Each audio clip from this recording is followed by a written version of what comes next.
Okay, welcome to this presentation by Jakob, the CEO of StrongPoint. For those who don't know the company, StrongPoint is a retail technology company that sells a wide variety of technology solutions that saves costs, increase productivity, but also facilitates e-commerce sales for retailers, and then primarily within the grocery sector. Jakob, you have a wide range of different products, electronic shelf labels, cash management systems, self-checkout terminals, and click and collect lockers, and you probably talk more about that. And you also are an AutoStore partner. So by that brief introduction, I give the word to you, Jakob. Thank you so much, Petter. And it was a very nice and short review of StrongPoint. I will, for those of you that are not that familiar with StrongPoint, go a little bit more through what StrongPoint is all about, the customers we serve, and the solutions we provide, and the geographic footprint that we cover, and not least why I think that StrongPoint is a fantastic both company and an investment opportunity. If you start with the next slide, then we're not a new kid on the block. StrongPoint has been around for 37 years, and we have our StrongPoint out of the Nordics and Baltics.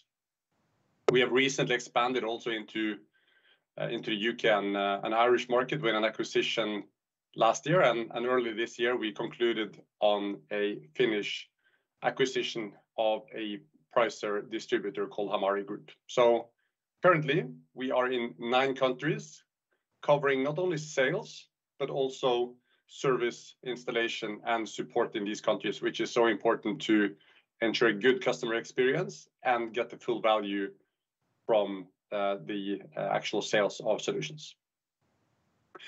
We have about 500 employees across these 9 countries. And as you can tell from the logos on this page, we focus on grocery retail. So not the retail as such, but grocery retail, and about 80% of our revenue stems from this resilient customer base. Last year we had a turnover of 1.4 billion Norwegian kroner, and we've been listed on the stock exchange in Oslo since 2003. If you go on the next page, this is really what you alluded to, Petter. I mean, our purpose is to bring retail technology into every shopping experience for a smarter and better life. And what does this mean? Well, it means, firstly, for our customers, the grocery retailers, that we are able to drive efficiency savings. Efficiency savings never really go out of style. And that in essence then leads to, or should lead to, boosting margins for the grocery retailers, or the ability to take out efficiency savings and providing additional value add activities or services for customers in the store. And of course, as a consequence of that, we're having an impact on the end consumer. We want the improvement for end consumers, whether it's in store or online, to be excellent.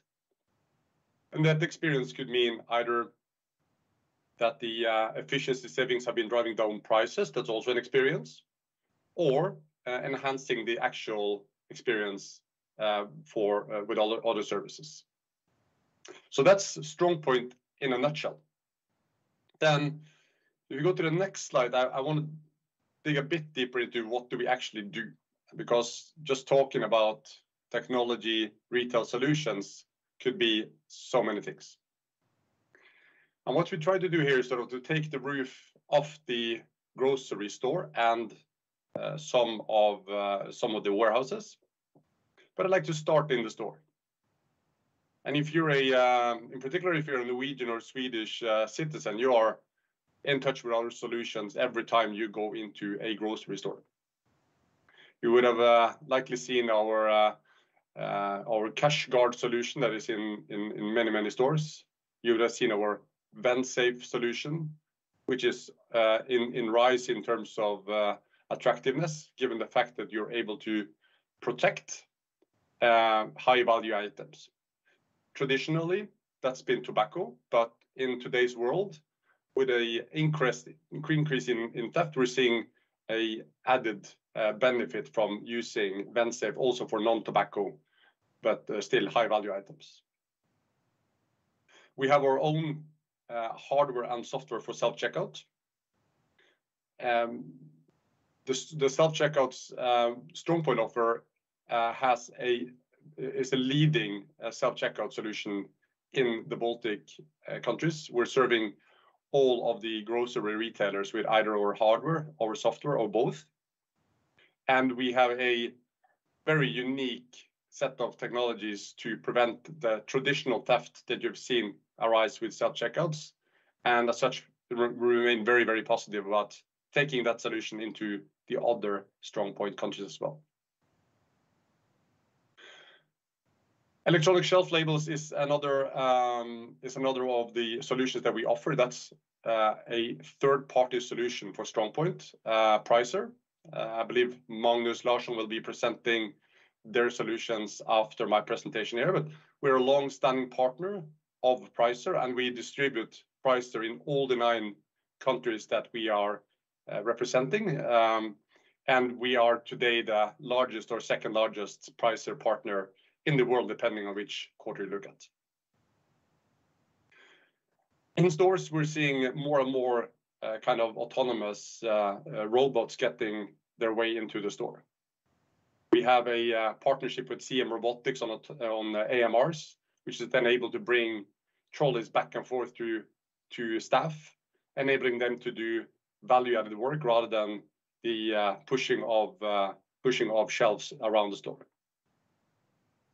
And lastly, which I just want to mention here in store is the humanoid robotic looking robot, which is actually from 1X.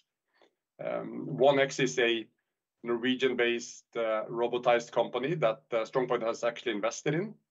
But not least, we have a partnership agreement to bring those very exciting robots into stores for, call it repetitive tasks, for instance, replenishment in shelf.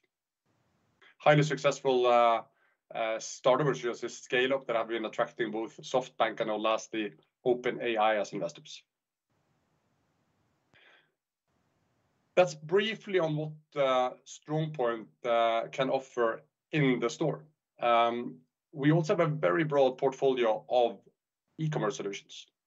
And if you're a Swedish investor, you would have noticed that our solutions are in all Swedish grocers. We have been providing our in-store order picking solution for many, many years, and we've added on to that in-store order picking solution the ability to do both dark store picking and also automated dark store picking with AutoStore. We are the world's first AutoStore partner focusing on the grocery retail segment, and right now we are finalizing the world's first AutoStore facility with 3 temperature zones, both chilled, frozen, and ambient. And lastly, on home delivery or delivery solutions, we have a range of both home delivery opportunities, but not least the click and collect lockers that you would have seen inside stores, outside stores, or even mobile. And drive-through solution that is, again, very, very highly penetrated in the Swedish market, and that we're dying to get out to other markets as well. A bit of a crowded slide in just 5 minutes, but I think the main message you get across is that StrongPoint offers a set of retail technology solutions, which enables us to have very meaningful conversations with customers. Not there purely to sort of push one solution, but there to have a meaningful discussion about how do we achieve productivity improvements or better shopping experiences in store and in e-commerce. Then move to the next slide. Just wanted to pinpoint on why are we deliberately targeting grocery retailers. Firstly, grocery market is what we would absolutely define as a resilient market.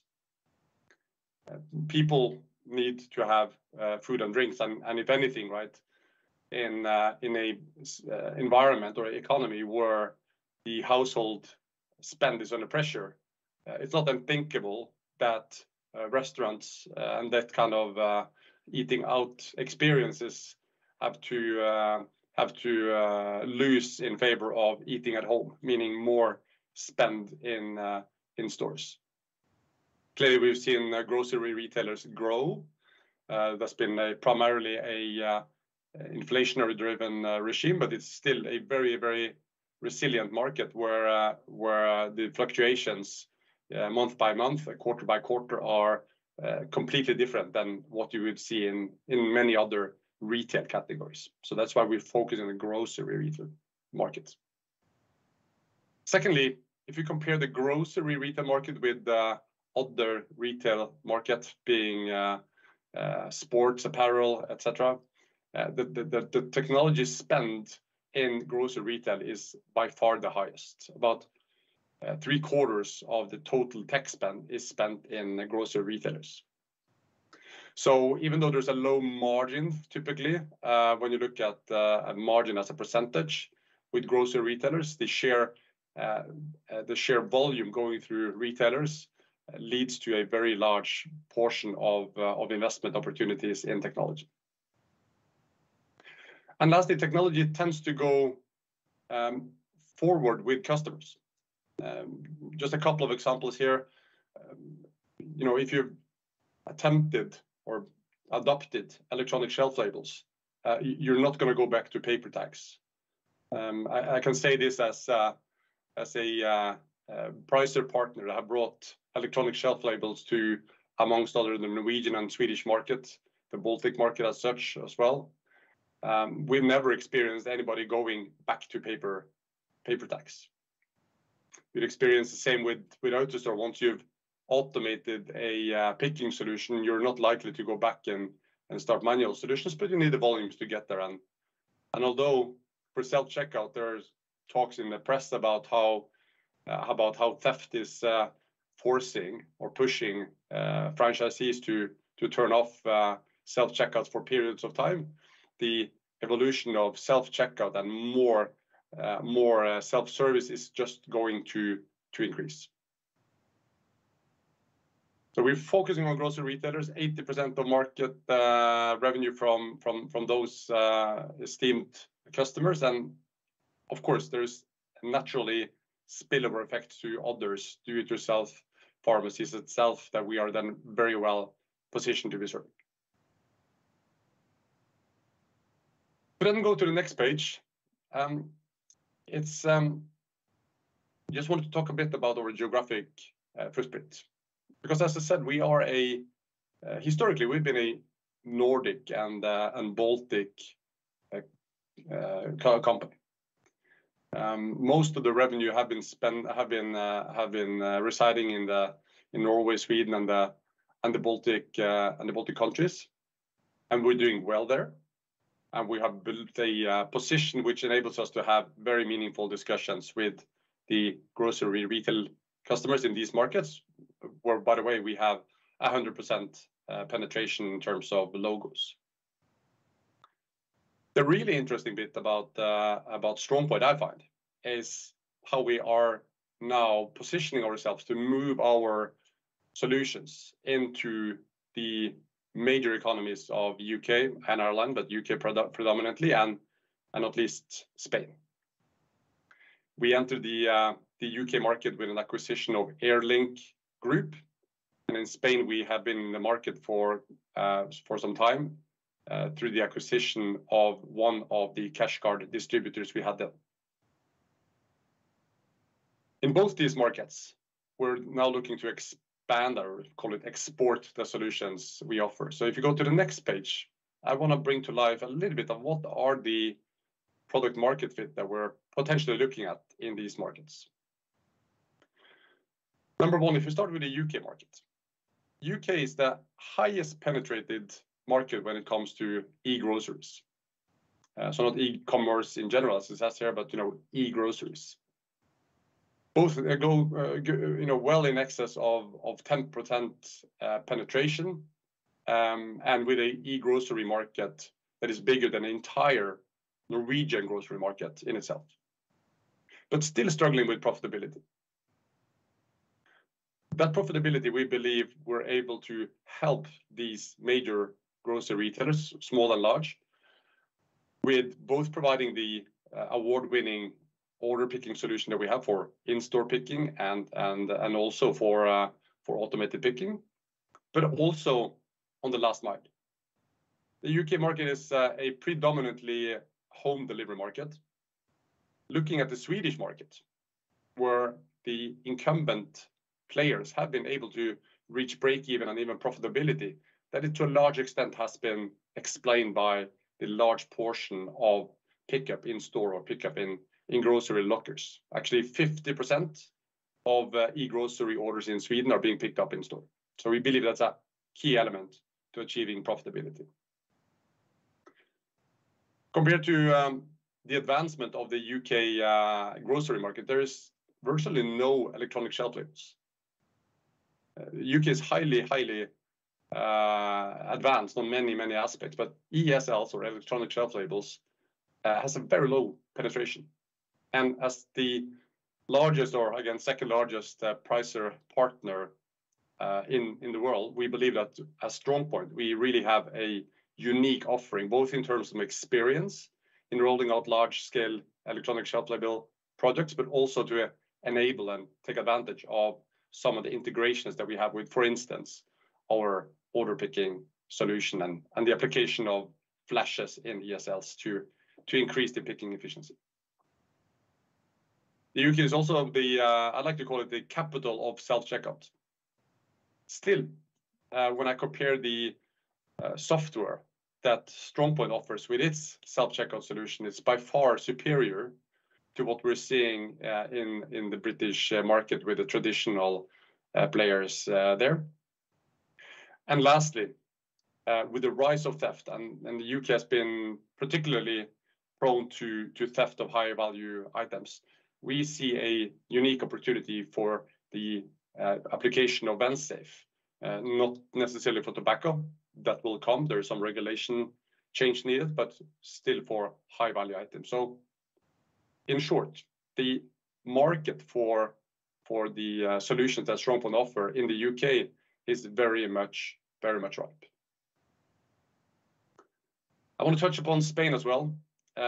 Although we've been in Spain for many years, we have traditionally been having a balance between both the HoReCa segments, so hotels and restaurants, with our cash solution, and then in parts and growing so with grocery retailers. We have a fantastic team that we're building up now in Spain. We're seeing both the interest in e-commerce picking up, click and collect is picking up, and the growing self-checkout market. But not least, and as expressed in earlier quarterly presentations, we are working on a really groundbreaking new solution, which we have called CashGuard Connect, with a tier 1 grocery retail player.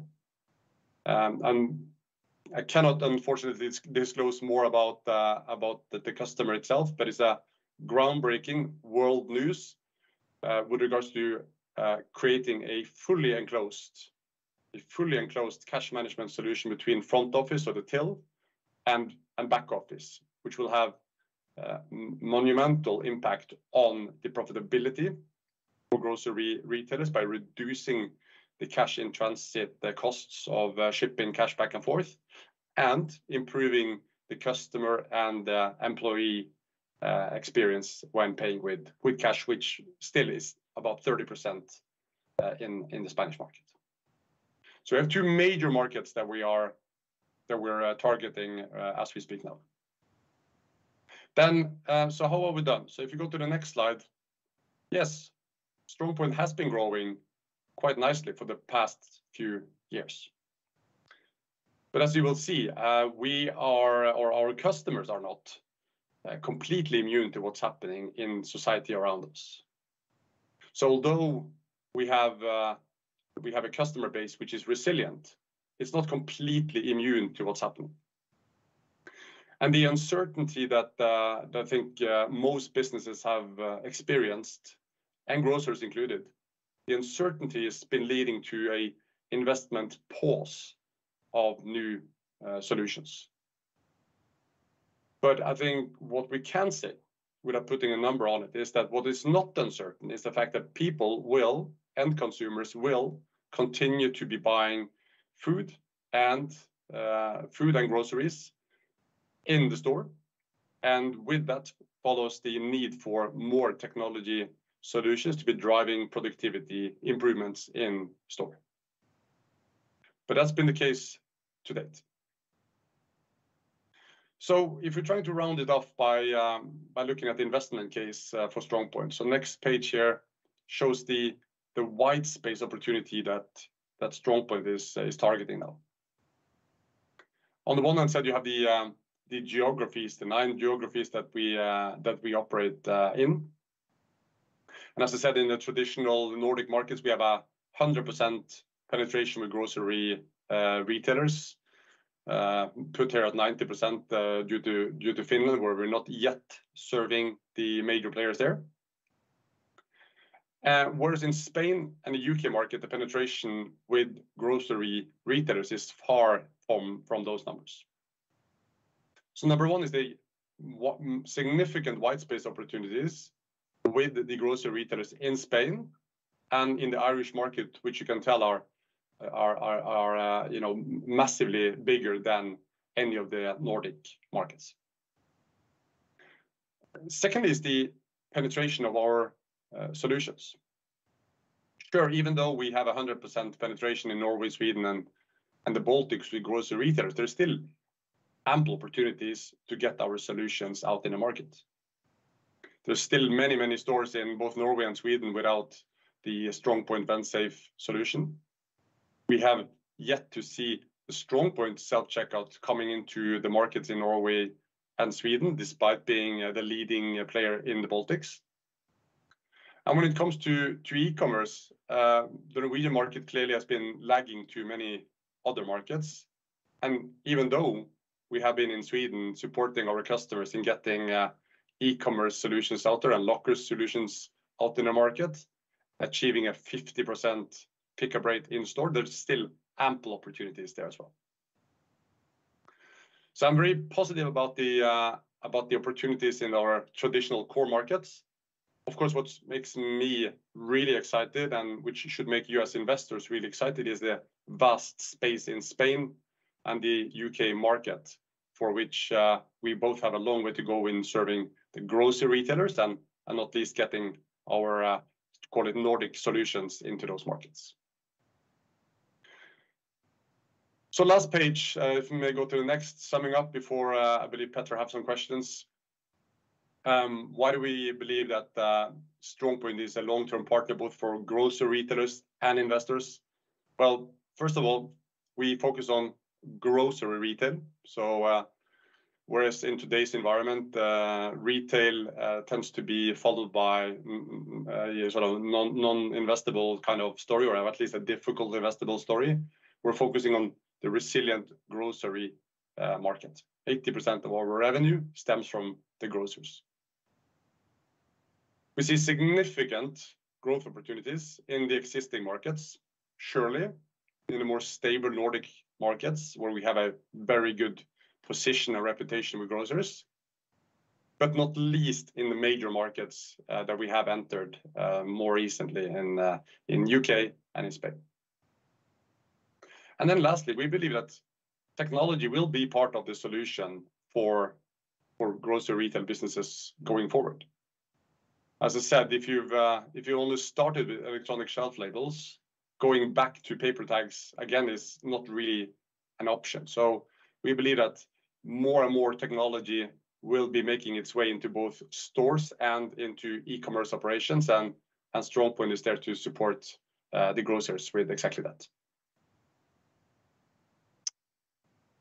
Okay, Jakob, thank you for that. A couple of questions. I mean, you have definitely, seen a more challenging market lately, despite serving the non-cyclical grocery sector.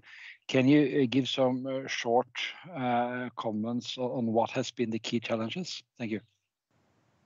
Sure, and no, you're right. I mean, even though we are serving the resilient grocery retailers, they're not completely immune.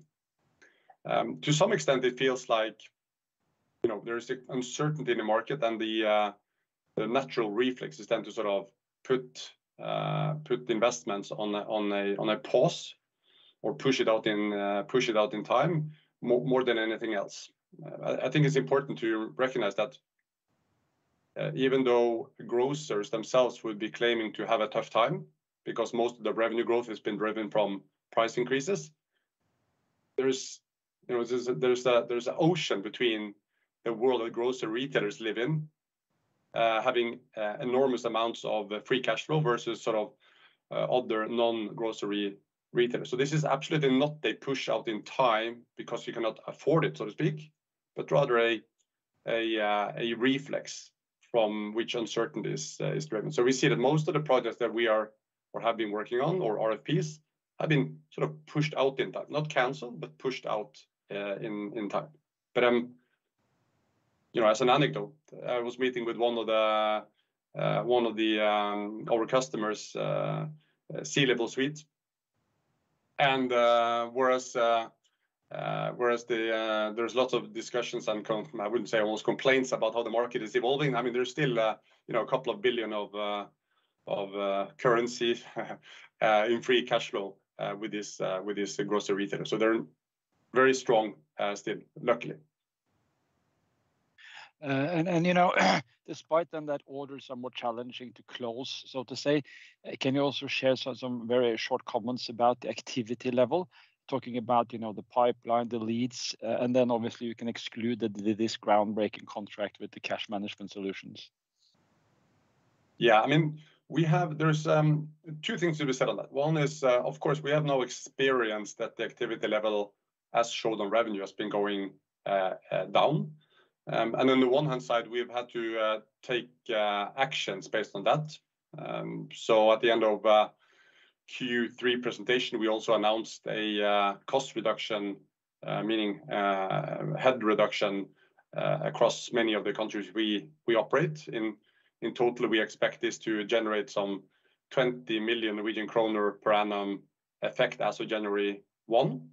So of course that leads to some restructuring cost in this quarter, but it's absolutely needed.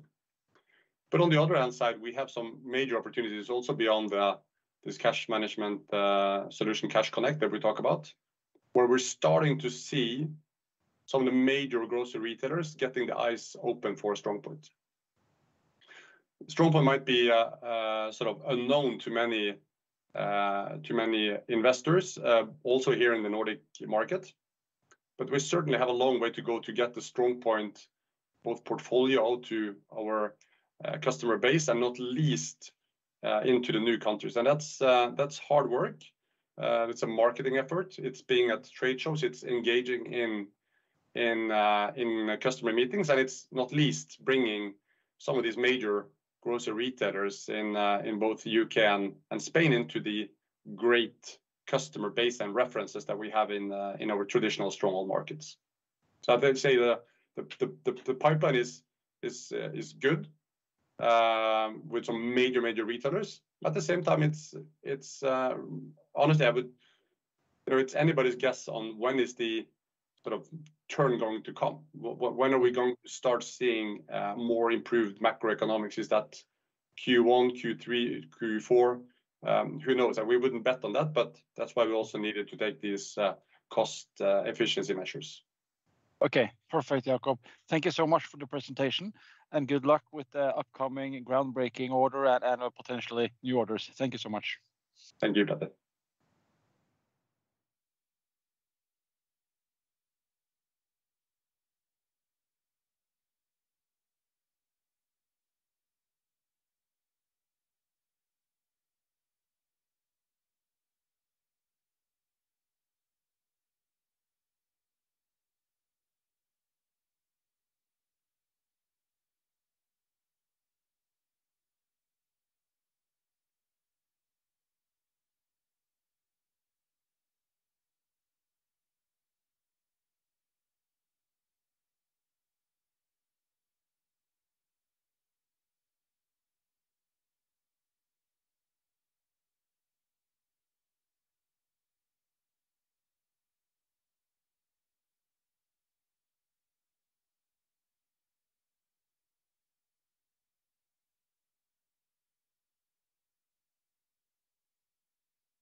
Okay, time's up for the next presentation here at ABG Investor Days. My name is Simon Granat and I work as an equity analyst at ABG, and I will be moderating this session where we have the pleasure of welcoming Magnus Larsson, who is the CEO of Pricer. And for the coming 15 to 20 minutes, he will present the company, and then we will follow up with a shorter Q&A session. So with that said, Magnus, please go ahead. Thank you very much, Simon. Hello, everyone. I'm happy to be here. I'm sorry that I'm doing this presentation in English, because we hope that people will be streaming it also outside Sweden. So if you have any questions in Swedish, I'm happy to take it afterwards. So I'm here to speak about Pricer. Known to a lot of people, but probably not known to everyone. So I thought I will actually start with just a very brief setup, who we are. Founded in Uppsala in '91, currently located in Stockholm. We are working in the retail tech business. Some of you might have seen StrongPoint before. That's one of our partners. So I wish I could have seen them, but now we will focus on what I have here today. We are a little bit more than 200 employees. We had a turnover last year of a little bit less than 2.3 billion.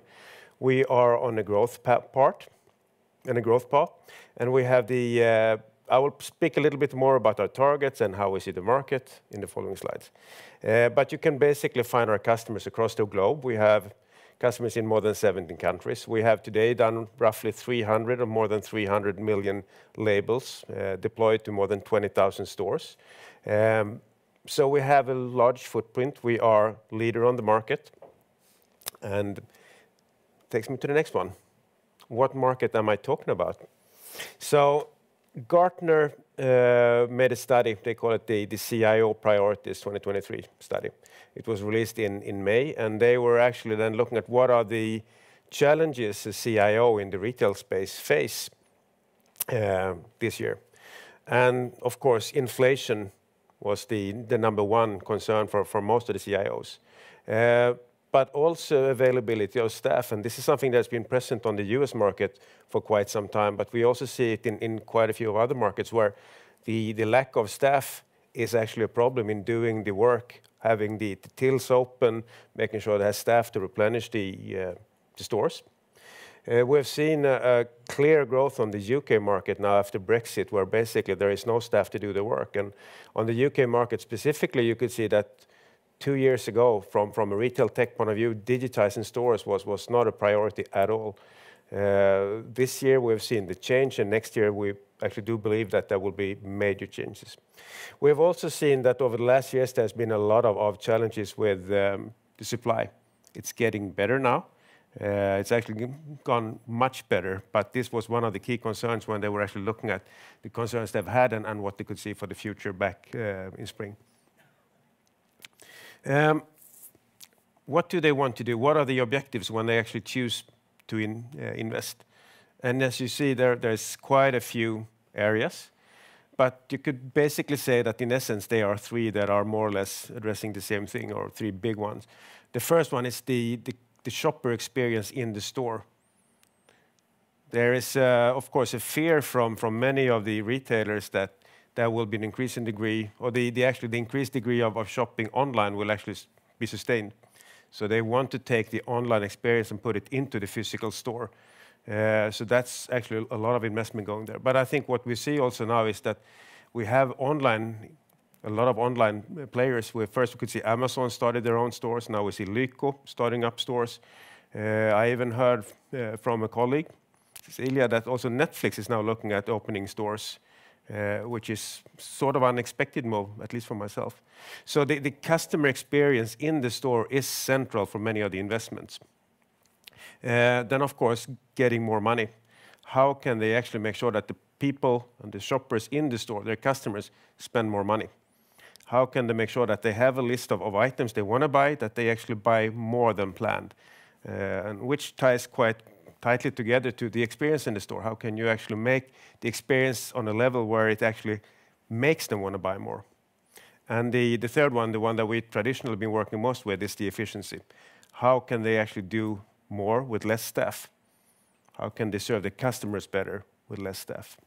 So these are the key three things that we actually need to address.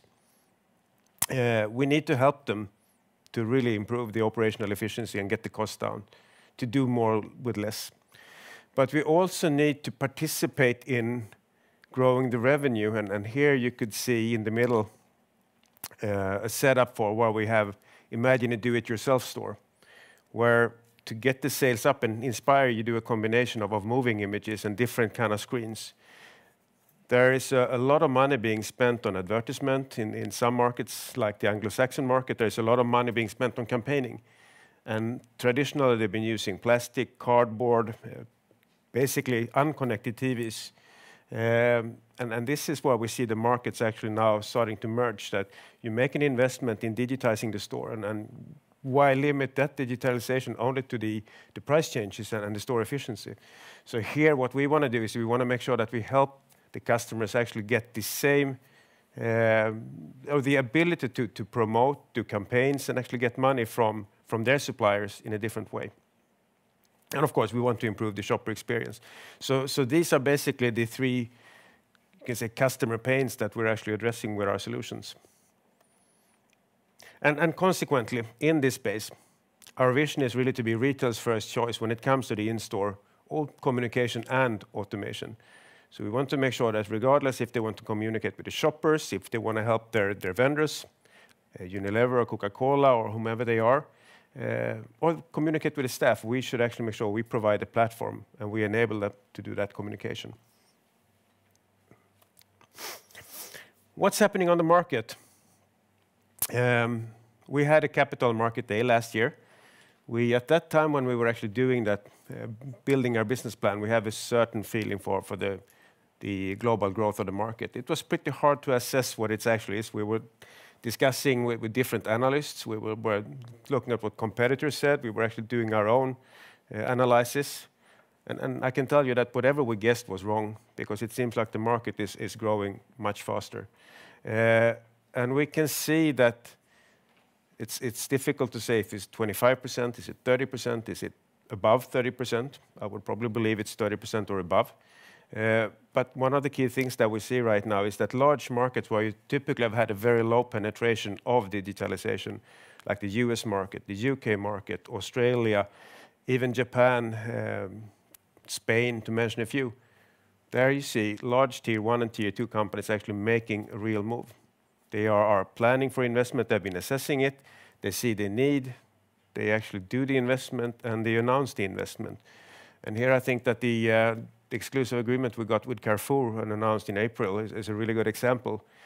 We have worked a lot with them in France, then we worked with them in some of the other countries around, but now it's large. They do France, they do Spain, they're looking at Poland, they do Italy, they do Belgium. We are discussing also Latin America, because they see it's critical for them to actually address these points that I was discussing earlier. And this is something we really see now. We've seen Walmart make an announcement that they will digitize. Carrefour has made it, and there will be more to come. We announced SOK now in September, August or September. It's the Finnish Coop organization. They announced that they will do 300 stores over a couple of years, but the plan is being accelerated. We can see that in addition to the stores that actually said that, yes, this is what we want to do, we can see a clear interest now from all the other stores in the chain to say that we also want to do this, and we want to jump on the bandwagon as soon as possible. So it's definitely happening. Signage. It's been in a lot of discussions. Now these discussions start to be tangible. Now we have customers say that actually it has to be part of the deployment. We want to have a signage solution in specific areas of the store. This is actually the target for our investment, and we want it to happen quite soon. So I think that we will see that first larger investments might actually happen already next year. That's of course our hope, even though it's nothing I can guarantee. But it's a different kind of discussion, and we see that it's actually happening now. And what's even more important is, and interesting, is that this market has, of course, been crowded by people doing paper tags. They've been doing stickers. They've been doing billboards. In discussions and meetings with also these companies, and these are billion-dollar companies, they say that we believe that the future is agnostic, which is a quite drastic change in the way they actually see the world. where they say that we believe that it will be a combination of electronic shelf labels, there will be digital displays, and there will be paper. And I think that's the next big thing. How can we actually, together with partners, build this kind of future where we see that we will help out and really make sure that there will be communication regardless of material or screen. We have a target to do 10% recurring revenue. And I'm happy to see also that all discussions that we actually have with retailers now is around cloud. They want to have the cloud-enabled technology. Thank you, Seymour, for coining this last year. I really like it because it's exactly what it's all about. We have had a market which has been really conservative. If you're going to do IT, they want to have a server, it should preferably be standing somewhere in the back office of the physical store. But that has changed 100%. The only customer where we're not discussing SaaS services is the American Army, where we're actually supplying all their food stores. For reason you can imagine, they refuse to have any connectivity to the outside world. But for the rest, everyone is looking for it and asking for it. And here, Plaza, our SaaS solution, is really the key to the entrance and entering this world. For those of you that seen a few of my presentations, I've spoken a lot about 4-color labels. I would say it starts to happen now in Sweden, a very large retailer. There is not that many that we sell to. I've actually said that their preference is that all stores using ESL should be 4-color, because it's simply the best way of actually promoting the products and promoting the brand. We see the same in Australia, which is pretty much only buying 4-color labels now, and that's a market that's taking off as we speak. New Zealand is going from 3-color to 4-color. If I look at our own performance, I don't speak about the business outlook, but if I look at what we've actually done this year, in these 3 countries, Sweden, New Zealand, and Australia, this year orders for 4-color has been more than 25% of the total invoiced, the deliveries that we've done to these countries. And in Q3, the order intake was more than 30% of all our order intake for these 3 countries was 4-color labels. So we can see it's happening, and we can see it also across the UK, US, Canada, so many of these markets where they have a lot of campaigning.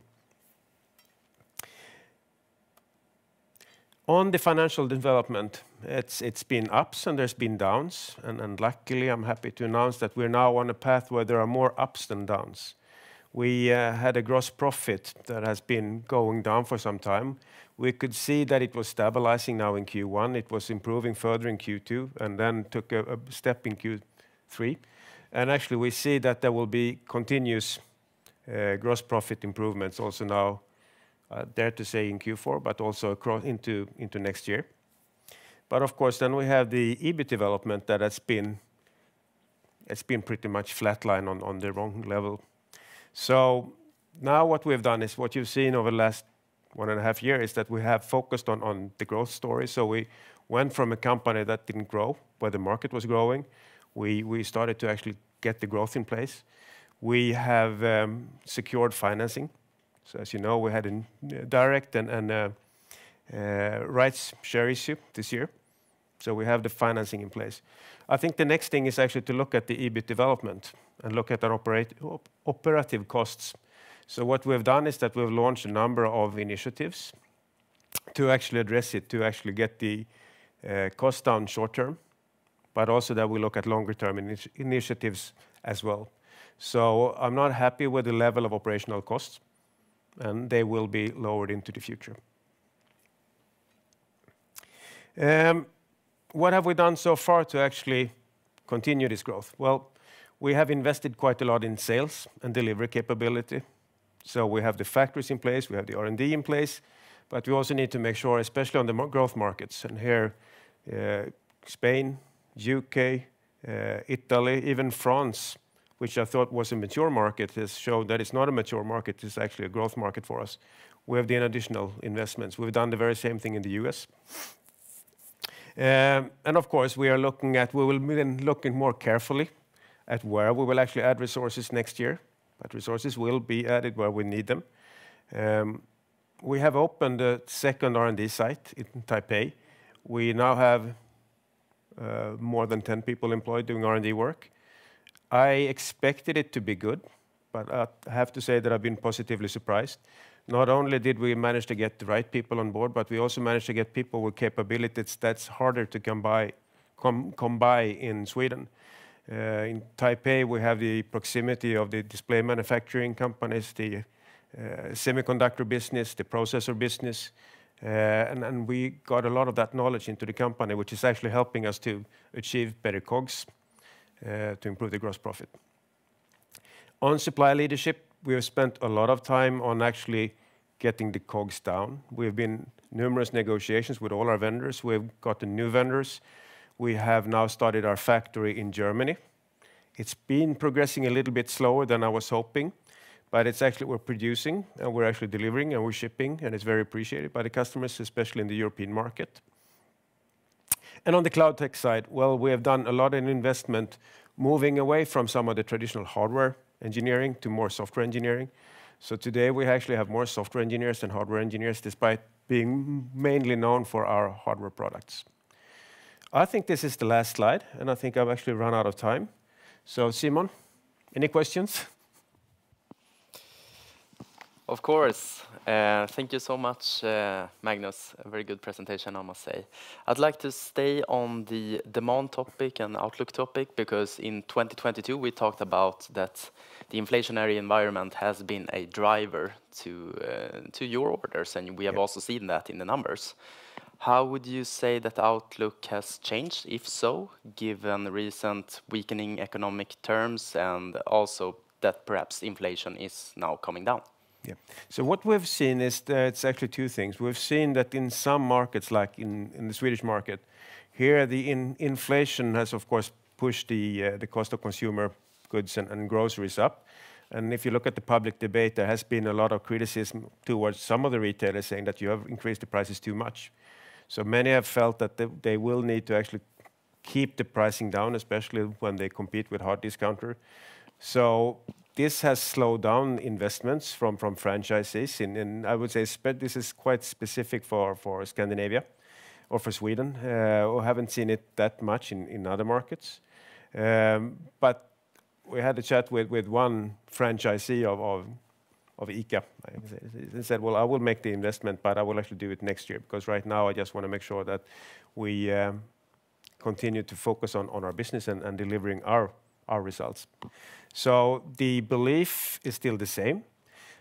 What has been surprising is that I can see that it's not actually surprising, because we could see it already last year, is that all the tier 1s, tier 2s, tier 3s, where you have large chains, where they have their own stores, they set the budget last year, and they've done budgets that actually span across several years. That's why you see companies like, or organizations like SOK make these kind of plans for investment and speed them up, because they see the benefit they get out of it, and they have the money.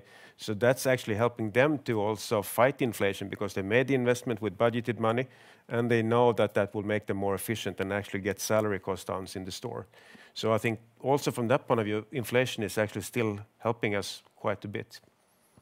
And I do expect, even though inflation level hopefully will actually stabilize, many of these projects have now been initiated, and we can see that the return that actually the retailers get out of the investment is actually encouraging them to continue this journey.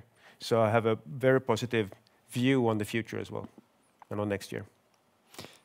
Very encouraging. And speaking of the return, have you made any assessments on the return on investment? How long does it take for the customer to eventually earn back the money spent on your product? We have. We made actually we asked Forrester to do it was commissioned research on the ROI. So they interviewed 3 of our customers, and it was actually it was done. Let me see now, 1 year ago. So it was before inflation really started to go very high. It's actually 1.5 years. It was almost 2 years ago when we started to do the study. That showed an ROI of 18 months and a net present value of 270%. But it has actually sped up quite much, because that was assuming regular number of price changes in the store. And now you can see that many stores, if they have a sizable store, they will do 10 to 20,000 price updates per week, which is almost impossible to do with staff. So I spoke with an investor that had the opportunity to actually speak with the store owner and said, well, I'm investing in Pricer, and I want to know what is the truth. How fast did you get your return on investment? And he said, well, it was actually 6 months. So they don't normally want to tell us, because then they know we'll try to increase the prices even further. But I think somewhere between 6 and 18 months is probably the right answer, depending on how you use it.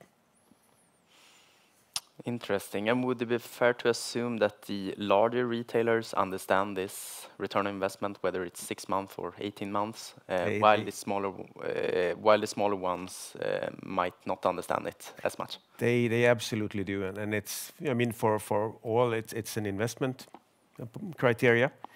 For some of the franchisees, they said, well, I normally calculate the ROI, but I see that I need it, so it's not really an option not to do the investment.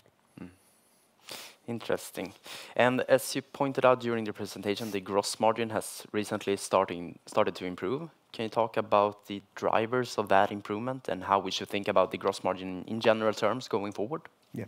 So there's been a number of drivers. Of course, one has been that you have a general cost decrease on components, transportation, which is helping. Then we have done a number of renegotiations, which has been driving the COGS down. More than the expected market decline or the market lowering.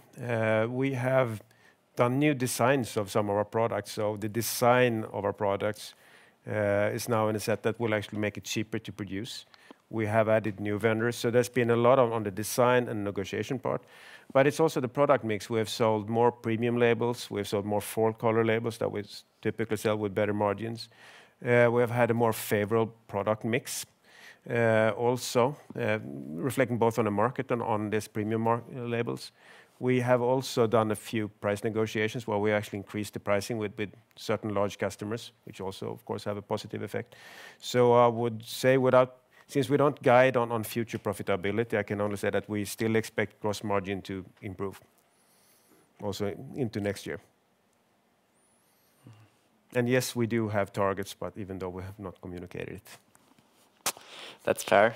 And into 2024, which areas would you say that you currently prioritize, both in general terms of the company? You did mention a couple of them during the presentation and now during the Q&A, and also in terms of markets. Which markets do you see the largest growth opportunities in? I would say that, of course, US presents the single largest market opportunity, but I would say UK, I'm confident that we will start to see some large movements next year. Spain, it's happening now. We have actually had already discussions with our biggest customer, Carrefour, in Spain, and we've done the joint planning for next year, so that we know that we will have growth. I would say Australia. There we see that there will be major growth. We are, of course, in Finland, where we will do a major rollout. We do believe that there will be growth also more in the Asian region.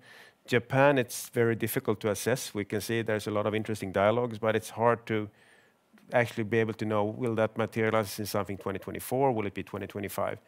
And then from a product point of view, focus will be very much on software part to actually achieve our recurring revenue targets.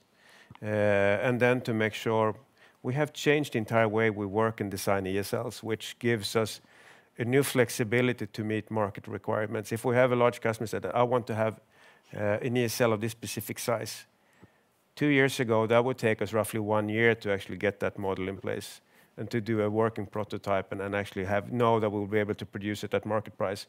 This process takes less than a month for us now. So we have standardized the components, we have standardized the way we work, we have standardized manufacturing. So, and that work, there's still some work to be done on that side. So now focus is also looking at, imagine if you go to a car exhibition and have this concept car. We have now developed the concept ESL for the future. So it's something we have only presented to a very small number of people. It's something we might actually not even produce, but it's something that in the customer dialogues is creating a lot of interest. And of course, being retail's first choice also means that we need to be in the forefront of innovation. And I see here that for the first time since I got the opportunity to be acting CEO and then CEO, I feel that we have something really compelling where people say, wow, when they see it.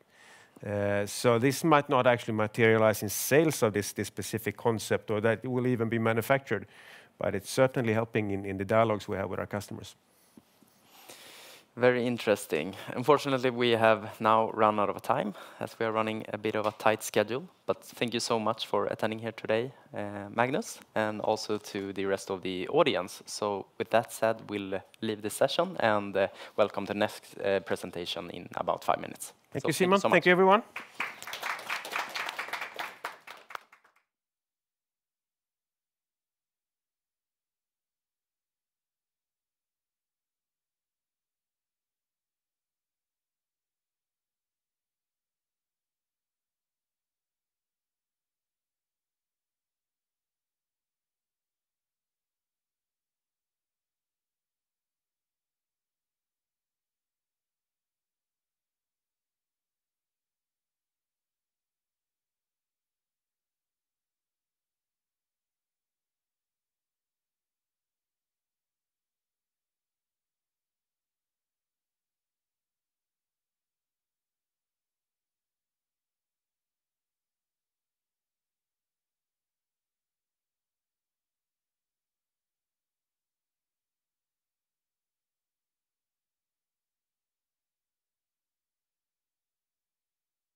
Welcome back. Good morning. My name is Alexander Krämer. I am a pharma and biotech equity analyst here at ABG. Today, I have the pleasure to host From Novo. We have the CEO, Per Menser, with us, and the COO, Jesper Kjærulff, with us. The stage is yours, Pierre. Thank you so much, Alexander. As said, my name is Per Menser, and I'm the CEO of From Novo, a clinical stage drug development company. And as said, I'm presenting today together with Jesper, who is our COO, and also the project lead. From Novo's vision is to improve people's quality of life through innovative, sustainable, and effective pain relief medicines. And we're very proud today to be able to present the company and our lead candidate, PN6047, which is a phase 2 ready drug for neuropathic pain with first-in-class potential. In short, From Novo develops novel kind of drugs for neuropathic pain treatment. We have a team with extensive experience in drug development. Our lead candidate, PN6047, as I said, clearly has first-in-class potential, and we have patent protection until 2041. We recently completed and successfully completed the phase 1 study, and we are now targeting to go into phase 2A proof of concept studies by mid-2024. And for that, we are raising funds in a Series A led by Society in collaboration with ABG. Now, let's talk about the problem in the market. And the fact is that there is a huge unmet medical need for patients suffering from neuropathic pain. And neuropathic pain oftentimes ruins these people's lives, both socially, financially, and in many other ways. Neuropathic pain affects up to 10% of the adult population worldwide. And unfortunately, current treatments such as antiepileptics and antidepressants are only partially effective in some patients, and most of the time associated with quite severe side effects. When we talk about neuropathic pain, I want to just mention that the most challenging associated symptoms are allodynia or mechanical allodynia, which means that these patients suffer from the fact that light touch becomes extremely painful. The other classical symptom is hyperalgesia, and that means that something which is only slightly painful also becomes extremely painful. And these are common symptoms for the neuropathic pain patients. With that, I'm going to hand over to Jesper to take you through our solution and the development. Thank you, Per. Yeah, my name is Jesper Kjærulff. I'm the COO at From Novo and also the project lead. Now, oops, that was the wrong direction. Yeah, as Per introduced, PN6047 is towards neuropathic pain, and it introduces, as we believe, a new area in treatment of neuropathic pain. PN6047 is a novel DORA, delta opioid receptor agonist, and it effectively, in animal models of pain, reduces neuropathic pain with allodynia and hyperalgesia. It is safe and tolerable in animal models, and as we'll go through later on, also in humans. And as Per said, we have first-in-class potential. It has the potential to become the first delta opioid receptor agonist in the marketplace. What is a delta opioid receptor agonist? There exist 3 different kinds or classes of opioid receptors. On the right-hand side, the green one is a kappa opioid receptor, and that is of no interest. It introduces a lot of unwanted side effects. In the middle, the red one is the classical mu opioid receptor, and that is what is normally targeted by classical opioids such as morphine and fentanyl, which is very effective in treating acute pain, but which is also associated with a lot of significant side effects such as abuse potential and also respiratory depression, which is the effect that actually kills people with overdose. On the left-hand side, there is a delta opioid receptor, and that is what we are targeting exclusively with our drug. Our drug is highly selective for the delta opioid receptor and has in reality no affinity from neither the mu or the kappa opioid receptor. And the delta opioid receptor is the receptor where we see the effect on neuropathic pain, but not on acute pain. Besides being very selective for the delta opioid receptor, we have built in an additional feature of our drug. In general, a lot of receptors can work through different signal pathways, and in terms of the delta opioid receptor, there are two main pathways. One is the G protein pathway, which is the one that we, with PN6047, target, and which leads to pain relief and antidepressant and anti-cough effect. The other pathway, which a lot of other drugs work on, is the arrestin pathway. And that is a pathway which is also associated with significant downsides, such as tolerance building, meaning lack of effect over time, and also seizures. But besides being selective for the delta receptor, our drug is also selective for the G protein biased or the G protein pathway, not for the arrestin pathway.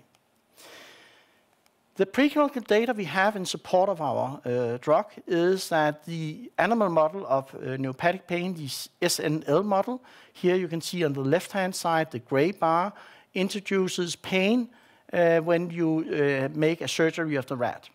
Now, that pain is effectively relieved with increasing dosages of our drug, PN6047, and already at 1 milligram per kilogram, we see a significant effect. Besides that, of course, we have conducted the classical regulated tox activities, and we see that our drug is safe and tolerable in both rats and dogs, and now also in humans, which I'll come back to in more detail.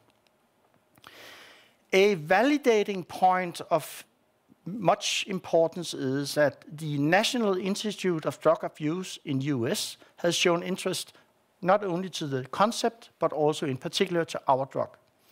Obviously, most people are aware of the opioid crisis in US in particular, but also in Europe, and they are looking desperately for means to relieve that.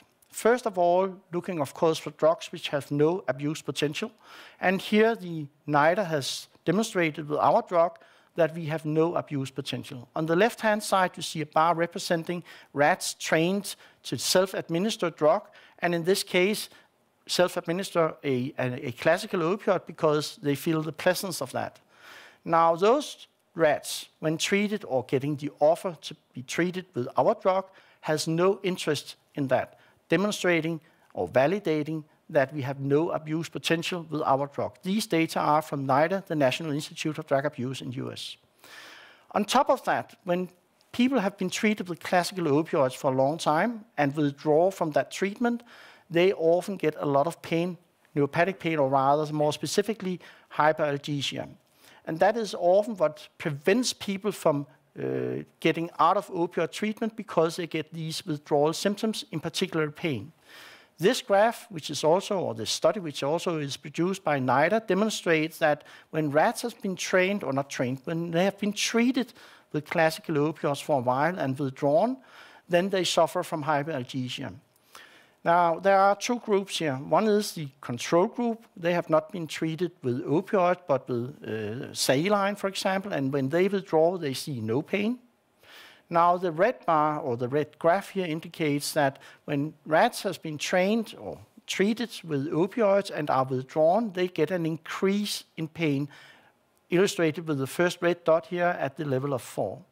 Now, with increasing dosages of our drug, this pain is fully relieved. So again, we can treat one of the major symptoms of opioid withdrawal. Last but not least, also when withdrawing from opioids, you also get a lot of typically anxiety and depression. And again, these data has been generated by NIDA and demonstrating in this animal model that we can effectively treat depression with our drug. So altogether, no abuse potential, treatment of hyperalgesia, and also potential for treating anxiety and depression are data that NIDA considers very interesting. Now, let me take you through our data we have generated in phase 1. The scope of the study was, of course, to identify a dose and a dosing interval that is, first of all, safe and tolerable, but also has the potential, of course, to achieve an exposure which is predicted to be effective. Second, the scope was to validate our strong preclinical data in terms of safety and tolerability, and also that we are different from the classical opioids. We recently completed the phase 1 study, which was a relatively large study with 112 subjects. We included 3 different parts: a classical SAD, single ascending dose part, a classical MAD, multiple ascending dose part, and lastly a bioequivalence where we compared 2 different dosing formulations. This is a graph representing the exposure in the last MAD cohort, MAD 4, where we dosed 240 milligrams 3 times daily. This is the average concentration in the 6 subjects achieving the active treatment. And at steady state, at trough level, we reach an exposure level of 157 nanomolar. Why is this important? This is important because if we compare to the rat data in the rat SNN model, the pain model, we see maximum efficacy at a level of 50 nanomolar. So this illustrates that we have reached an exposure level which is predicted to be effective, and which, by the way, of course, also is safe and tolerable. So to conclude on phase 1, we have a safe and tolerable drug at doses predicted to be effective. We have seen actually AEs, adverse events, that possibly indicate target engagement. We have also demonstrated that our pharmacology is fundamentally different from the classical opioids. We do not see any of the side effects with classical opioids, such as respiratory depression, such as pruritus, such as constipation, which validates and proves that we do not touch the mu receptor and thus are completely different from the classical opioids. And last but not least, we also observe some characteristics that is suitable for a potential new drug in pain. So altogether, we are ready to move into phase 2. Now, how do our phase 2A plans look like? We have designed a classical randomized double-blind placebo-controlled crossover trial, which will investigate safety, tolerability, and efficacy of our drug. It will be in patients with peripheral neuropathic pain, but also specifically suffering from mechanical allodynia. This is the study design. As said, a crossover study where all subjects or patients will be treated both with our drug and with placebo, which altogether reduces the placebo response. Treatment duration is 20 days, with a washout period in between the 2 sequences of 9 days. We are targeting to recruit approximately 50 patients to achieve 40 completers. Obviously, we have discussed not only our drug and the pharmacology and the clinical strategy, but also the specific clinical study design of our phase 2 study with a range of clinical key opinion leaders, and they have all endorsed both our strategy in general and our study design and approach in particular. So the conclusion is now, from a development perspective, that we have a drug with a pharmacology that is fundamentally different from the classical opioids. We have some very strong phase 1 data. We have a very clear phase 2 plan. We have some very strong support from the NIDA, the US National Institute of Drug Abuse, for the opioid withdrawal symptom, and thereby also validating we do not have any abuse potential.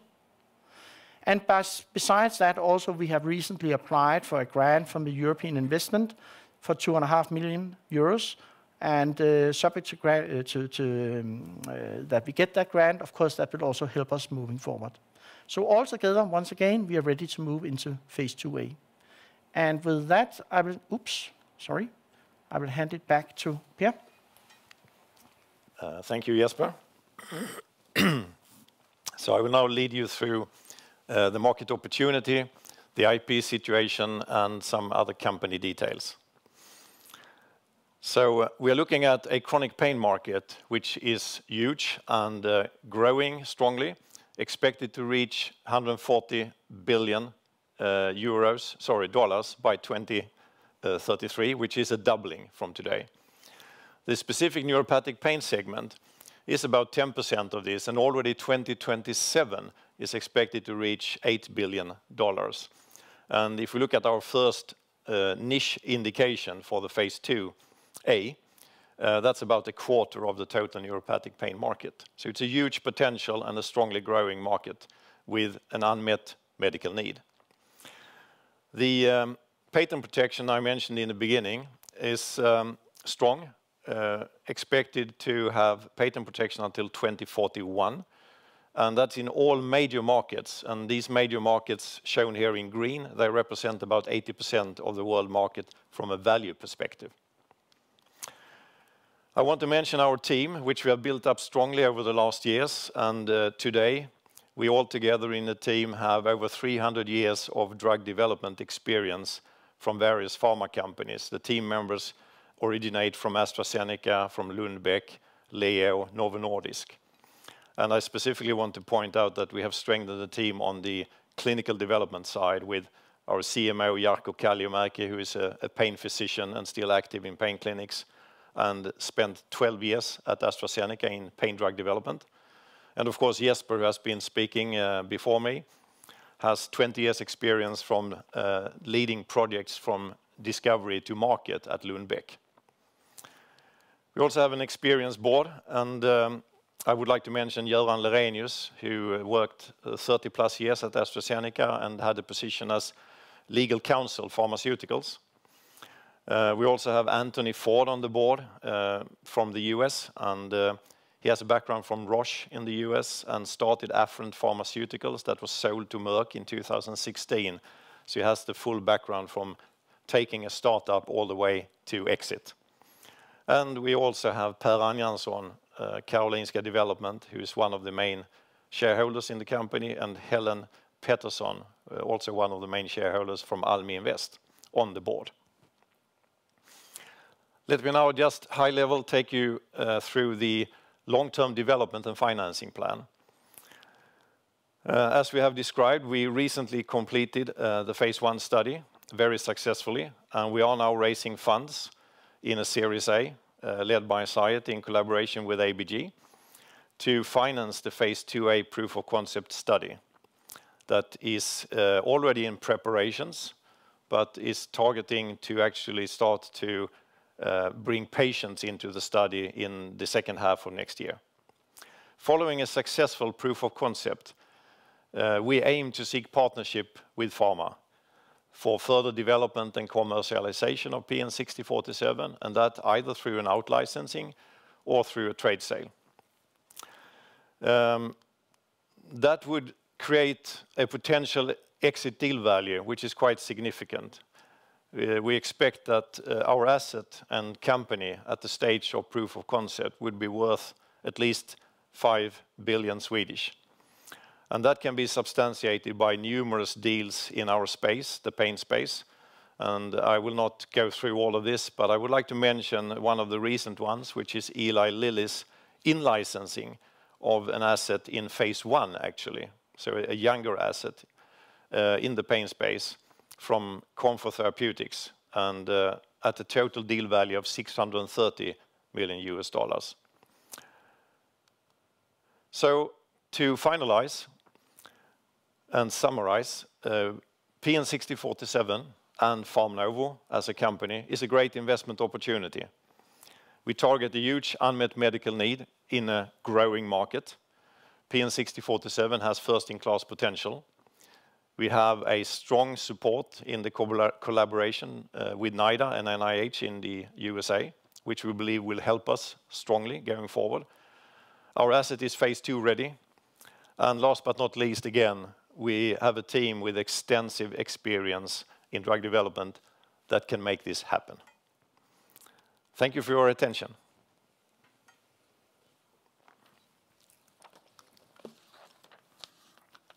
First of all, thank you very much, Per and Jesper, for this very nice presentation. Now we come to the Q&A part of today's session. And first, I would like to ask you if you could give us some more color on the design of the phase 2A study that you're planning now for next year. Which primary and secondary endpoints would you like to look at? And specifically, with a focus on which efficacy endpoints would you like to see? Yeah, sure. I will ask Jesper to do that. Yes, I mean, it is a classical design for a phase 2A study. The primary endpoint will be safety and efficacy, which is a more descriptive endpoint. And the secondary endpoint will be a range of efficacy endpoints or efficacy measures. I think we have a total of 6 different ways of addressing efficacy. The reason we have chosen to do it that way is that at this stage, typically you don't know exactly which endpoint you would choose as the most optimal. What is the most optimal scale to be used addressing in particular our drug with our specific patient population. So there's a risk if you choose one of them upfront as the primary endpoint that we will fail on that and then end up with a formally failed study that could have at least significant signaling value. The advantage of doing it the way we do is that we can explore a range of different efficacy endpoints and then choose the one that appears to be the most sensitive and best for our specific drug and for our specific target population, and choose that endpoint then for the forthcoming studies as the primary endpoint. So it's a deliberate strategy of exploring now a range of efficacy endpoints without the risk of having a formally failed or negative study. Thank you very much. A follow-up question maybe here.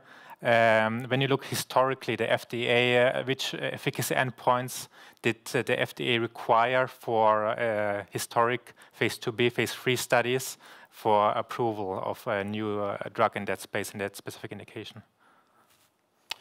Yeah, in general, I mean, pain is an area where there are no objective measures of efficacy. It is subjective assessment by the patient.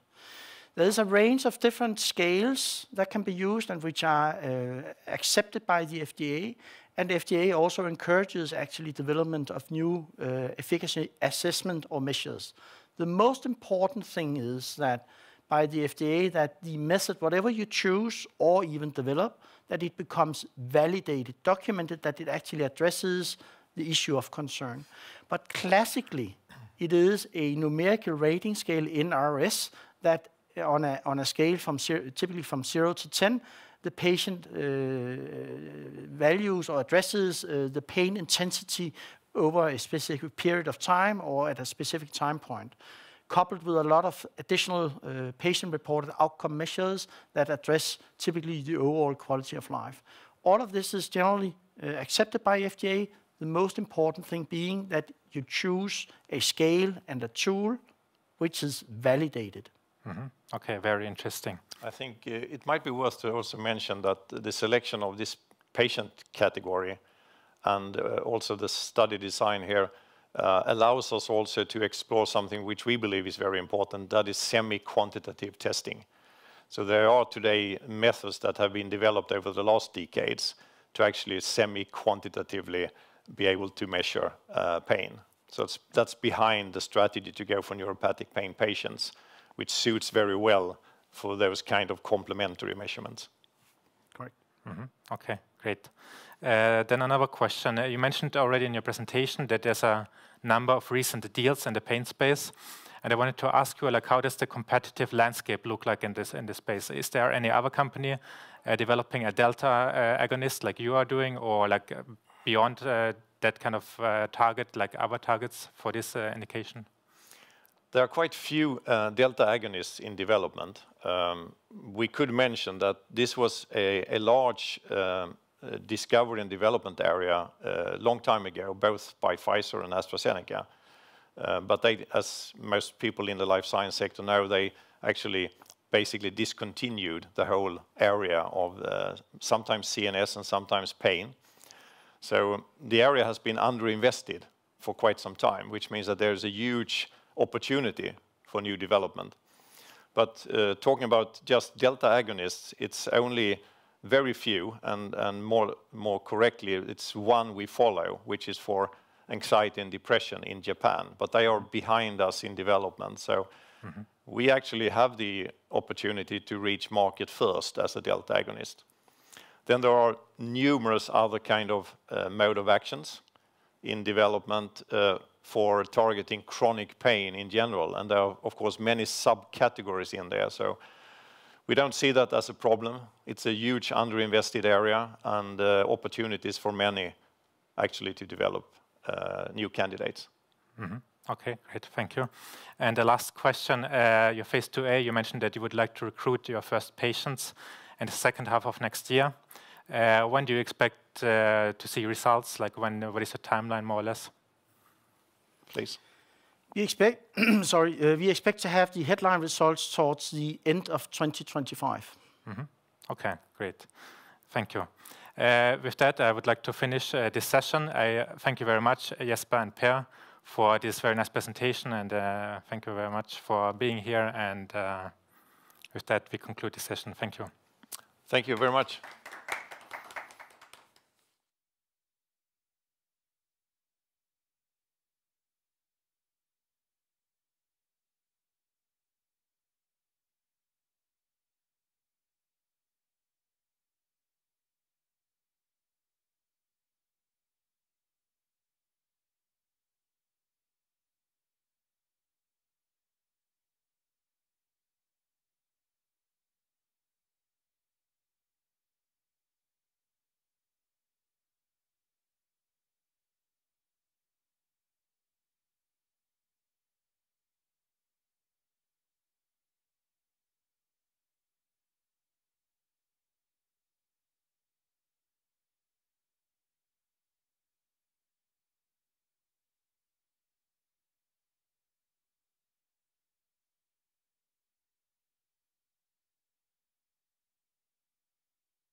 Good morning and welcome back to ABG Sundal Collier's Investor Days. My name is Benjamin Wallstedt. I am an equity research analyst here at the Stockholm office covering the consumer space. With me on stage today, I have Svedbergs CEO Per-Arne Andersson to present his company. Per-Arne, please go ahead. Thank you very much. I will speak Swedish, but the presentation will be in English. I hope that will be okay for you. Svedbergs. Jag kommer ta med er på en liten resa vad vi har gjort. Berätta också om vårt senaste förvärv som vi stängde här idag. Och nu har jag ju slått här emellan att man annonserar Riksbankens besked till presskonferensen, så att det är väldigt kul att få väldigt stor uppmärksamhet här fram till klockan 11 då, för jag hoppas det blir. Vad är det vi gör då? Vi ska bygga en koncern då som är hållbar, och vi bygger den ihop med innovativa bolag. Och det vi också gör med våra värderingar är att uppmuntra till väldigt decentraliserad modell med att ha talanger, att ha ett bra management och att man bygger sina bolag. Och naturligtvis så ska vi ju se till att vi har en attraktiv avkastning för våra investerare. Och vi värdesätter väldigt mycket den oberoendeheten i våra bolag, decentraliserad modell, och att vi har ett naturligt samarbete mellan bolagen. Men om vi gör lite tillbakablick och en resa och börjar 2016 så hade vi Svedbergs, ett väl etablerat bolag på svenska marknaden. En hyfsad omsättning på 450 miljoner, en okej lönsamhet kan vi väl säga 10% och ganska stabil över tid. Vi hade ett varumärke, Svedbergs, men ganska så att säga flat omsättningsutveckling.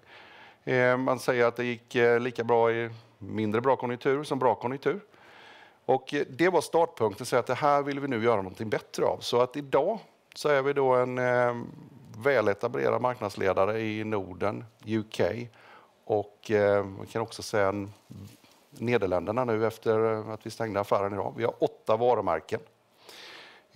Vi har en proformaomsättning om vi tar juni 2023 som ligger på nästan 2,2 miljarder och med en EBITDA som överstiger 15% då. Och haft en ganska stark tillväxt i både förvärv och organisk del då.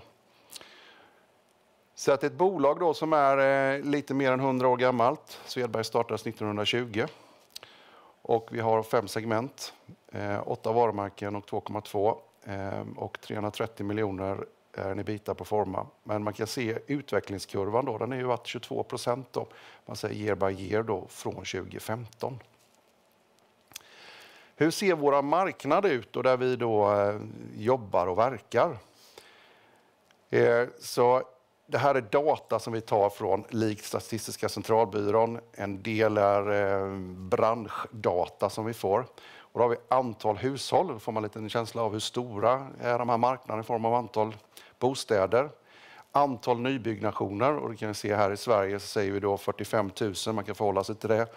I år kommer det väl byggas betydligt färre och nästa år så blir det ännu färre. Men någonstans kan man säga att 45 000 och så sätter vi alla det i relation om andra länderna då. Man pratar ju om att i Sverige har vi ett behov någonstans av 55-60 000. Och då ser man de här marknaderna ihop hur stora de är och samtidigt också då hur både nykonstruktion och då renovering, underhåll och förbättringar är då på respektive marknad. Och nu är Holland som är vår senaste marknad som vi klev in i då, ska man säga att den är ungefär 1,5 gång den svenska marknaden då. Sen kan man säga att i Holland pratar man om att det finns ett behov av 100 000 bostäder. Men givet samma tillfälle om vi inte har fotot så är det ungefär 1,5 gång. Så det borde rimligtvis gå upp i Sverige om det går upp i Holland också. Så det är en ganska stor marknad om man ser på det här. Och så det finns mer att göra på respektive marknad. Hur ser fördelningen ur de här? Innan vi då lägger ihop med Tebalux då, så har vi Svedbergs Makro, Kassor och Roper Rhodes då som våra brand companies eller segment då. Så är ju då Roper Rhodes nästan 60%, agerar i UK och Irland. Vi har Svedbergs på 27% och där har vi då Sverige, Norge, Finland, Danmark. Och Makro är i Sverige och Norge och Kassor, dansk och norsk då i den delen. Så ser vår fördelning ut då i de första 9 månaderna, 23 januari till september 2023. När vi köper bolag då, hur tar vi hand om det här och är våra modell för att förvärva ett bolag och samtidigt ha det ganska decentraliserat. Vad adderar vi för värde? Vi har 4 strategiska ben som vi står på. Det är liksom att se till att vi har en lönsam tillväxt. Vi ska samarbeta utan att vi ska blanda ihop det här. Vi ska se till att vi är duktiga på försäljning, duktiga på produktutveckling och att vi har ett bra ledarskap och organisation i botten. Jag ska ta lite djupare i respektive område här. Tittar vi då på lönsam tillväxt så är det när vi tittar på att köpa bolag så är det innovativa bolag mycket starka på produktutvecklingen som vi ska komplettera till koncernen. Och det kan vara så att vi hittar en ny geografi med samma typ av produktkategori. Eller vi hittar en ny produktkategori i befintlig geografi. Eller att vi får in kompetens och kunnanden in i koncernen. Sen har vi modell som säger samarbete utan sammanblandning. Och vad innebär det? Vi har identifierat 3 områden där vi kan säga samverkar. Och det gör vi inom olika typer av council. Vi träffas en gång i kvartalet och det gör vi inom sourcing och produktion. Inom digitalisering och inom sustainability. Och det drar nyttan av den gemensamma kunskapen som vi har i de här områdena och ser hur kan vi dela den kunskapen för att varje bolag kan bli starkare framöver. Till exempel om vi tar sustainability så är det ju något vi gör för att både få en mer hållbar miljö naturligtvis men också för att bygga affärer. Någonstans bygger vi inte eller använder vi inte hållbarhet för att bygga affärer så är inte våran affär hållbar över tid. Och där är det viktigt att veta så här, hur ska vi fokusera i den här rätt så nya området vad vi ska göra och då delegerar vi ner i bolagen vad gör vi inom varje områden och delar den kunskapen. Likaså inom digitalisering, IT-säkerhet, dela kunskapen om de här. Så egentligen economic scale, kostnadseffektivitet och se till att vi jobbar tillsammans. Kunna alltid ringa en kollega, hur gör du inom det här området och lära sig av varandra. Försäljningskunskap eller sales excellence är att vi har en mix av säljkanaler för att nå slutanvändarna av produkter. Så att vi ser till att vi har en bredd i detta. Och här är ett exempel på det skiljer sig mellan UK och Nordics i de här delarna. Och här är liksom att vi möter kunder på många olika delar in i detta. Det här kan variera lite över tid. Det man är värt att nämna här är ungefär att 15% plus minus är vad vi säljer till det då som är contracts eller så nybyggnation då. Man ser att nybyggnation viker då i det här fallet så är det som vi ser att det påverkar vår omsättning. Sen kan ju de här säljkanalerna i sin tur sälja nybyggnadsprojekt då. Produktutveckling, produktinnovation och att kontinuerligt investera i design och produktutveckling är väldigt viktigt. Vi mäter hur stor andel av försäljningen som är från produkter som är utvecklade de senaste 3 åren. Och det ska överstiga 30%. Vi investerar i ny design, nya produktkategorier. Ett exempel här med det här badkar som Roper Rhodes lanserade på den brittiska marknaden. Roper Rhodes hade inte produktkategorin badkar när vi förvärvade dem. Svedbergs brandet hade badkar, hade en leverantörsbas som i det här fallet Roper Rhodes kan använda för att kunna springa fatt lite fortare. Bygger sin sortiment, design och lanserar ut det här och lyckas väldigt väl. Vi har på ett halvår fått ut de här produkterna på 300 utställningar i England och täcker väldigt stor del av den marknaden. Och det är klart, här har du samma säljkår, du har samma återförsäljare där vi nu får en ganska stor impact i den delen. Så det är ett bra exempel på en organisk växt där vi kan dra nytta av det utanför att det kallar det ren synergi då i kostnad, utan det är mer att man delar kunskapen då i den här delen. Jag brukar säga att vi gör inte kärnkraftverk eller flygplan som är ganska komplexa produkter. Det är ganska enkla produkter. Det som gör skillnaden är medarbetarna och sättet vi jobbar ihop. Motivation slår klass varje dag i veckan. Och därför är det väldigt viktigt att ha ett bra ledarskap, medarbetarskap, uppmuntra till att ta besluten nära problemen. Väldigt decentraliserad modell. Föregå med gott exempel i de här delarna och sen ge mycket förtroende. Alla beslut blir inte rätt direkt, men ta beslut, korrigera och så lär vi av det och så går vi vidare. Och den bygger vi väldigt mycket på. Vi är ett litet huvudkontor, vi är 4 personer som sitter och managerar de här bolagen då, så vi vill inte lägga oss i utan vill att man tar besluten nära där man kan lösa problemet. Lite kort om våra bolag då. Svedbergs, det äldsta bolaget. grundades 1920 som sagt. Ser lite fördelningen på försäljningen, rätt stora i Sverige i den här delen. Och ungefär 150 anställda har haft och har en bra EBITDA-marginal. Lite av produkterna, hoppas ni alla har såna här hemma, annars finns det möjlighet att köpa. Det är så att tyvärr är det många som fortfarande gör fel beslut när de köper badrumsmöbler. Det finns möjlighet att korrigera den. Exakt. Kommer ge en liten inblick i våra bolag här med en liten film, så får ni hålla till godo. Den kommer inte vara så jättelångt, men lite kul att se lite produkter och vad det är vi gör inom bolagen. Få lite känsla av värdet och våra värderingar i respektive bolag. Lite härliga badrumsmiljöer, och det är ju här som är att vi bygger någonting där vi varje morgon, varje kväll så är vi i ett badrum någonstans. Ger oss inspiration på morgonen. En bra känsla i den delen. Det var Svedbergs. Tar vi Makrodesign, förvärvades 2016 i december. Finns i Laholm. Kommer med en bakgrund ifrån duschkabiner. Och sen då addera till produkter i den här delen med badrumsmöbler och lite belysning, lite andra delar. Omsätter knappa 200 miljoner. Lite högre positionerat i den här delen med sitt varumärke. Ser man lite på produkterna att jobbar än mer med design, ligger lite längre i framkant och samtidigt har en väldigt hög leveransförmåga och har en snabbhet i sin organisation. Lite känsla för produkterna och makrodesign. Så det är en liten annan touch, fil på de här. Det är personligen tycker det är fantastiska miljöer. När man kommer upp på morgonen och ser det här så får man ju en bra start på morgonen, dagen.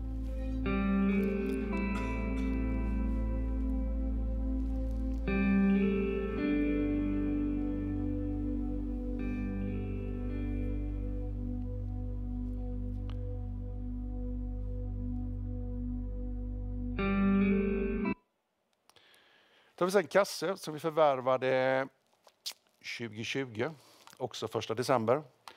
Ekonomiavdelningen älskar när vi gör förvärv precis innan man ska göra slutet på årsavslutet eller årsredovisningen. Vårt familjeägt bolag, Mikael Kasse som var huvudägare, är kvar som vd och det är så vi vill. Vi förvärvar entreprenörsdrivna med ägare som driver och leder bolagen och vi vill gärna ha kvar dem. Omsätter knappt 100 miljoner svenska. Har och har haft en väldigt hög lönsamhet. 15-16 anställda. Är bara trader. Köper och säljer i det fallet 60-70% under eget varumärke. Danska marknaden skiljer sig en hel del när vi kommer till badrumsinredning.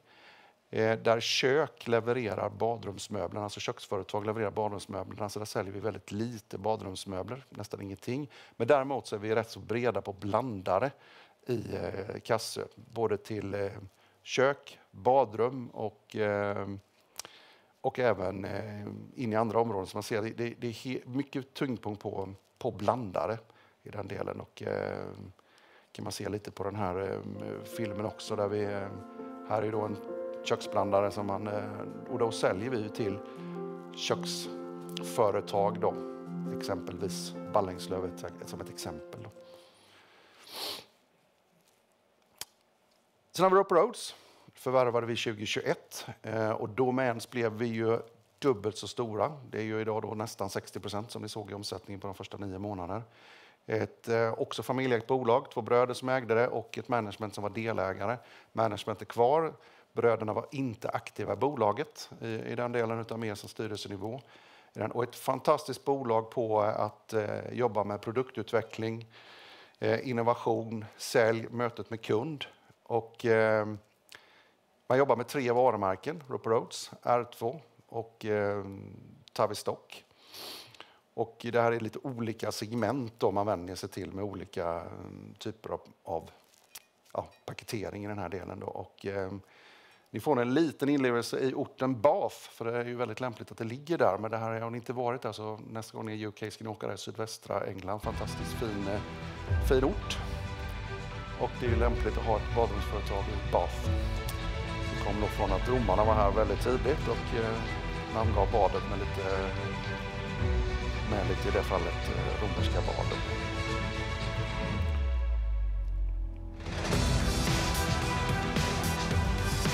Har ingen egen produktion, designar och plockar ihop det och sourcar då kompletta produkter, men är väldigt noga med var vi köper de här någonstans och att man får då i det fallet produkter som har en tydlig identitet och design till de 3 olika varumärkena då.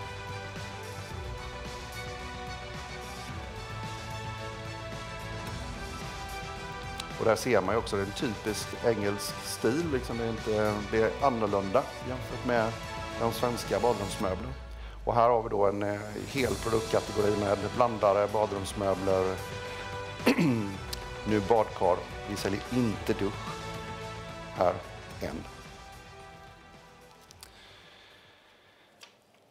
Om vi lämnar då våra badrumsbolag eller våra segment så har våra finansiella mål. Vi har sagt att vi ska växa 10% per år. Som jag visade innan så ligger vi på nästan 22%. Vi ska ha en EBITDA-marginal överstigande 15%. Vi har varit uppe där något kvartal innan och tittar vi nu på forma med Tebalux då så är vi över de 15%. Och det är alltid så här med sådana här mål så får man alltid ha, ska du inte lyfta den nu då? Man kan ju alltid, det är ju inte förbjudet att gå över det här och man kan se det här som minimimål också. Men det här är vår ambition, vi ska ligga över det här årligen. Samtidigt har vi också våra hållbarhetsmål där vi ska se till att vi ska reducera våra CO2-emissioner. Här jobbar vi väldigt strukturerat fokuserat. Vi har gjort GOG-protokollet för alla 3 skopen. Förra året gick vi ner 14% i förhållande till vår omsättning mot året innan. Ett otroligt nyttigt, lärorikt och viktigt arbete. Vi har lärt oss otroligt mycket på att göra det här, att välja rätt leverantörer, rätt sätt att jobba. Så vi har byggt upp en väldig kunskap i hela koncernen. Och det här då driver vi decentraliserat ner i bolagen i den delen. Och sen har vi ett antal andra mål här som ni ser. Minska till exempel antal waste i den här delen. Och allting bygger ju egentligen på både FNs globala mål i den här delen. Tittar vi lite på Q3, känns som att det var länge sedan. Men vi lyckades uppnå nästan samma omsättning som året innan. Och vi hade faktiskt lite bättre resultat. En stor del av detta är Road som går fantastiskt bra i UK. Med både ett förbättrad omsättning men också förbättrad marginal. Vi har sett en svagare utveckling i Norden, framförallt Sverige vill jag säga. Och det är ju det när man är ute och tittar på bolag och som jag säger dricker kaffe och möter nya bolag och potentiella bolag att köpa. Så klart har man svenska glasögon på sig så blir man ganska negativ i sitt sätt att se om framtiden. Men Sverige är den tuffaste marknaden kan man säga, både i kommunikation och hur vi ser att marknaden utvecklas generellt sett då. Också glädjande att alla bolagen har blivit certifierade Great Place to Work. Alltså man mäter medarbetarindex på det här sättet och det är väldigt viktigt för oss att vi jobbar med att vara en attraktiv arbetsgivare och att utveckla bolaget på det här sättet då. Sen kommer vi över till Tebalux då. Det som är vår då senaste förvärv. Och det här är ju då en väletablerad aktör på holländska marknaden med badrumsmöbler i den här delen. Vi kommer in i en intressant marknad. En liknande strukturer som vi finns i Norden. Vi får 2 varumärken, Tebalux och Primabad in. En omsättning på 375-76 miljoner med en bra lönsamhet, väldigt bra lönsamhet. Och det finns fortfarande, kan man säga, det är inte så att det alltid stretchas, det finns potential i det här ändå. Så att se den, vi tycker att vi har fått det till en attraktiv multipel och pris. Och med det vi har sagt i som är vår förvärvsstrategi i att både kombinera organisk tillväxt och med förvärv så är det här ett väldigt bra förvärv för oss. Och de tillverkar också produkterna själva i sin egen produktion. Och vi kommer in på en stor marknad, börjar och komma in på den kan man säga. Det är inte så att det är färdigt, det kan finnas mer att göra på den. Och ett steg för att bli en ledande aktör på den norra europeiska marknaden då. Bolagen har en stark positionering, väldigt drivet av design, produktutveckling, mötet med kunden. De täcker stor del av Holland, med en återförsäljarnätverk. De har viss export. Vi lägger inte tyngdpunkten på det här med viss inträde in till Tyskland, Österrike, Belgien, Luxemburg. Har en väl dedikerad medarbetarkår. Var där i måndags och tisdag så träffade medarbetarna lite mer och blev positivt överraskad. Inte så att jag hade någon farhåga innan, men just den kompetensen, drivet, kunnande som finns i den är väldigt kul att se medarbetarna. Och samtidigt också att ha en tanke på hur man då gör det här hållbart och att jobba med liksom produktlivscykeln i de här delarna. Så summeringsvis så tar vi ytterligare ett steg in på en ny marknad och en del i vårt sätt att bli en ledande aktör i norra Europa. Vi ökar omsättningen, vi har också med att lönsamheten förbättras genom det här och vi diversifierar oss geografiskt, vilket gör att vi får en mer stabilitet och en riskspridning. Och den här är ju då liksom också möjligt att skala upp i den här marknaden då. Så vad gör vi då framöver? Vi ska se till att vi fortsätter ta marknadsandelar. Och hur gör man det? Jo, proaktiv försäljning, möte med kund, lyssna på kund, utveckla nya produkter. Se till att vi är duktiga på det vi gör, driva operativ excellens. Jag är inte en vän av stora så att säga, kostnadsreduceringsprogram. Det måste ske dagligen samtidigt som du vinner nya marknader. Hela tiden tänka på att lite bättre idag än igår och imorgon än idag. Så att, där gör vi också en hel del i det och att samtidigt jobba med sustainability i allt vad vi gör i de här delarna. Och det är det att det ska vara en del av businessen. Det är inte någonting vi kan lägga på i slutet utan det ska vara en del i allt vi gör i de här delarna. Och sen är det ju att få med Tebalux ombord och få dem in. Vi integrerar inte så väldigt mycket men det finns vissa delar som vi naturligtvis måste få in och få på plats. Men det är inte så att vi plockar ihop mycket så det är ganska lite integration. Men det är just att få med dem in, känna att de är en del i familjen. Och där tänkte jag stanna. Tack så mycket för att ni har lyssnat. Kanske Benjamin har någon fråga kanske? Ja, men det har jag. Om jag hänger på kroken där på Tebalux då, som du pratade om på slutet. Ganska liknande affärsmodell som Svedbergs. Kan man tänka sig att det finns några inköpssynergier eller liknande att tala om här? Om man säger så här, vi har ju liknande eller samma leverantörer. Och jag har väl aldrig stött på någon gång att man har samma pris och man har samma konditioner. Så det är klart att här finns det ju delar att göra. Och det är sånt vi naturligtvis tittar på, att vi ska ha rätt leverantörer och se till att vi har rätt pris. Så det är klart att det förväntar jag mig väl att det finns. Mm. Ni jämför fakturor lite och så ser ni vem får det bättre. Ja, och sen är det ju så också att hitta och bli en bra partner. Leverantörerna ska vi ha med som en bra samarbetspartner i de här. Så att här har vi ju helt klart utvecklingsmöjligheter. Mm. Det skulle vara spännande också att höra dina tankar om 2024. Den svenska marknaden benämner du som speciellt tuff. Nu är projektmarknaden en ganska liten del av en omsättning. Men hur ska vi tänka kring konsumentledet in i 2024? Tror du? Hade jag haft ett väldigt bra svar på det så hade jag nog inte haft det här jobbet. Men det är en annan sak. Men jag kan säga så här, så som jag tänker och som vi resonerar. 2024 blir nog ett på svenska perspektiv fortsatt utmanande år. Kommer förhoppningsvis, nu var det utifrån den här aspekten så var det positivt med räntebeskedet idag. Så jag säger så här, kanske se en uppgång i slutet på 2024. Sakta uppåt i den delen så vi ser i alla fall att hissen har stannat.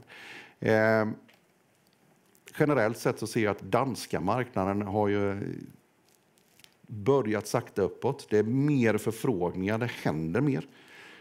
Norge lika så. Det är någonting som har skett sista 1,5-2 månader. Man ser att det rör sig mer ute i liksom att det finns någonting att göra. Det är inte tyst fullständigt.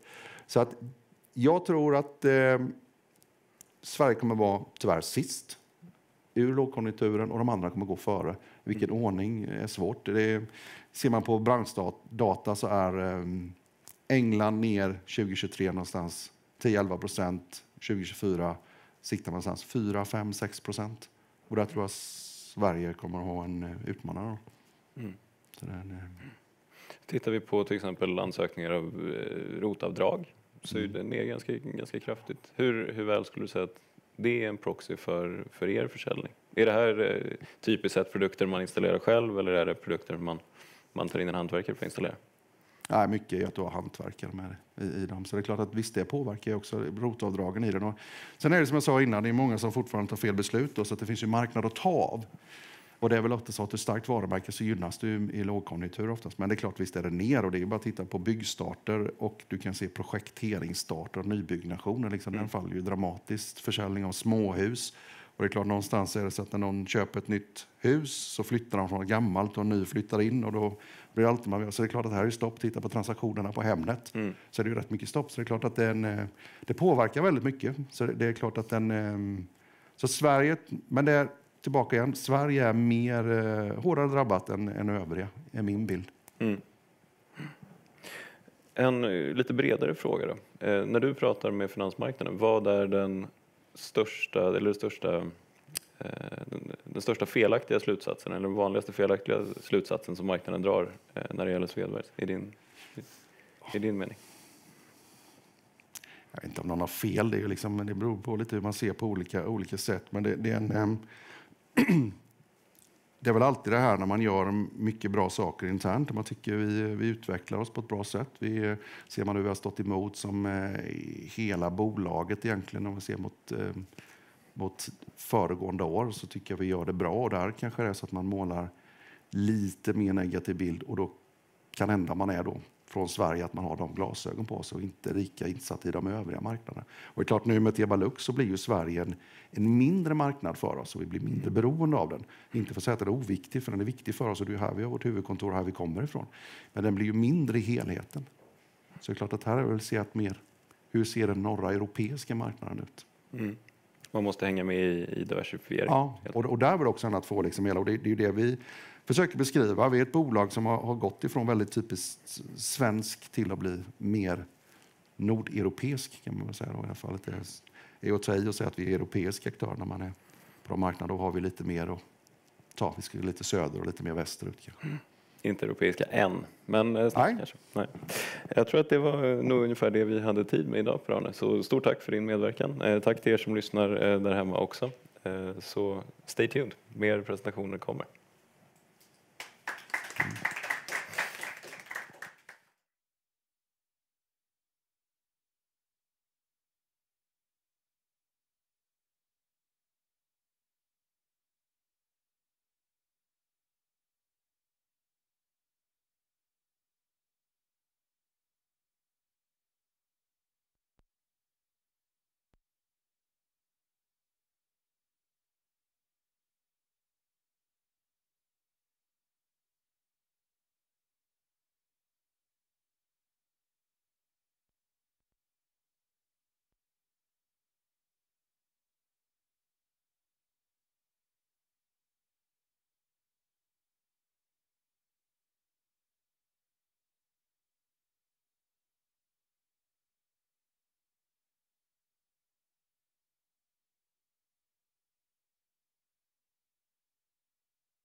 Hi everyone, and welcome to ABG Investor Days.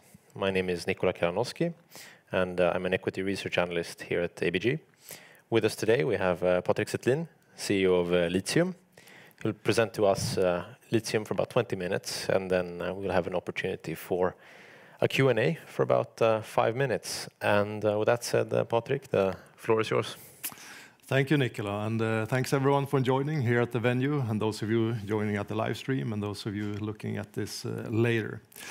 Like Nikola said, I'm Patrik. I'm the CEO of Lithium since 4 years back. Prior to joining Lithium, I was a few years at Visma Group, Visma CS, building one of the largest SaaS companies in Sweden.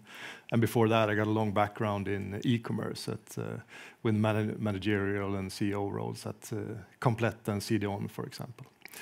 But we're not here to talk about me, we're here to talk about Lithium. I'm going to give you a quick brief of the company and what we do and why we do it and why we think we are a good bet to invest in for customers, for partners, and for shareholders. So let's get going. Lithium, for those of you who know us, we are a software company in the e-commerce. We are building an e-commerce platform that we provide to the market through a solution partner network.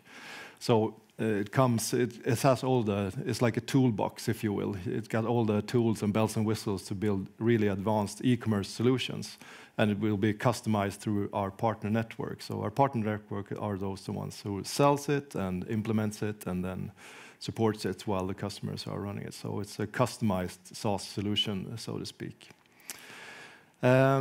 It's not for everyone. It's not for simple e-commerce solution. It's more for advanced needs. It doesn't matter if you're in B2B or B2C, but if you got millions of products, millions of customers, or complex products that you need to display to a large audience, then the Lithium platform and our e-commerce solution is probably a good fit for you. And we got quite a few customers. If you're Swedish or Nordic citizens, you probably recognize a few of these logos on this slide. And this also represents sort of the full range going from left to right, from B2B manufacturing to B2C and players who got direct-to-consumer models. So we provide solutions to all of those. And this is just a testament to the flexibility in the platform, which is key for us in the market and a key selling point for us to be successful in the market as well. So most parts come out of the box, but then it's customized to the specific needs of the client, what they want to do with their brand, what channels they want to go to, what's the sort of business model, what kind of tech stack they got, so they can modify and adapt it to their specific needs to be successful in the marketplace. So, and this goes directly into our reason for being, what we're trying to do, what we're trying to achieve. The most important thing for us is to make our customers outperform their peers in digital commerce. So everything we do, the way we build the platform, the product, the business model, how we work with partners is to achieve this specific goal, to make our customers successful in the market. If they make it, we make it as well. So that's the whole idea of it. And this has been quite successful, quite popular in the marketplace. So we got rather good traction these days. We got 200 plus customers and counting. The clients of ours, they sell all over the world, even though we're situated here in Sweden and the Nordics. And many of our clients got their headquarters here, but they are selling all over the globe. So with geographical markets, if that's the measure, then 100 plus. But also if you diverse it into, B2B market or sub-segments of markets, it's thousands of markets actually. Like I said, we deliver the platform through a solution partner network. They customize it to the specific customer needs and then support it and develop it further. We got 40 plus, going close to 50 soon, but solution partners today in the market, primarily Nordic-based, but some of them got geographical footprints in the US and Europe as well. So we are looking to follow them out there in other geographical markets. Through the platform, these days flows over 20 billion SEK. Got to get the currencies right. Yeah, 20 billion SEK plus flows through the platform. So it's quite a big chunk of Nordic e-commerce that goes through Lithium platform, Lithium solutions these days. and those customers metrics, of course, are translated to the business. And we got a SaaS business model, so customers they subscribe to the platform. They're customized SaaS platform. Of course, in SaaS business, the main KPI is recurring revenue, and in our world, it's annual recurring revenue. And we are at 73 million SEK in our ARR in the last Q3 report. We're listed at Nasdaq, in case you don't know. So we're listed at Nasdaq First North Growth Market, so I can only speak about Q3 numbers, of course. And Q3, 73 million SEK ARR, which was a growth with 9% year over year. So we come from quarters Q1, we had 7%, Q2, 8%, Q3, 9%. So even though it's a bit of a tough market out there, B2C clients are really facing tough market conditions, we are still able to grow. And much of this is because of the SaaS, the predictability of the SaaS model. Also worth noting is that all of our revenue is recurring, so it's 100%. There's no, if you look at peers to us or some players that do similar things, it's more common than not to have also consulting in your revenue, but we have none of that. It's pure product, pure recurring. So that's a strength for us. And looking at the underlying sort of strength in the business model, we got close to or approximately around 70% gross margin, and been having that for quite some time. So there's room to be very profitable as we go along. Okay, some other highlights from Q3 then. It was another decisive step for us. Of course, I mean, growth is one thing, but profitability is probably the main thing these days in businesses coming, at least in the tech sector and e-commerce, of course, since many are struggling with this, but we are moving quite fast to a profitable state, a cash profitable state, not just EBITDA. But we've improved our EBITDA quite a lot from year over year. So in Q3 we were at 3 million EBITDA, and the margin was up to 19%. So it's starting to get to quite decent levels in this. And if we look through a year, the improvement is even bigger. We've gone from a bit minus to quite substantial plus in our world. So looking up, ARR, already talked about it, right? If we look more to the product, then Lithium Commerce Cloud, we've launched some quite significant tech updates in our platform. I don't know if you're familiar with this, but we've launched something called headless and also called serverless. Basically, this is beneficiary to the modularity and flexibility of the platform, and also the performance of it with serverless. It's more dynamic. There's customer values that you get better performance and you get more flexibility, which is key for us and our clients. And this has also attracted new solution partner to us with these new updates. A little bit more about the market, since we got a really, in our mind at least, a good product market fit in B2B. We're quite successful in this space. The good thing about the B2B market per se is that it's more stable. It has not been that affected by the downturn or the macro situation in the economy. The digital transformation digital sales transformation is ongoing, and it's getting stronger and stronger. B2B companies in general are a few years behind the business to consumer players, which are more sort of cutting edge when it comes to digital sales, and been so for quite some while. But now there's a generational shift, and also there's coming new demands from the buyer side in B2B businesses. So this is really starting to transform the digital sales or towards digital sales in B2B. As you probably are very, very well aware of, the B2C companies are facing more tougher conditions in the market. So we see some signs of things looking up. Sales in the second part of year starting to pick up a little bit again, and it looks also with the rent probably topping off now. So it seems like the space to the space for each consumer to spend more will increase in next year, which will be beneficiary, of course, for them. Couldn't find the word there really. All right, so a little bit about our third quarter. Looking ahead for lithium then. Business resilience, important these days for us in our business. It's the SaaS model and the fact that 100% of our revenues are recurring revenue is real strength for us. It makes our business predictable and solid and growth as well. We got high stickiness. We are providing core software for selling digital. And the installed base we got is customized, and customers are invested in this, and also it's integrated into tech stack. So the fact that it's core software and integrated, and customers are invested, makes it. I mean, the shift is a bit further away if you're looking to do it. And as long as customers are happy, which they are, there's no need to go elsewhere, right? We got a strong position and good traction in business to business. Like I've already said, this is less affected by the downturn than macro. They're not as affected by the macro situation per se, and the digital transformation trend is a bit stronger here than in business to consumer at the moment.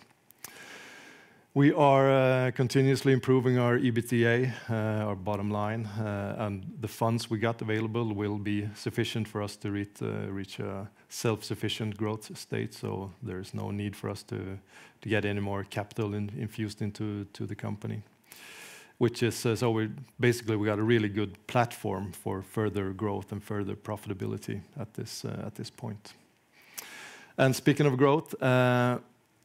Our platform, Lithium Commerce Cloud, it's top modern. We've refactored it bottom up for a couple of years, but now we got the latest technology in the marketplace. We got the headless, we got serverless, we got basically everything that buyers out there are looking for from a technological standpoint of view. And then it's of course features and functions that you need. And the value proposition, it caters to both, if you want to grow your sales, of course, which is obvious, but also to be more efficient in your sales or in your customer service parts of the business. So either way, if it's good times or a bit tougher times, we always got something in our value proposition that is attractive to the client base out there. Already talked about this. Besides the sort of technology advances of this, it also improves our profitability because serverless allows us to host the customer environments more efficiently. It's better for everyone. It's more dynamic for the customers. It's easier access for our partners who's building it, and it's more efficient for us from a performance point of view as well.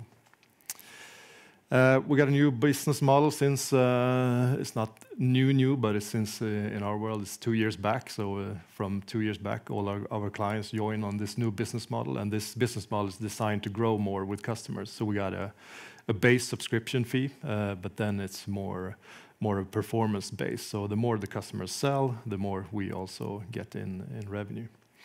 Which has not been the best timing to launch this in the market, but as times get better, we will also benefit from this. So this is a bit of maybe a hidden gem in our company.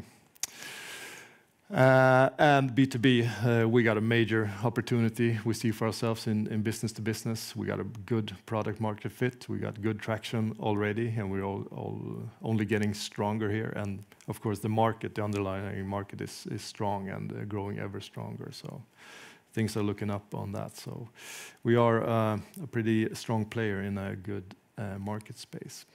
And just to show you a little bit more about this, just in the Nordics, this is how digital sales distributes in product selling companies out there. So 30% of companies out there do not sell anything digital at all. They don't even do sales support. They don't even have a product catalog up. They don't even have self-service for the clients. So, but this is probably the major shift happening these days in business and consumer. This has already happened, right? You can't hardly name a single player who hasn't at least self-service or showing their products online to build some sort of digital presence. But this has not happened in business to business yet. So we're looking to, maybe not all of them, but probably a very large chunk of those will move to that side in the next couple of years. And from that, that sort of starts with, you know, just showing your products up and have self-service, maybe going through full-blown e-commerce. So there's a few stages to go through as well. So huge market potential, and this is just the sort of the Nordics, and we are pretty advanced. So if you look in Europe or even the US, it's they are further behind in general. All right, a few key takeaways before I'll just leave to a few questions. Lithium, we got continuous growth even in a tougher market, and we are improving our profitability pretty fast. We got business resilience, pretty high resilience, and we're well positioned to tap into market potential going forward. And we are on track to reach cash flow positive state, to be self-financed in our growth. So keep that in mind when you think of lithium. Thank you very much, Patrik. Just a few questions from my end. I think you delved a bit into this, but if you could perhaps give us some additional color on how your business model allows you to scale, and what sort of costs are variable and what costs are fixed. Yeah, sure. I mean, on the sell side, it scales through. We got the partner model, so we don't have to. The partners are running sales and support and implementation for us. It's sometimes a bit slower to get going, but when you actually get going, the scalability is very good on that part.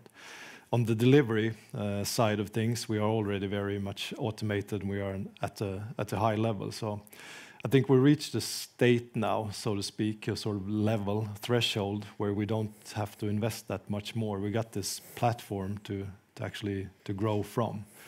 So I don't think we need that much more. You know, our costume is big enough to grow way further than we are at now. So, but and the other part of the question was, what parts were? Yeah, what sorts of costs are fixed? But I think you covered that, I believe.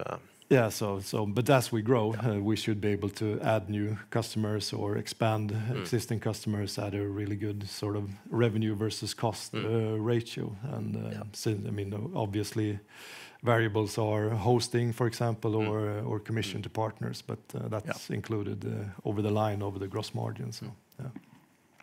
Could you say anything about whether the investment appetite among B2C and B2B clients has changed in any way in this year compared to 22, for example? I think 23 and 22 has been pretty similar. There was a huge shift last summer 22, because we have the pandemic boost still going, and the sort of macro situation that we are in now hadn't really hit. So up until summer 2022, but after that it's been pretty much the same. B2B is steady and you know, moving along pretty unaffected, while B2C has been it's been very much affected by the situation. Everybody is cautious to do investments, and there's longer sales cycles in general, I'd say. So we're starting to look. I mean, we're cautiously optimistic, starting to see some signs of improvement, more optimism among B2C retailers as well for next year or late parts of next year, and B2B seems to come out pretty unharmed by the situation. So on volumes, I guess you kind of touched on this, but has there been any meaningful change to volumes with respect to B2B or B2C in the last, first half of 23 and maybe Q3 compared to previous periods? I mean, client sales are starting to pick up a little bit again. We see this has been quite down for B2C players. B2B is a different story, but those are the most affected. But it's not been a huge shift yet. I think we just need to be a bit patient in current market But in my belief, I think the markets will start ticking again maybe late next year. There's new hope. Yep. And is there anything in terms of the service that you offer. Is there anything you'd like to change or improve to the platform? I think you mentioned headless, but is there anything else you're looking at? Yeah, you always want to improve, right? Yeah. That's the name of the game. No, but I'm really happy where we're at with the technology, from architectural standpoint of view, from a performance standpoint of view, like the toolbox that we provide to the market. But then there's always, you know, things you want to do to improve the customer business, and we are really looking further into that to just bring more customer value all the time. But that's ongoing work in our world. It's always we're always investing in product development to improve. Yeah, that's fair. And I think if we just wrap up with a final question, what do you most look forward to in 24? Oh, in 24, I guess from a larger point of view, geopolitical or macro, I'm just hoping that things really will bottom out, like my belief is, so we can get some new hope in and do more business when it comes into next year. But other than that, it's just, you know, just keep on building lithium with my team, and just keep providing, you know, even greater customer value to our customers. We just love what we do. Yeah. Excellent. Well, thank you very much for the presentation, Patrik, and thank you to everybody else for listening in. Yeah, thank you.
Hello, everyone, and welcome back to ABG Investor Days. My name is Adrian Gilani, and I'm an equity research analyst here at ABG, responsible for covering Eltel, among others. And I will be moderating our next presentation, which will be given by the CEO of Eltel, Mr. Håkan Dahlström. He will give a roughly 20-minute presentation, and then we'll have time for some Q&A after that. And with that being said, Håkan, please go ahead. Thank you, Adrian, and good afternoon, all of you. Yes, my name is Håkan Dahlström, and I've been the CEO of Eltel now since August last year. And we are the leading service provider for critical infrastructure in the Nordic. And with that, we're enabling renewable energy and high-performance communication solutions. So now, being a little bit more than 20 years old, we have a great position and a great foundation for further development of the critical infrastructure in the Nordic. And what we do in reality is that we design, plan, build, but also maintenance and take care of infrastructure over the life cycle. And this is what we do for telecommunication infrastructure and power network. So our customers is normally a telecom operator or a network owner. We have a full-fledged portfolio of offerings, both in communication and power. And very much as the rest of the society, also for us, sustainability have become a core of many of our discussions and is sort of something that is present with us daily. So the main part of our business are in the Nordics, but we also have operations in Germany, Poland, and Lithuania.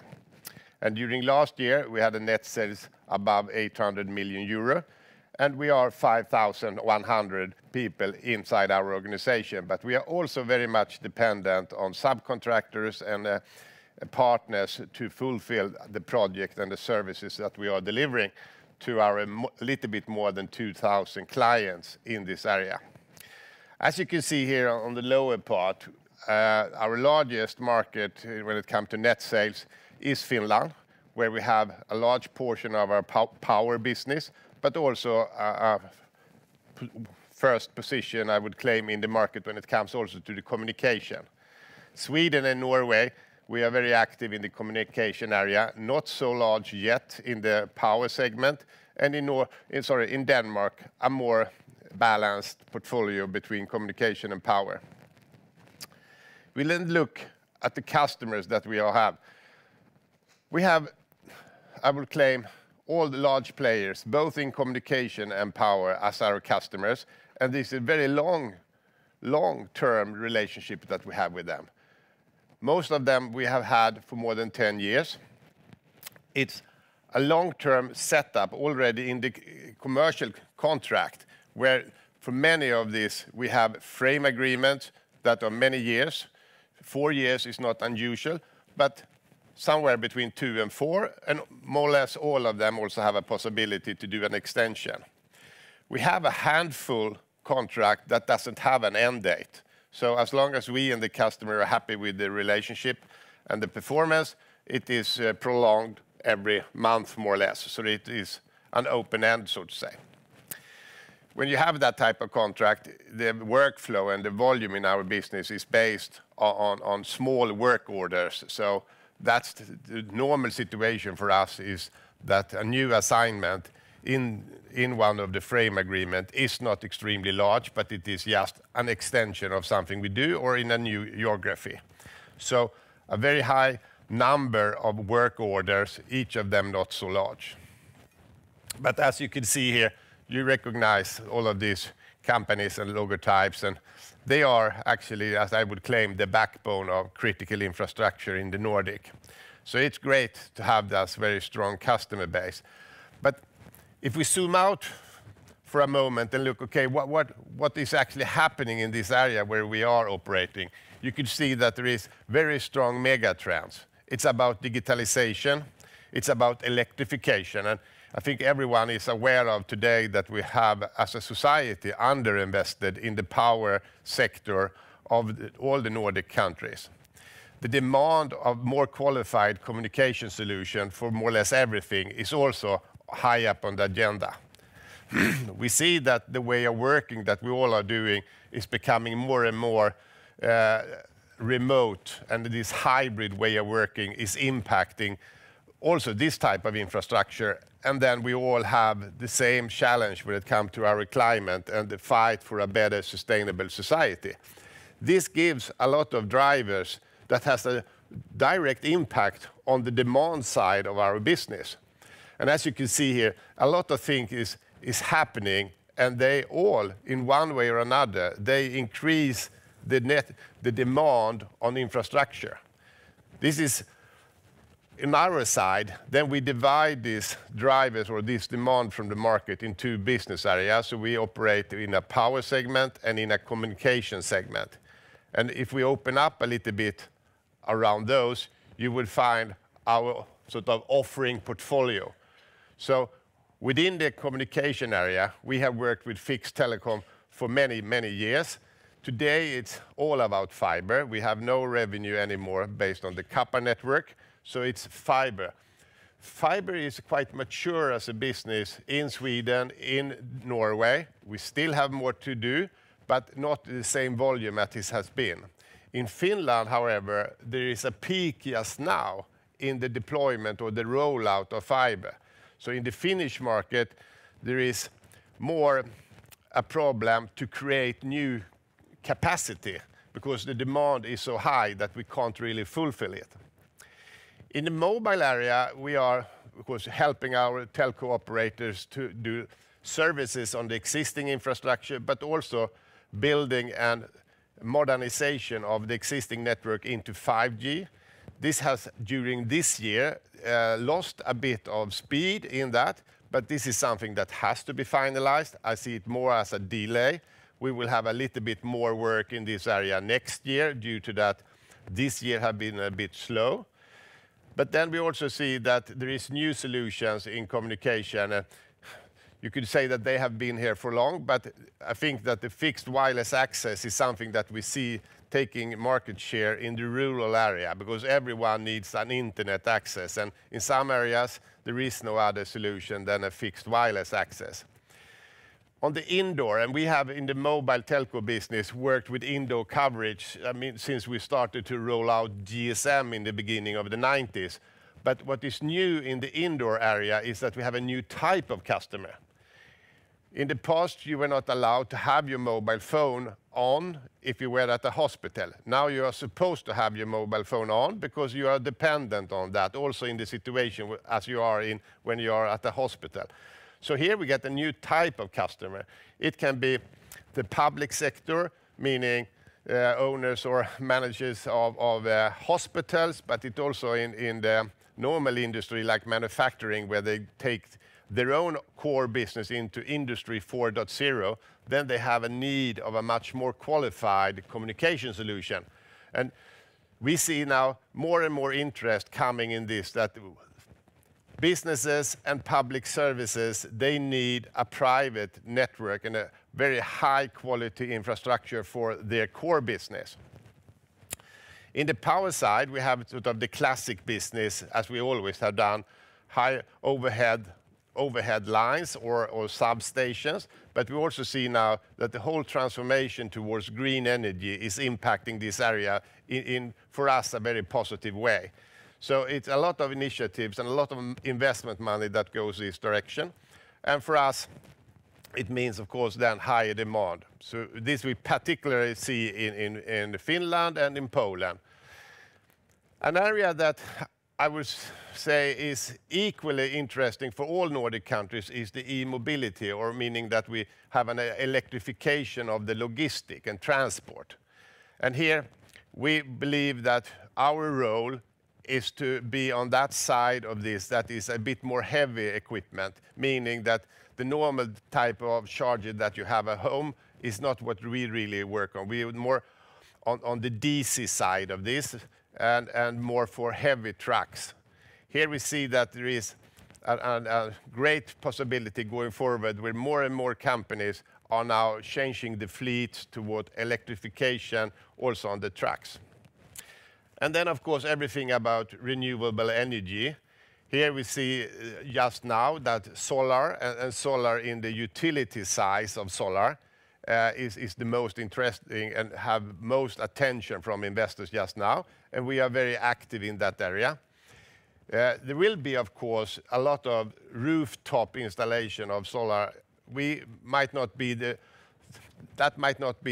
perfect match for us. We believe that Eltel will be more competitive in the area where this is a utility scale, meaning that it is a quite complex infrastructure that should be built.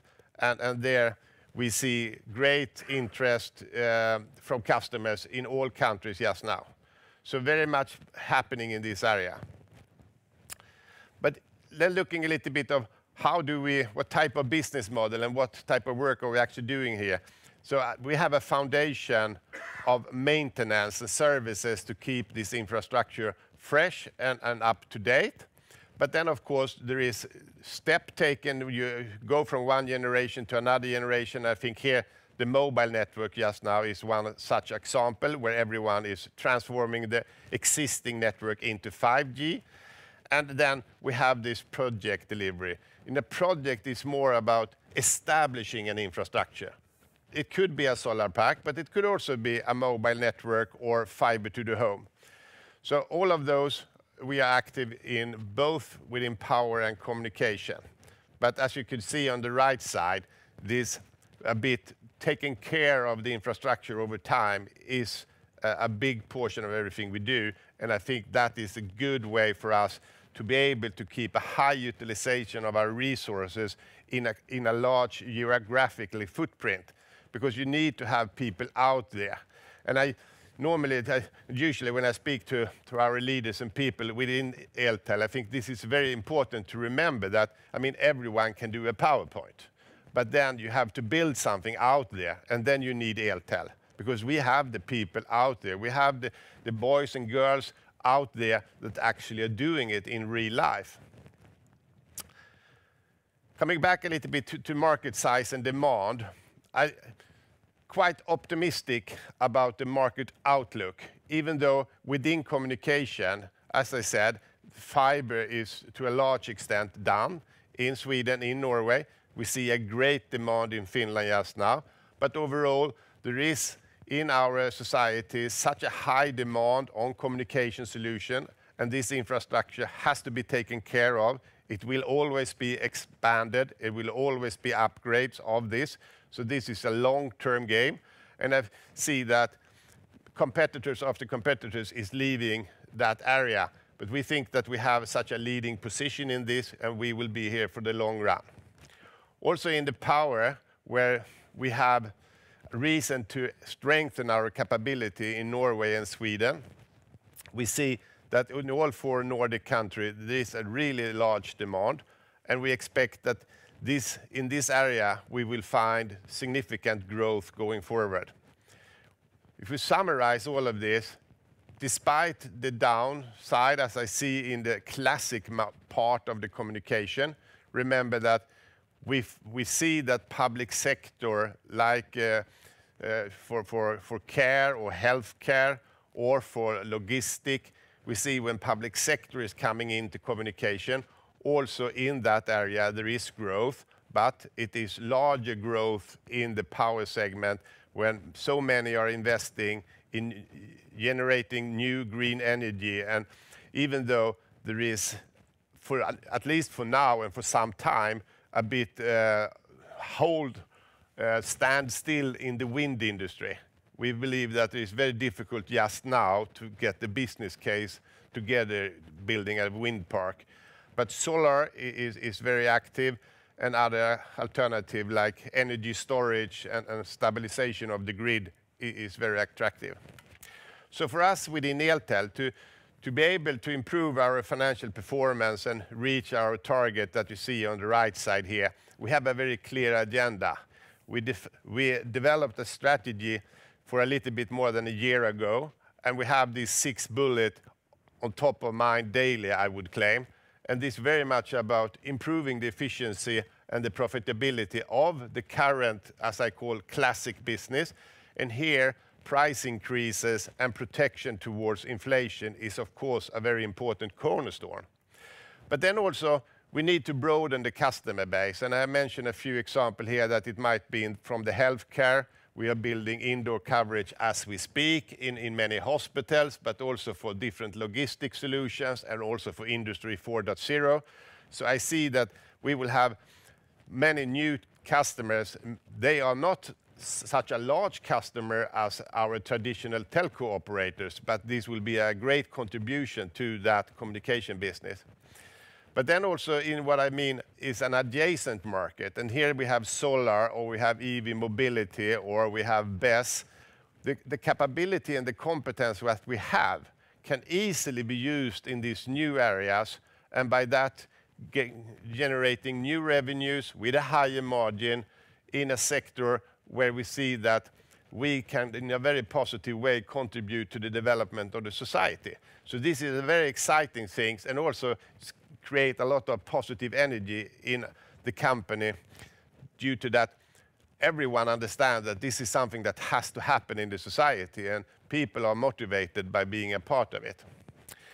Then within Eltel, I think that we have to admit that our commercial skills have not been state of the art, and I think we are very aware about this today. We work on this. We were a bit unprepared, I would claim, when the inflation hit us, hurt us as it did during 22 and also to some part during 23. We are now shaping up this, and I think we are a bit optimistic when looking forward. But this is something that we have to have high up on the agenda, sort of taking care of the commercial side of our relationship also. And then, of course, we have to look a bit on our position.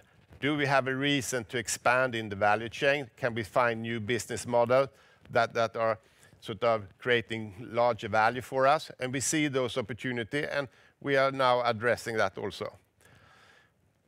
I mentioned in the beginning here that sustainability is something that is higher up on the agenda today than it has been in the past. And this is becoming very clear now in the customer discussions. So in the past, this was something that was mentioned a little like a footnote, and no one really took it so seriously. Now this starts to become a real competitive edge that we have been engaged in this area for quite a long time. And more than 60% of our customers have committed to this science-based target indicator. And that means that they need also to buy from providers that are committed and are a part of that system. So here we believe that this is something that will become even more important going forward, but we see that already today. So I think that's good for us, it's good for society. Then a few highlights from the third quarter that we reported here in beginning of November. And I'm happy to say that we see a total growth of 3%, but in local currency in our segment here, we do more than 8%. And I think that's good, and we are very optimistic about the future here. This growth is driven very much by Finland, Denmark, but also Sweden is doing great here. Norway, we have a setback since fourth quarter last year in Norway, and we are still having sort of a bit of pain from that.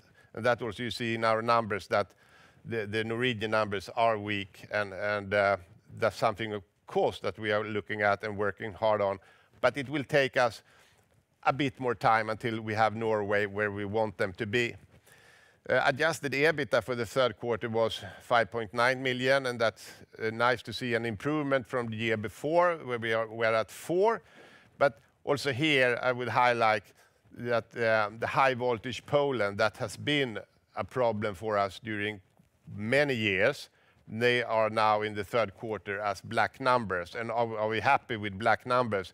Maybe not, but being at a loss-making unit inside the group for so many years, it's great now to see that the new strategy that we have formulated for them, where we have sharpened the focus and changed the scope of the business we're going to do forward, that we now see that also pay off there. So all unit contributed to the positive result, and I think that's good.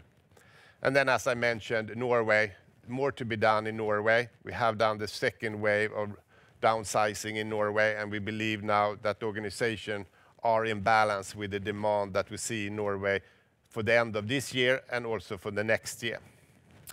A lot of positive development in this, what I call new businesses. And on the image here on the left side, you see one example of this. This is a solar park in Finland, just outside the capital area of Helsinki. The site is called Loja. This picture is like 2-3 days old, and we have now, even though there is snowing in the area, we are now installing solar panel. This park will be the size of 10 megawatt. So this is the largest installation that we have done.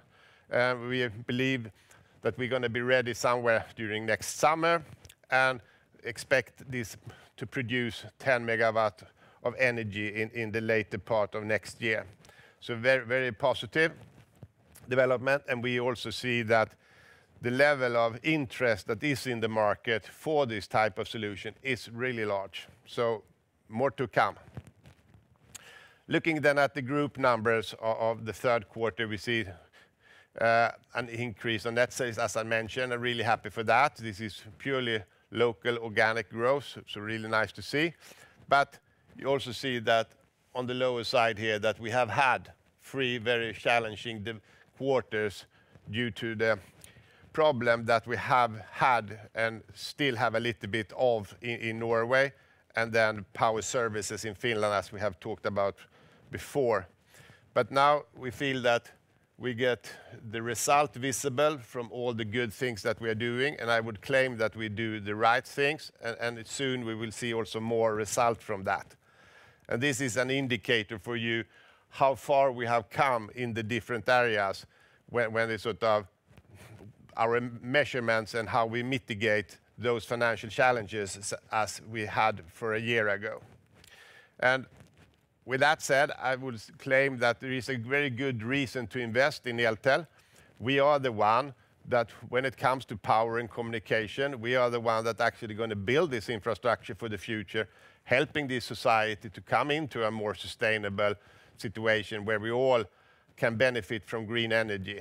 I believe everyone is aware of today that it has been many, many years of underinvestment in the energy sector, and now it just has to change. We don't have any alternative. This is something that just have to happen.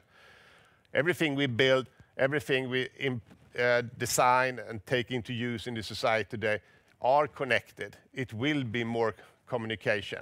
And here, Eltel is perfectly positioned for helping the society, both with the power side and the communication side. With that, I think I've used my time, Adrian, so over to you. Yeah, no, that was very interesting, and thank you for your presentation. I'll go straight ahead with a few questions. And I guess, first of all, you mentioned that you have previously struggled with some issues from high inflation, and then you talked about, as you put it, needing to improve your commercial skills. We have seen an impact on this on the margins, but can you just give some more input on what that actually means in practice, improving the commercial skills? Yes. I think having very long relationship and having very many contracts is very long. It is so that a big but a big portion of everything we do is based on commercial terms that have been agreed for quite a long time ago. And to have many large customers is also a bit difficult when you are dealing with the commercial terms. But we have to become better, and I would claim we have done that, and it starts to be visible in the numbers, that we have to be able to argue for higher prices due to inflation, fuel prices. We have a very high price increase on asphalt, on steel, everything that we are using. This has also to be recognized by our customers, and we have now been able to sort of share the burden with our customers, meaning that we have been able to agree about higher prices also in existing contract. And then many are talking about indexes, and I would claim that to have indexes in a contract is obviously something you have, but it doesn't help you to solve the whole problem. It's just a part of it. So many things are developing in a different way than the indexes that you might have in that specific contract. So for us, I think now we are a bit more than 20 years old. It's time for ourselves to grow up and set our own agenda and clear out where are we heading. And that's also why these new businesses is so important for us. Perfect. I think we have time for one more question. And I was excited by the new growth areas that you talked about with the renewables, for example, and e-mobility. And I think you did well to illustrate the growth potential of those markets. Can you talk about the profitability side of those contracts? Does that give you some sort of extra possibilities to increase profitability in those areas as well? Yeah. In what I call classic business, that when we have power and we have communication in this long relationship, we are sort of exposed for being commoditized. Everything is very much about price. In the adjacent business, it's much easier to have a more market-oriented price. So, of course, we see an opportunity to do better margin in everything of this, what I call the new businesses, is one of many reasons to go in that direction. So, yes, and we see that already now, that there is the customer in the new businesses, they are priority one is that you can deliver, that you have the competence, that they can trust that you can do that on time. And then, of course, price is always a very important question, but it is not question number one. In the classic business, where we have had customer relationship for more than 20 years, unfortunately, the discussion is very much about price. That is not the case. So how can you convince the customer that you could build a solar park that has the size of 50 megawatt or 100 megawatt? That's another question, and I think that is a more interesting question for us to spend time on. Yeah, perfect. I think that's a very good note to end on. And with that being said, I'd like to thank you for your time and for your presentation. Thank you. Thank you. Thank you.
Hi everyone, and welcome to ABG Investor Days. My name is Nikola Kalanowski, and I'm an equity research analyst here at ABG.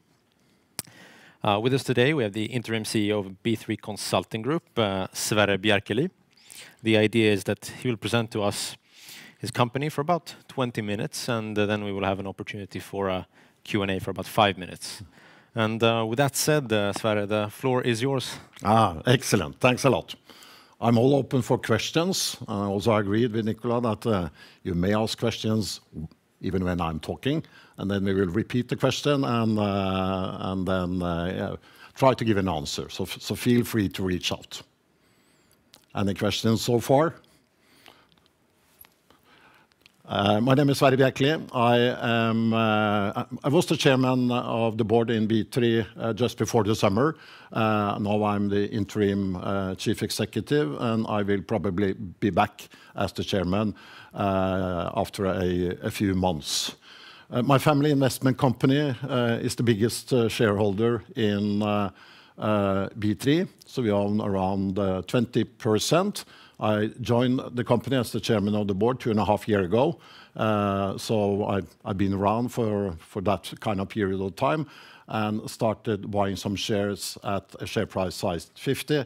And today it is better, however, worse than half a year ago.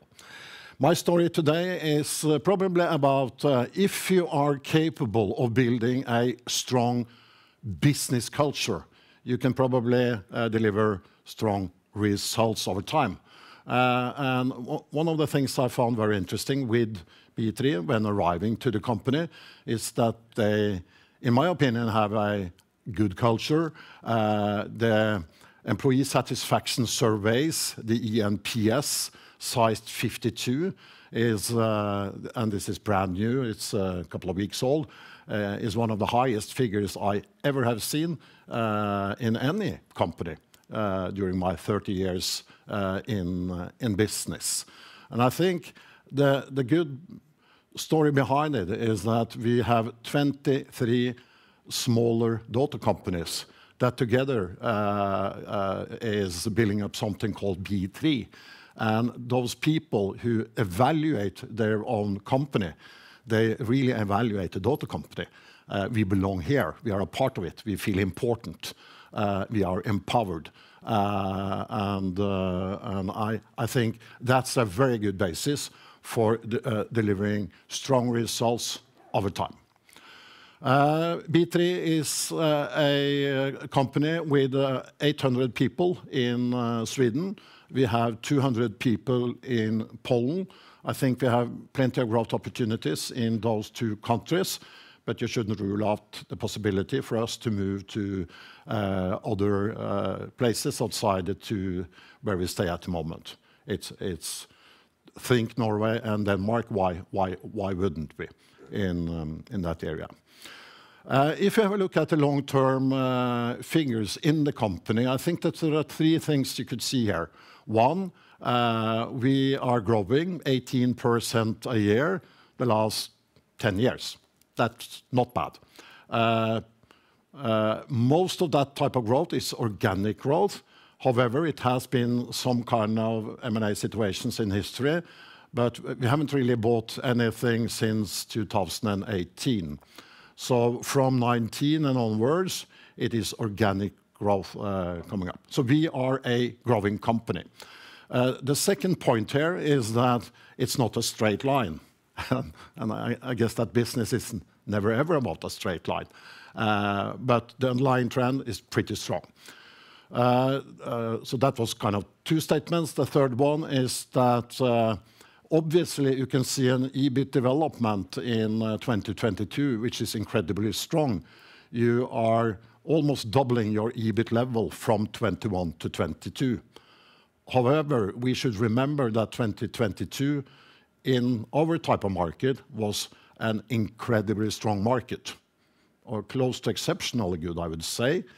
So I would say that this is a bit of luck in 2022. And then we are up against a difficult year to compare with in 2023. But I will show you in a minute now that the way we have started in 2023, the first 9 months, is also actually pretty good. We have a higher EBIT level in nominal values after 9 months in 2023 than in 2021. So even if we are not kind of delivering exactly the same result this year like last year, the EBIT development trend is, in my opinion, strong. This is the kind of last year figures, 2022. 24.5% growth looks incredibly strong. Everything is organic. What you should remember is that we have a business model starting up new companies and then taking control of these kind of companies, owning them more than 50. Typically, we go to 100% ownership 3-4 years later. During that period, we consolidate figures in. So the point here is that the underlying reality on growth in 2022 is not that strong. You should think more like 15% growth in that market underlying.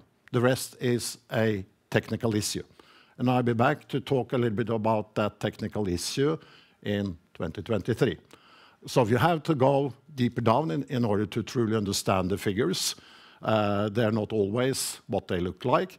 So the growth level here is formally correct, but underlying realities is slower than 25, and 2023 is stronger than what you will see formally. We'll be back to that in a second or two. Quarter 3, 2023, from the quarter 3 presentation, the second best quarter 3 in history. Not that bad, but if you compare with last year, not at all good. But the second best third quarter in history, okay. It's okay. We are on our way to profitable growth this year as well, even in a situation where the market is a lot worse than it was in last year. That's the fact. If you have a look at the Polish company, and the Polish company with 200 employees, they were growing with 100% last year. They are growing very fast this year as well. The Polish market is also, to a certain extent, challenging, but they maneuver very well and continue to deliver very strong figures. That company is not consolidated into the headline figures of the company, so you have to look upon Poland as an underlying reality in that area. But if you should take an investment decision, you should have a look at the formal figures, you should have a look at the underlying realities, and then find out what to do. And the good thing is that we update you investors on one underlying company, which is the Polish one. We have other ones, but they are not that sizable, so it's not really necessary to update you. There are a couple of them, but if you have a look at the quarter 3 and the per quarter 3 figures in B3, you can see that if you are looking at the underlying realities, we are growing single digit, not double, but okay, we are growing. And you can see that the EBIT level today is higher, both formally and underlying, than 2021 and every year back in history. So in a tougher or harder market, which we have today in the IT consultancy sector in Sweden, we are pretty happy with what's delivered. It's not good enough, but it's okay. A couple of words about our business model and the financial targets going forward. So if we start with the business model, we are not a company. We are 23 companies.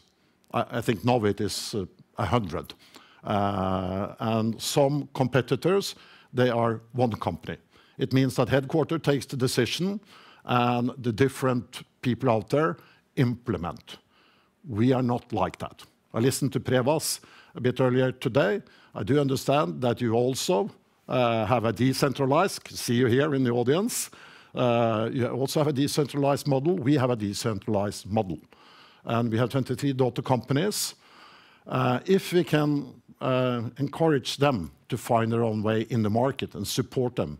I think this could be a good model. And then the mother company must value add and not grow and be too big in that area. So we are happy with the model. We are growing in a number of companies. Sometimes we consolidate a few of them, but not very often in that area. So you should probably expect us to be more companies in the future, and we are doing startup activities as we speak in that area. I'm not saying it's the best model, it's our model. So if you do that good, you will probably continue to grow double-digit for the next 5 to 10 years with a healthy EBIT level, which is a lot better than history. Because if you go 5, 6 years back, the margin level of B3 was pretty poor. After 2021 and 2022, that has leveled up to a kind of a more acceptable level. And what is a more acceptable level? So what we have said to the market is that we will reach around 1.5 billion Swedish kronor annual volume in 2025. Last year, 150, give or take. It's expected low single-digit growth today. So we are still kind of, if you exclude Poland, below or around 1.2 billion this year. But remember, this figure is including Poland, because Poland will be consolidated not later than 2025. That's a contractual situation. We have an agreement. It will be consolidated. Whether that happens in 2024 or 2025, that's up to the two parties, the co-owners in Poland and us. But what you should expect is that that will happen in 2025. So if you add the Polish volume and see some kind of growth in 2024 and 2025, it's not very difficult to see that you shouldn't do a lot of M&As to get to 1.5. You should actually do pretty little M&A in order to get to 1.5. A question? Nice. Yes. So did you say that Poland will be a 100% owned subsidiary in 2025? It is the base plan is that the Polish company will be 100% owned in 2025. That's the base plan. That's the kind of agreement between the two parties. We may negotiate otherwise to say that we go to 75 or 80 or something like that.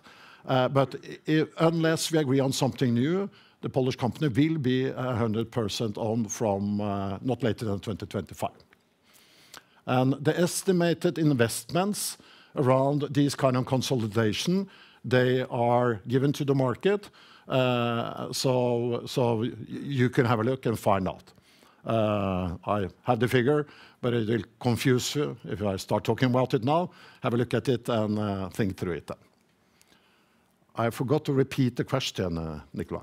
That's fair. We picked it up anyway. The answer was pretty easy to understand anyway. Yep. In that area. Okay, so what do we do when we meet a harder market, a tougher market in Sweden? We do two things. We accelerate and brake at the same time. What does brake mean? It means cut cost. What is the target? We cut cost to a level around 2 percentage points improved margin. Where do we take it? From the mother company. So we do not cut any cost at all in the 23 daughter companies. Everything is taken from the headquarters. The headquarters is too big. It's too many people. I, as a chairman, kind of seen that happen and accepted that. In hindsight, it was not really a good decision to take, neither by management nor by the board and me. What do we do when we meet a harder market? We cut costs. It's doable, and it will not hurt the company. So you should think that during the next 3 quarters, we do have a situation where the margins, everything else equal, is around 2 percentage points lower. It's happening as we speak. The cost is going down today and tomorrow, and we will have a 90% effect in Q2 2025. It's a fact. You can't argue about cost. It's pretty easy to understand. So we cut cost. We think that we will get out stronger in the other end by cutting cost, and at the same time, we accelerate in the market. So we are not cutting cost in all areas. And remember, we are 23 companies. 10 of them is delivering a higher EBIT today compared with the first 9 months last year. They are doing very well. And some are doing it medium okay, and some are doing it poor. And then we have to kind of find out what to do with the poor ones and then stimulate the good ones to continue. So obviously, it is sectors where we invest as we speak. More marketing is one example. We increase the marketing budget in rougher times. Another one is in AI. Obviously, we are investing in AI. And there's a pretty concrete statement here given for the first time to the market today, is that we will invest around 100,000 hours in AI in 2024. It's a pretty concrete figure, isn't it? Who will pay the bill? Clients, the employees, and the company. So this is not a profit warning, not at all. It's kind of basically on the contrary.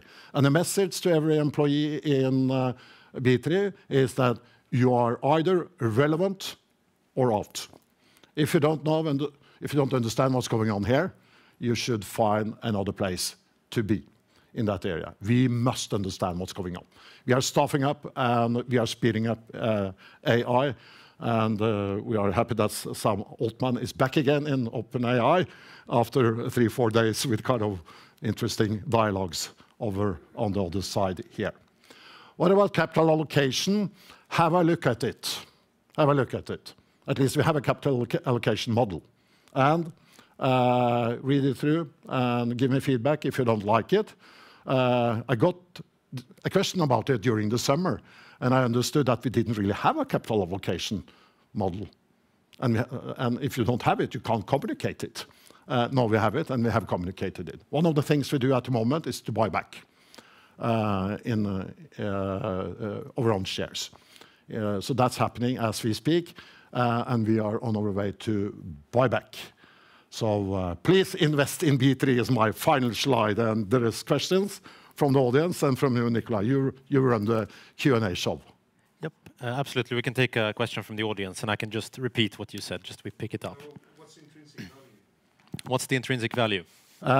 Intrinsic value is the calculated real value of the company. So every analyst doing an analysis of a company or companies like us, they are trying to find out what is the real value of the company. Warren Buffett and others call that the intrinsic value. And what's the defined intrinsic value that you have? So you're buying back shares now. Yes. So what do you think is the intrinsic value? Okay, we are okay. So what kind of level? Is it 200 or 150 or something like that? Is that your question? Yeah. How did you arrive at the conclusion that it's trading below? Now we are putting it in kind of what we could call fair assumption into our model, and we use the normal methodology in order to calculate the intrinsic value. We have an opinion. The board have discussed the intrinsic value of the company, and we are of the opinion that the share price today is lower priced than 33% below intrinsic value. How much margin of safety to 33? I will not communicate on that. Then I would have given you the intrinsic value. I'm a personal investor, family investment company. My personal intrinsic value evaluation on B3 is more than twice the share price today. Normally, chief executives and chairmen do not talk about share price. I do. I do. But that's my personal statement from the family investment company. Absolutely. Well, very informative. I think if we just we can just continue on the capital allocation question.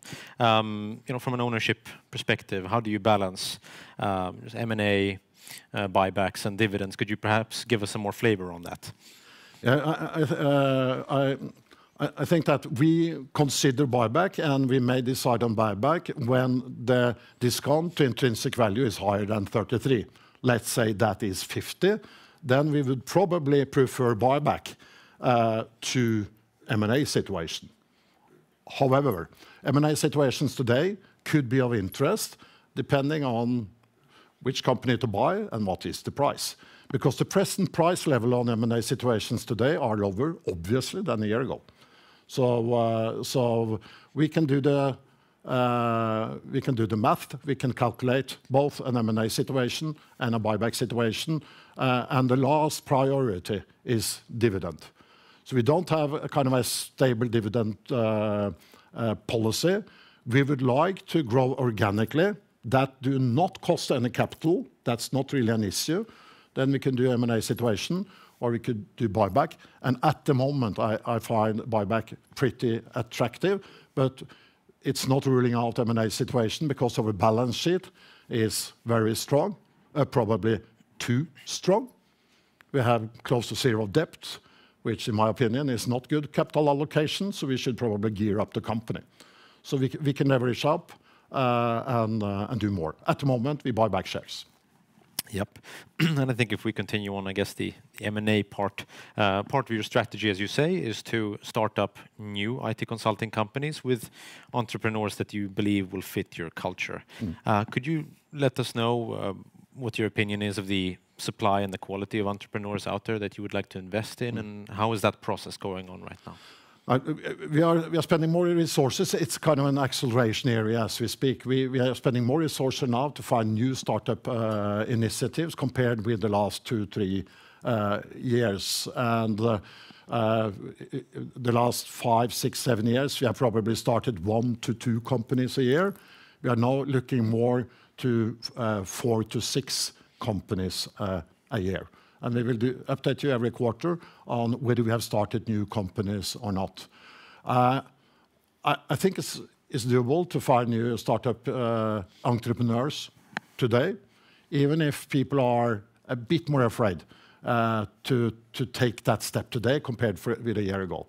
But if you dare to go now, you are probably even more the right person.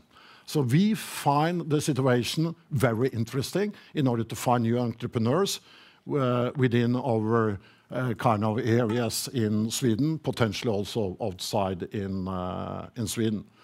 We would typically expect to fail in 1 to 2 out of 6 new startups. So you shouldn't expect us to be successful on all of them. It doesn't cost too much money. It's a very small handful of millions you lose if you fail in a startup growth type of situation. And you should probably expect us to fail on exit situation. Let's say 1 out of 4 or 1 out of 5. B3 has been pretty good, but every growth situation have a risk. M&A have a risk. And startup and earn-out situation have a risk. So in our calculations on startup situation, we do expect some kind of failure rate, both in the beginning and in the end. It's a part of the game. We are trying to do that as good as possible, but if we never ever fail, we are probably doing too little in that area. So startup, very important part of our strategy. And we have, for the first time in B3's history, started to stimulate our own people to start up. Why don't you leave B3 and start your own company? You haven't been allowed to at an earlier stage, and I don't really understand why. So we have changed the policy. Now we are allowed to go out there, start your own company, bring 1, 2, 3 people from the company and do a startup. Why wouldn't we? We know those people better than brand new people from the market. So we have announced one company getting out from B3 already, and there is more to come in that area. So startup, important. It's happening now. It's slightly difficult, but doable. Yep. And just a final question to wrap up. Could you comment perhaps on what your appetite looks like for hiring IT consultants?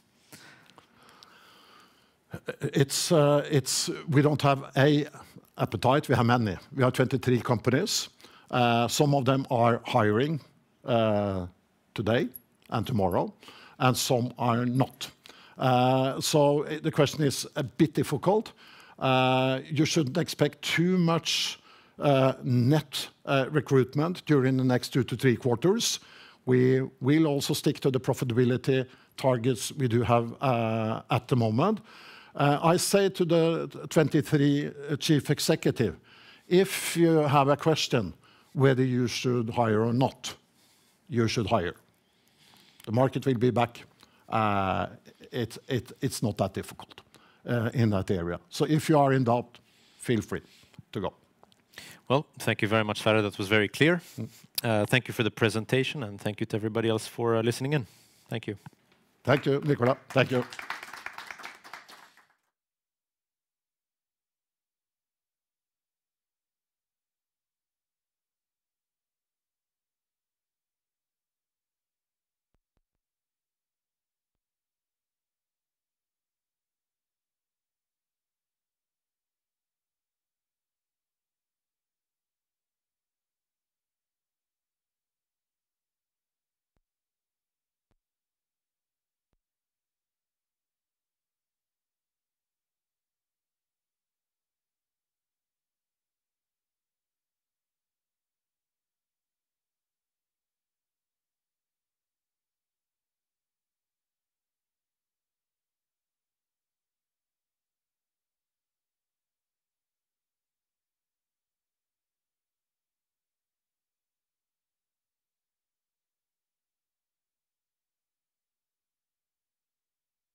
Welcome to today's event, ABG Investor Days. My name is Stefan Knutsson. I'm an equity analyst here at ABG covering the service sector.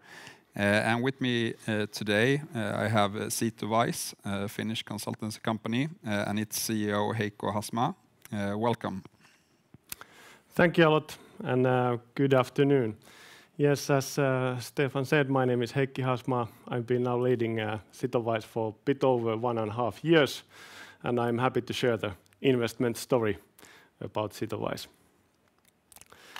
So firstly, we have 4 business areas. 2 of them are focusing on Finland, buildings business, and then infra business. We are seeking growth, especially from the digital solutions and also from Sweden.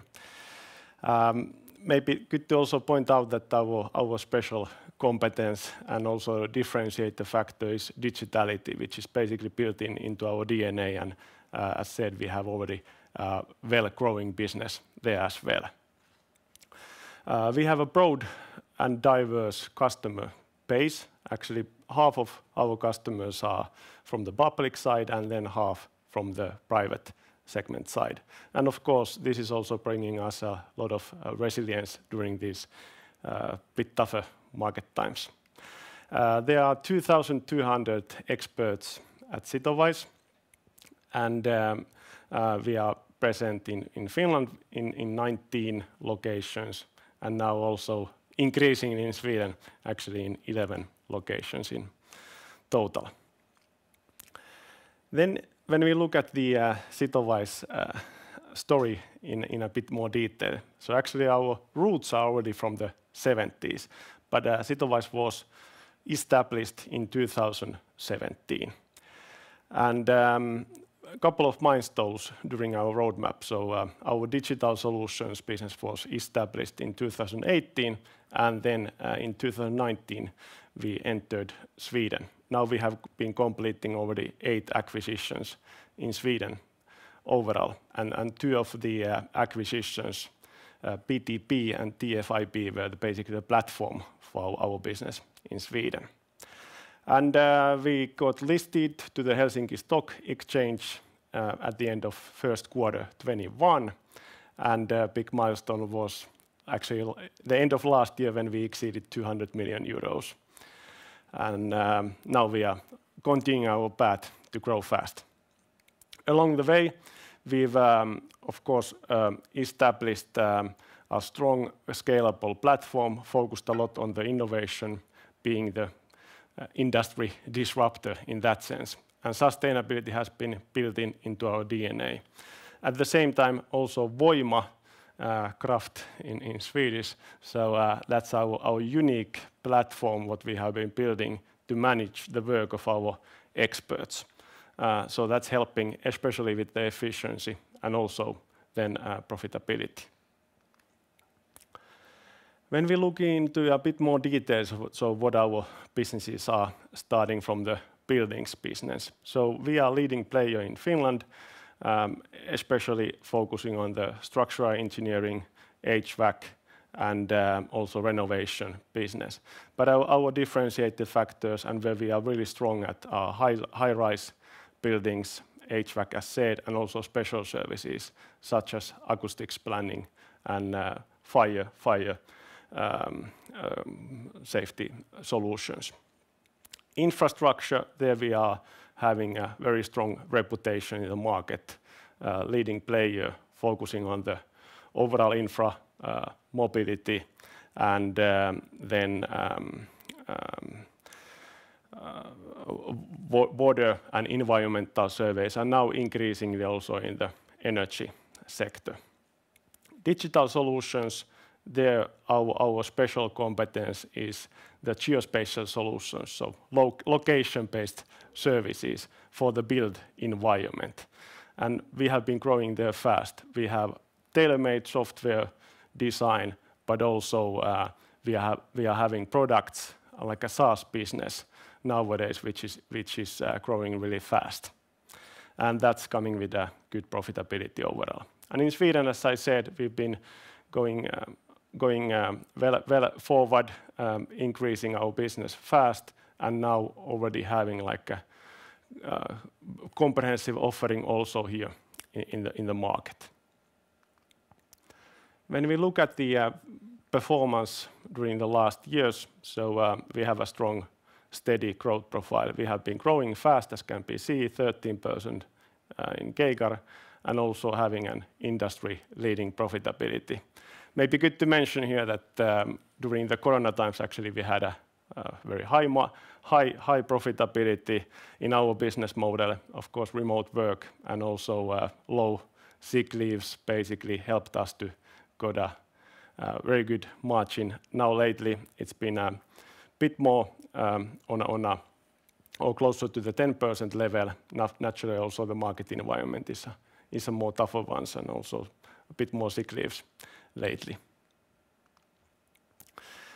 But what is making us attractive as an investment is that compared to big peers, listed peers, we are having a strong growth, but also really strong profitability, and we want to maintain this position. From the client perspective,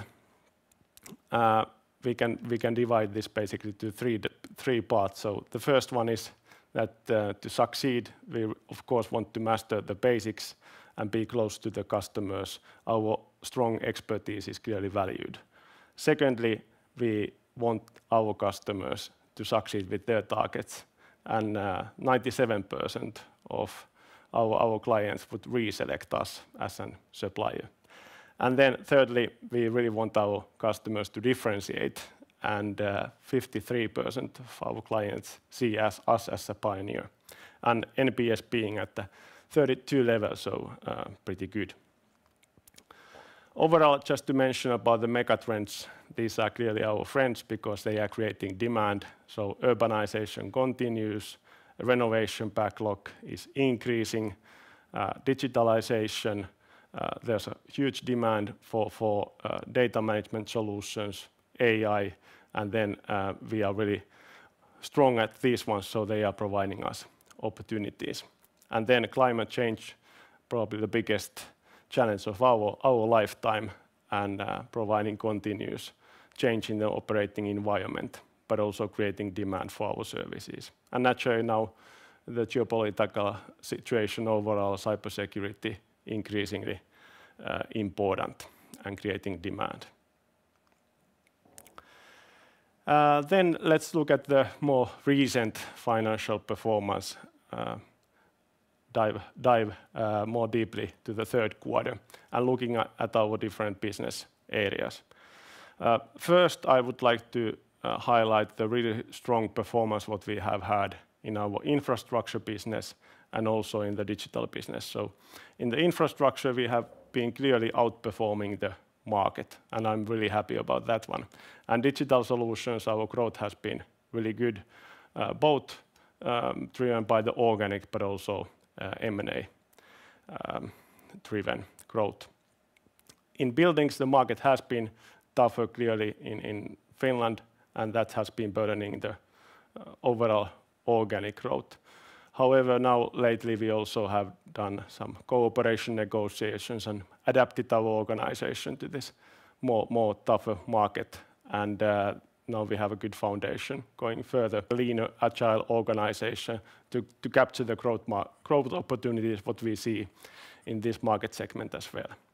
In Sweden, with the constant currencies, good growth overall, and we see that the Swedish market has been also a bit softening lately, still providing us good opportunities for further growth.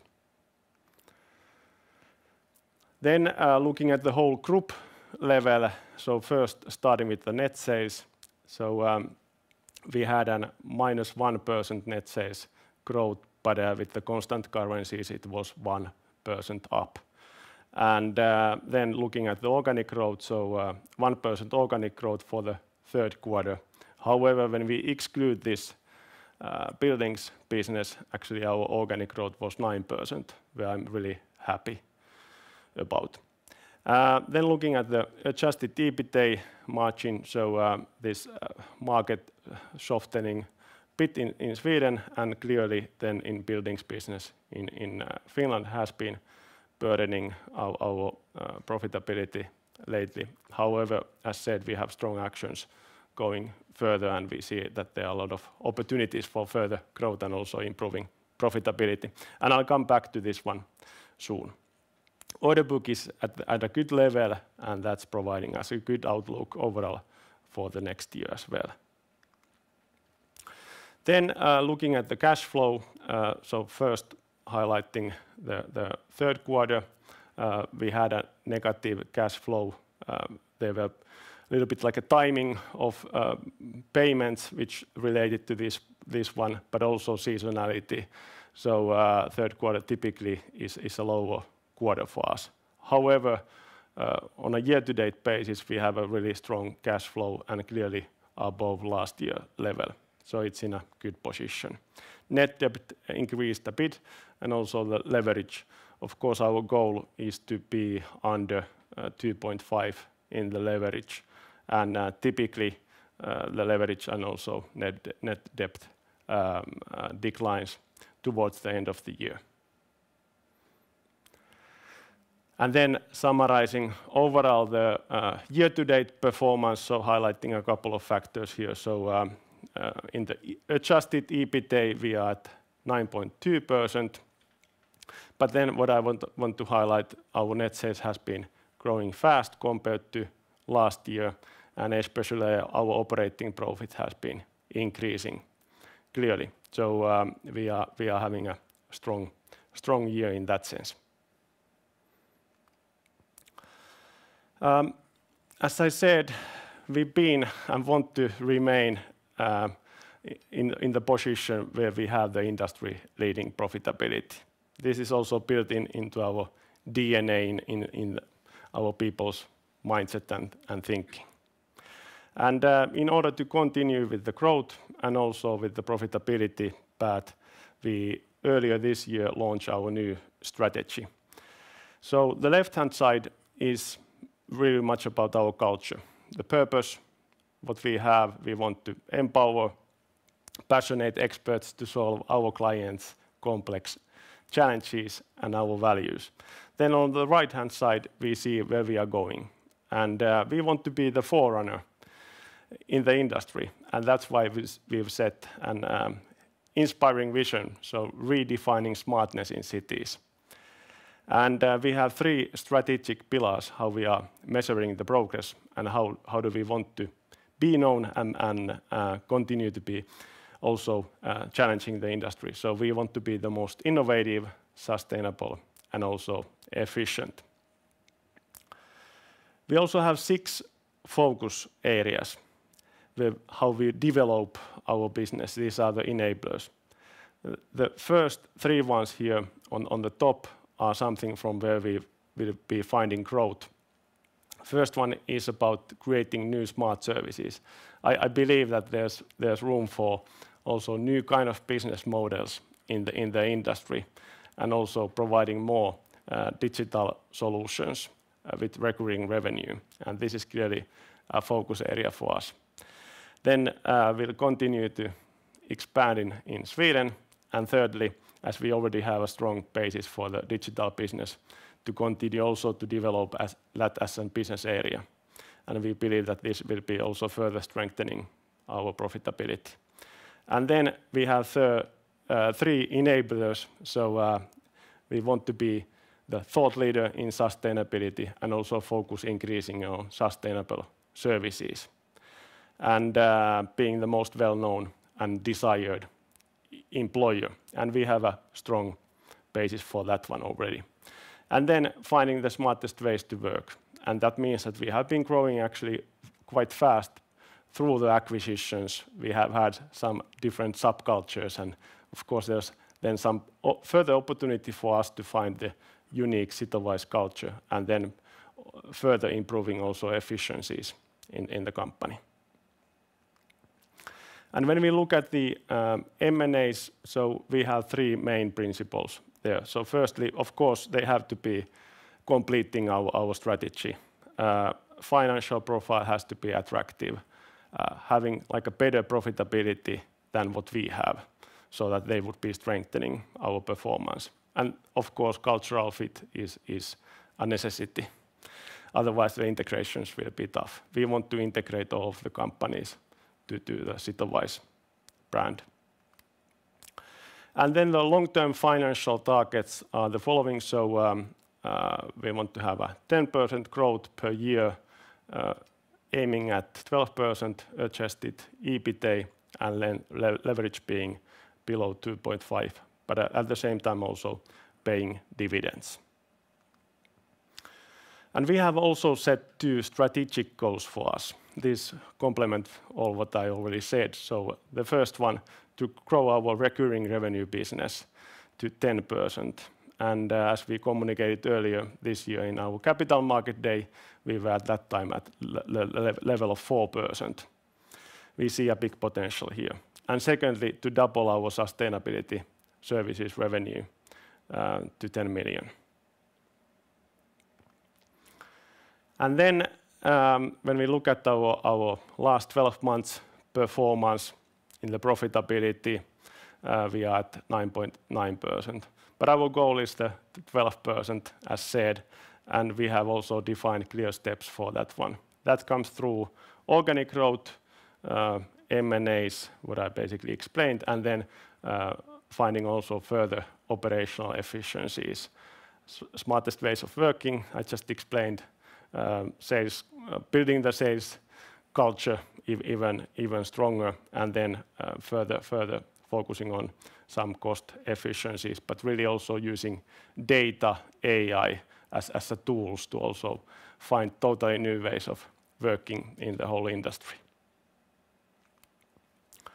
And then little bit like showing also what is our ambition overall for these different business areas, so for the coming years. So by 25, we are first showing here that what is our growth outlook. So the buildings market being a bit tougher, so the outlook is quite stable overall. And then the other businesses, we see that they will be having good growth opportunities also during the next years. But then what comes to the profitability, we already communicate also during the third quarter release that actually in 2 of these businesses, namely Infra and Digital Solutions, we already on a year-to-date basis are on the target level. And of course, these are then the strong foundation for us. And with Buildings and Sweden, then there's some work to be done still to get to this desired level, but we have good actions supporting them. So to summarize all what I wanted to say today is that we are leading player in a growing market overall, clear strategy, direction and goals. We have broad service offering in Finland, Sweden, now increasingly broad client base overall, and our strategic pillars, these most innovative, sustainable, efficient, really are in our DNA, and also we feel that they are also the competitive advantage for us going further. We have a successful platform which is scalable, and especially focusing on the digital side of our business will be strengthening our position going further. And we are having a good reputation as and we are an attractive employer overall. So thank you a lot. Thank you, Heikki, for the presentation. I will just have a few questions. And starting off with the market, I mean, we have seen a weaker market within buildings, obviously, this year, and the Swedish market is normalizing from a high level. But can you share a few words on what you assess for the market outlook in infra and in your digital solutions space? Yeah. So infra outlook is actually pretty stable. Overall, it's really much dependent on the public investments in Finland. We see that that's going to be, or there's like a stable outlook overall. In digital business, the public segment, again, it's stable. In the private segment, we see a little bit like a downward trend in the overall demand. However, as I pointed out also earlier, we are clearly also able to create the market with the software as a service type of services. So that's bringing us good resilience and stability also going further. And then, as said, building markets being pretty weak, so outlook is tougher for the next year as well. How do you view you're into the building market there? When do you think a recovery can start in that business? Unfortunately, it looks like next year will be overall tough one. So it will be probably towards the end of the next year when the market starts to pick up earliest. Yeah, perfect. And you spoke about infra being stable, but you also define it as one of your segments with the highest profitability. Can you share some more details to why it will be possible to achieve such a high EBITDA margin in that segment? Yeah, we are leading player in infra. We have strong references, strong reputation as an employer, really talented experts. Of course, there has been a lot of work done during the past years, really good leadership overall. But then also we've been pretty selective also with the cases. So we've gone only to these more higher margin cases, and that's why we also have been able to keep the profitability on high levels. Sounds promising. Then going on to the digital solution space and your growing SaaS offering there, can you tell us a bit more about that part of the business, its growth potential, and also the margin profile of the business? Yeah. So we have had like a clearly double-digit growth, as you also saw earlier, and we see that will be continuing with the SaaS business. As I also stated, so our ambition is to grow from that June 4% recurring revenue to 10% by the end of 2025. And we have all the possibilities for that one. And that's coming through the pure digital business area, but also through different smart services, what I also mentioned. And of course, overall, the SaaS business is something that we believe that we can create the market, and it's having like a strong profitability overall, strengthening the overall profitability of the whole company. Okay, perfect. And then a bit more broader, because we're not expert on the Finnish market, but I know that the Swedish peers, Sweco and AFRY, also has a pretty large market share in the Finnish market. What type of other players do you usually meet in the assignments? You mean competitors? Or? Yeah, competitors, yeah. Those were the biggest, of course. Yeah, in the market, Sweco, Ramboll, AFRY being the biggest ones. Then we have local players such as A-Engineers and also Granlund, a bit smaller than us, or half the size of us. So those are mainly the ones. Then of course we have this digital business as well. So then there we have some competitors such as Go4, Solita, Innofactor, Vincit, more IT type of players. Perfect. And then I just noticed that you have a relatively large part of your business on a fixed price. On fixed price. I suppose this has been a challenge with this high inflation rate. How do you manage the situation and to avoid, for example, that contracts yielding negative or too low profitability? Yeah, roughly 30% of our contracts have been fixed price type of models. However, of course, with the shorter assignments, they haven't been in that sense like an issue. We've already defined that for those purposes. But then for the longer ones, we have, of course, like escalation clauses there and have been able to increase prices according to the different indexes. And then overall, of course, like what comes to the forthcoming possible frame agreements, of course, we carefully, naturally take into account the inflation, which has been high. And how often do you have the possibility to renegotiate? Is it yearly or? It's yearly, normally yearly basis, yes. Okay, perfect. Then I would just like to round off by just addressing what will be your top priorities going into next years. Yeah, it's really much about the digital business. So we see that there's a huge opportunity for us focusing on the recurring revenue. Then secondly, sustainability services. But of course, naturally managing the downturn in the buildings business. And overall, probably the inflation still continues to be quite high. So together with the pricing actions and also our cost containment actions, we believe that we are in a good position to also handle the inflation going further. And maybe still pointing out, of course, being close to the customers, truly understand our customer needs, helping them to succeed will be helping, of course, our business as well. Perfect. Then I would like to thank you, Heikki, for coming and presenting with us here today. Thank you.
Hi everyone, and welcome to ABG Investor Days. My name is Nikola Kranovsky, and I'm an equity research analyst here at ABG. With us today, we have the CEO of Precise Biometrics, Joakim Nydemark. The idea is that he will present Precise to us for about 20 minutes, and then we will have an opportunity for a Q&A for about 5 minutes. And with that said, Joakim, the floor is yours. Thank you so much, and thank you for the opportunity to come here to present today. So security and safety is on a lot of people's minds today, and biometrics is an important part of solving the problems we have related to security and safety nowadays. In today's presentation, I will explain why it's a great thing that you are the key and what Precise Biometrics is doing to make that happen. I will also tell you about the contribution we do to have a safer and more secure daily life for citizens. And finally, why I believe that Precise Biometrics is a company of the future with great potential. So in short, Precise Biometrics is about identification, software, and solutions. So in essence, this is that you use face, hand, palm, fingerprint to identify people. And that can be used for a variety of solutions.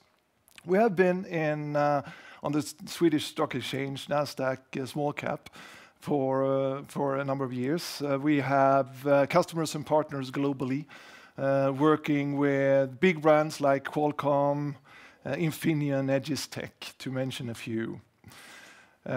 We have an annual recurring revenue that is growing, and we also have a footprint on the market for our algorithms that is 100 million plus devices out there. So we have been around for a number of years, and what I think is important is to emphasize that this is sort of a totally different company from like 5 years ago. And I don't think that all of our shareholders and potential new shareholders knows that. So I would like to show you that this is why you would like to invest in Precise at this moment. We are in a phase for growth and targeting profitability here in the near future. We are working with solutions for safety and security, and that is, I think, as I mentioned before, on a lot of people's mind. And a solution to this is a lot related to biometrics. We are a leader in this space. We have been here for more than 20 years, and to provide solutions in biometrics is our DNA. So we are hardware agnostic, meaning that we can apply our technology in a variety of verticals. Mobile phones is our biggest volumes currently, but we are also growing into new verticals, including smart locks, automotive, PC laptops, and so on. And it's the same sort of software base, but new application areas. And this is some parts where we see a good growth potential here moving forward. As many may know, the mobile industry has had a few tough years with decreasing revenues and decreasing volumes. And what we see now is that in 2024 and onwards, there is a change, and we will move towards increasing the volumes again. We have partners, a good relationship with big partners out there. So with a market that is turning into growth, I think we have a very good opportunity to capture and capitalize on that. We have a new leadership team from actually this fall. I am pretty new into the company as well. I've been the CEO here for a little more than 2 months. But I've been able to set the new leadership team in place and doing some restructuring and fine-tuning sort of the strategy moving forward. And I think that our priority number one is doing growing sales and accelerating sort of our growth. I've spent several of weeks during my first period here, traveling around, meeting partners, customers, both in Asia and the United States, to get sort of the ear to the ground and get an understanding of where we are. And I think we have a strong relationship. We have a good presence out there, and there is a lot of trust in us as a company and our solution. So I'm very confident that we will be able to capitalize on this here moving forward. We are approaching United States for our unique solutions. So unique solution is access system where we use biometry for opening doors and register visitors in new premises. And we have a strong partnership there with a company called Genetic. And this is something that we have worked on here for some time and is now getting settled. And I see that will open up a lot of possibilities here moving forward. There is also a high potential in the European market. We have in our visitor system called East Coast here in Sweden. We have a big market share, and we will sort of use and capitalize on that market share here with accelerating the growth and moving into new markets as well. Primarily the Nordics, but then growing into Europe here during next year and the year to come. So all in all, I think given sort of the valuation we have today, unfortunately, I think related to some new mission we have done here earlier this year, I think it's a good timing. We are on a path here with cash in the bank, good opportunities here for growth, and also being able to move towards profitability here in the near future. So again, I mentioned earlier, you're the key. So basically, this is boiling down to that you use your body to identify yourself. We are developing software. So software is our core business. We do this with software algorithms, biometric algorithms, face, fingerprint, palm you can use. And we license this technology to mobile phone vendors, automotive companies, and laptops, smart locks, and so on and so forth. So that is one part of the business. The other part of the business is related to systems. So here we have where we apply sort of the biometry into turnkey solutions. And that is for the unique access. And this is to open doors by using face primarily. Could be fingerprint and palm as well, but face is the most common one. And this is to improve and increase the security, but also, I would say, an amount of convenience. There is a big difference from making sure that it's the right person entering sort of the facility compared to if it's just sort of the card, you don't know actually who it is. So this is something that tremendously increased sort of the security level. Then we have the unique visit, and that is sort of in a way related to the access, but this is about visitor system where we can, in a very automated way, register visitors to companies and new facilities. And we can use then either QR code, but also face biometrics to identify the visitor coming, and then automatically register that and that visitor, and triggering also a message to the person that is expecting this visitor. I think overall, looking at the business model for unique access and visit, this is where we have the recurring revenue. So here we build up a monthly fee per installation, and that is something that is growing here and has been. And this is also an area where I see that we will be able to increase growth moving forward with measures we are now doing. We have in the algorithm licensing. This is more of a royalty-based model where we charge per shipped unit, and the more is shipped, the better for us. And there is actually no more cost for us, so there's no difference between 1 million or 10 million or 100 million devices for a certain model, which of course improves the overall margin. One important area, I think, here moving forward is biometrics in cars and automotive in general.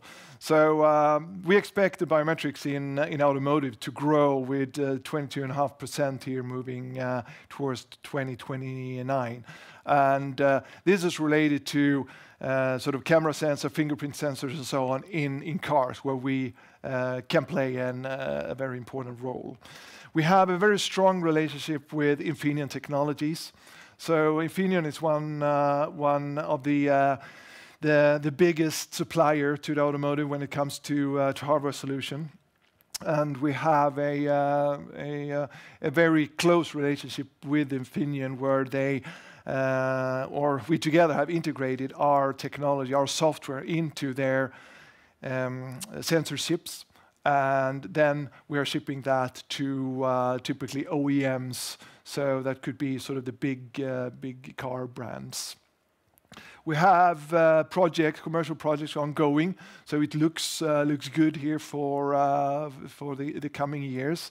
And we have also started to plan joint activities in terms of marketing, and we talked about CES, for instance, Consumer Electronics Show, where we'll be able to show demos with Infineon hardware and our software.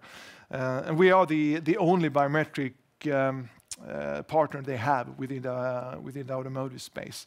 I was myself down in Munich here some month ago, and we made a presentation for all of their, maybe not all, but a number of their distribution and integration partners. And we did that as the only biometric company at that show. So looking at the customer base, we have a good customer base. As you may see, there are big names in this industry, including Qualcomm, Egistech, Infineon. Genetec is the US company I mentioned that is providing sort of access management system where we add sort of the biometric part, and together we can provide a much stronger and more secure solution to their customers. And the beauty with that kind of relationship is that we can use their sales force that is distributed widely, and we are then able to scale this in a totally different way. And we are working on more partnership both in the US but also in Europe for the same kind of logic in the system to accelerate the growth.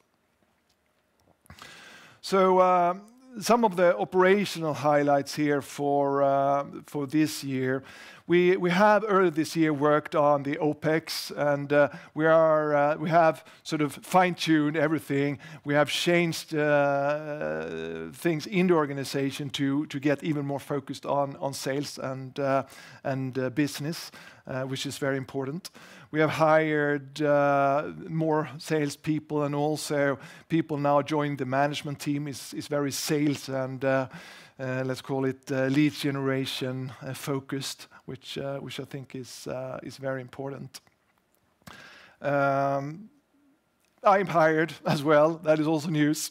And I think that looking forward here, and what also has happened here during the quarter is that we have done things in marketing and sales activities. Some things we cannot talk about yet, but will be announced here as soon as sort of is there and ready to release.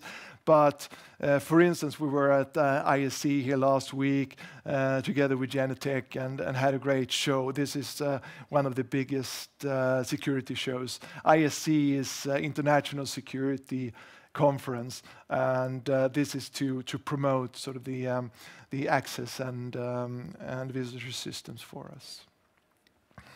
looking at the current key financials, this is not where I want us to be, but this is where we are. We are working hard to change this. We had a revenue last quarter here of 7.7 million, slightly decreased from last year, but pretty flat if you compare to previous quarters. We had a one-time write-off on cost, so we dropped down below EBITDA 0, so minus 1.1, but actually everything else same, that would be sort of positive if it wasn't for this one-time write-down. So again, this is where we are. This is not where I want us to be. We are moving forward and we are moving fast. So to summarize this, I think that we are in a position where we have a lot of opportunities, and we also have a market that is changing. It will not happen like 1st of January because this is sort of a trend. But I see that the mobile market is picking up, which I think is very positive. We also have a lot of things ongoing here with the sales and the strategies related to that, where we are increasing sales towards US. We are increasing our sales also in the European region, growing from Sweden for the unique solution, moving towards Nordics and then down to Europe. And here we are approaching and have good discussion with new partners as well that will be announced here in the near future. That will help us to scale this in a fast way.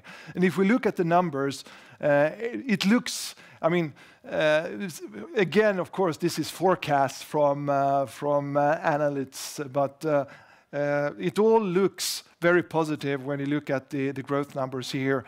So we are, I mean, 10 to 20% in that range for annual growth in the business segments we are dealing, and this is only sort of the general growth. Now we are capturing market shares, so naturally we will have a higher growth rate than this. We are down at an OPEX level that I think is where we want to be. So this is now where we can really execute and put full attention on sales and market growth. And looking here into next year, that is our key focus. I'm really excited about where Precise Biometrics and the opportunities are here in the future and year to come. And I see great opportunities. And I think we have now the resources, we have the focus, and we have the strategy to grow this to a very healthy company. Thank you. Excellent. Thank you very much. Just a few questions from my end. I think if we start on the algo side, I believe you delved into it almost, but historically you've generated perhaps 20 million of sales in algo per quarter. That number is a bit lower now. Could you perhaps explain why that's the case and what sort of mechanisms would have to play out for you to return to the historical levels? Yeah. So one important part there is that we basically have sort of the same partners. So this is a lot related to sort of the downturn we have seen in the mobile market in general. I see that is now changing. In parallel, that we are now working even harder to gain new project and also approaching sort of the OEMs and so on in that industry. I'm very optimistic that we will see sort of a growing volume here in the coming years. Yeah, so when there's some destocking, is what you're saying, among the OEMs, your volumes will recover. Yeah, so it's a combination, and there is also this parameter that has been sort of oversupply of hardware, and that has been also a problem that they needed to get out on the market, and we see that has now happened, and we see that moving forward here, it looks promising for sure. And in terms of, I guess it's more of a general question, how will you maintain your competitive position going forward in the algo segment? Yeah, so I mean the algo segment is very special because it's far more complicated than you may think, and there is a lot of things also changing in that industry. So, for instance, we have had like sensors on the phone has been like a separate unit, but then it went under the display, and that sort of made it sort of the industry needed to change to another kind of sensor, and we played a role there to secure the algorithm. Then the displays became more and more high resolution, so it needed another kind of sensor based on ultrasonic. So it's an ongoing sort of evolution, and we have been in this industry for many years, and we have the smartest people and the most experienced people, I would say, in the industry for this. We have been around for more than 20 years, and many in the core team has been with us for 15 years. So we really know this industry in depth. Is how we stay competitive. We have the best solution. Yep. And you mentioned the automotive vertical, you could say. What sort of potential do you see? You delved a bit into that one, but could you perhaps provide some more color on what sort of potential you see in the automotive segment? Yeah, sure. So I believe that the automotive in general have good potential. I think that with first of all, with more and more features and functionality in the car, that will sort of require system for instance, payment. So perhaps you want to pay for charging, perhaps you want to pay for streaming services. I just came home from China, and a trend in China is actually that people use their car as sort of a camping wagon. So they have mattresses and so on, big TVs, and then you want streaming media, right? So that is one other matter. But then in general, I think that identifying the driver, who is driving, making sure that you are allowed to drive, getting the right settings is one thing. And then the sensors as such in cars is increasing exponentially here moving forward. And I think that also open up a lot of opportunities for us in sort of a next phase here, where we can add value with our expertise in deep learning and stuff, and other kinds of sensors related to what we have today. Yep, yeah, that's certainly helpful regarding the algo segment. I think if we go into the digital identity segment, you've done some work. You're actively commercializing that business area. Indeed. Could you perhaps let us know what sort of work has been completed in the last year to continue on the commercialization of the segment? Yeah, so a lot of focus has been during the last year to get sort of these partnerships in place. And Genetec, I've said it several times, is one of the important. They are a huge player in this segment for sure in the United States. And to get sort of, I mean, we signed the agreement, but it's not like, okay, so now we take a step back and wait for the deals. That is not how it works. So now what we have done here during sort of most of this year is to make sure that all their sort of distributing network have access to the right tools. So they need demos, they need product material, they need presentation material to sell this. And that is what is sort of happening right now. Now they have all the tools in place, and we will sort of use that now to grow the business. In parallel, we're working with more partnership. So we want more partnership in the United States, potentially also, but also in Europe for sure, to make this grow. And that is what we have spent time and what we will spend time on here moving forward as well. Yeah. Perfect. Well, I'm afraid that we're out of time, but thank you very much, Joachim, for the presentation, and thank you to everybody for listening in. Thanks.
Hi, and welcome back. My name is Patrik Bratelius, and I'm an equity analyst here at ABG within the financials team, and I cover Solid Försäkring, who is our next speaker today. So without further ado, I leave the floor to the CEO, Marcus Tillberg. Take it away. Thank you, Patrik. Thanks for having me. And this is what I plan on talking about today. I'll give you a little brief about Solid as a company. We'll move over to the little history and track record that we've had so far.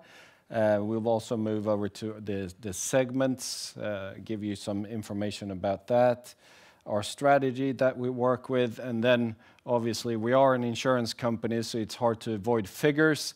So there'll be some of that as well, both regarding the performance so far in the insurance business, but also with regards to the investment portfolio and our asset management.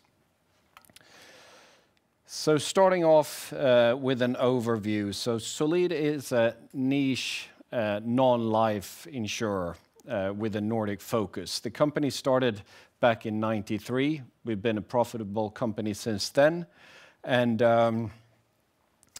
we consider ourselves market leaders within certain niche segments in the market space, and I'll come back to those a little later on. To the vast majority, our business is based on a partner-based distribution model where we work with partners who distribute and mediate our insurance products. So it could be banks, financial companies, retailers, travel agents, and also players within the motor area, so car dealers and auto repair networks, for example. And it could be online players, offline. We work with them all, so to speak. So almost 90% of the gross written premiums, the sales volumes, are generated through a partner-based distribution.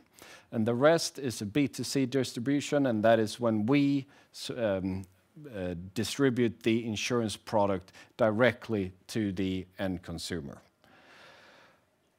Looking at the geography, we have a Nordic focus, so about 90% of the volumes, and you can see the split here between the different countries. So 90% are derived from the Nordics.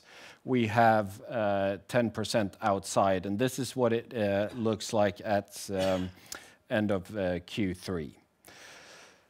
Previously, we were a part of the Resurs Group, which entailed Resurs Bank and Solid, and we were spun off 1st of December 2021. So we are fast approaching a 2-year anniversary as a lonely listed Swedish insurance company. So this is a little bit about the track record that we've had throughout the years. And obviously, we're a 30-year-old company. A lot of things transpire under such a time span, and my plan is not to sort of bore you with the entire history, but there are some events and things that have happened throughout the years that could be good to know and worth mentioning. And if we move back almost 10 years ago, the Resurs Group was, or Nordic Capital acquired a majority stake in the Resurs Group. And that was sort of a starting point for a transformation journey for Solid as a company. At that time, we had ventured into more traditional insurance, car insurance, home insurance, and there are other insurers that are better than us with regards to those products. We did lose a lot of money. It almost capsized the company. So 10 years ago, Solid made no money at all from the insurance business.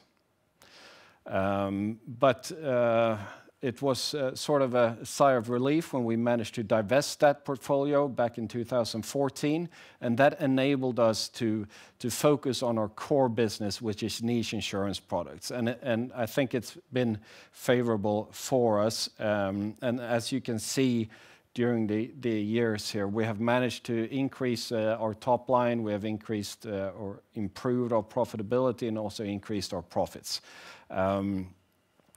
Also, during this time span here, we have made some acquisitions that have been strategically important to us.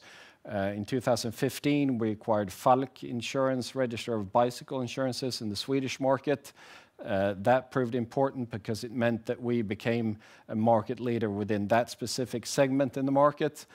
In 2019, we acquired a mediator of car warranties in the Swedish market, enabling us to take sort of more responsibility and be more involved in that business, and that has led that part of our business to grow as well.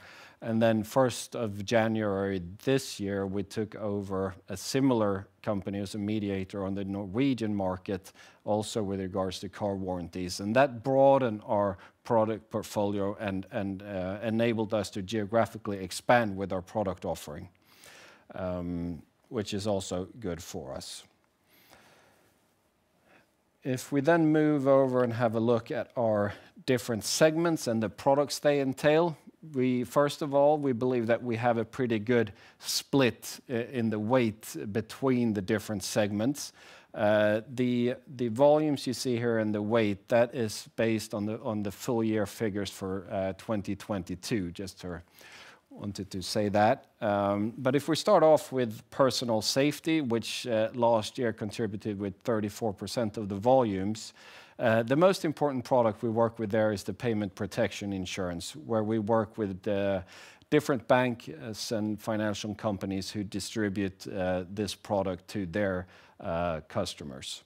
We also have income protection, we mediate an accident insurance, but those are smaller products for us. And now recently, as we communicated in our last report, we launched an expense insurance, which our largest partner has started to sell now as well. So that will be exciting to follow that development. The next segment is product, and probably the segment that we are most known for, and we do have a lot of history with this. This is an area or segment where we insure many different kinds of product categories. So it could be home electronics, bicycles, jewelry, eyewear, even hunting dogs. We work with mainly retailers, well-known brands in the Nordic region, online, offline, it doesn't matter. But that's how that segment works. And the last one here is assistance, and you can say that is a segment that you could almost divide in two. One is geared towards the travel industry, where we work with different kinds of products towards that industry. So it's traditional travel insurance, cancellation products, and other niche products. And then the other area is geared towards the motor industry, where we work with roadside assistance and also insurance concepts regarding car warranties. So we work with several auto repair networks in the market, and also many car dealers. Moving along, and this is what we call our strategic framework, and what we focus on a daily basis. And I believe this is one of the reasons that we've been able to show a decent track record during the past years. If we take it left from right here, enhance conversion performance. By that, we do have quite a large partner base, over 100 partners that we cooperate with. And we try to focus on them in order for them to realize their full potentials. So we work closely with our partners in order for them to become successful. The next one is strengthen Nordic footprint, and by that we mean with a strong value proposition in the market, gain new partnerships within the different segments that we work with today. And then we have capture after sales potential, and that is the B2C distribution that we have. Today, it mainly is extensions of policies originally sold, and it could also be, to some extent, that we work with cross-selling and upselling towards our customer database, which is quite large for us.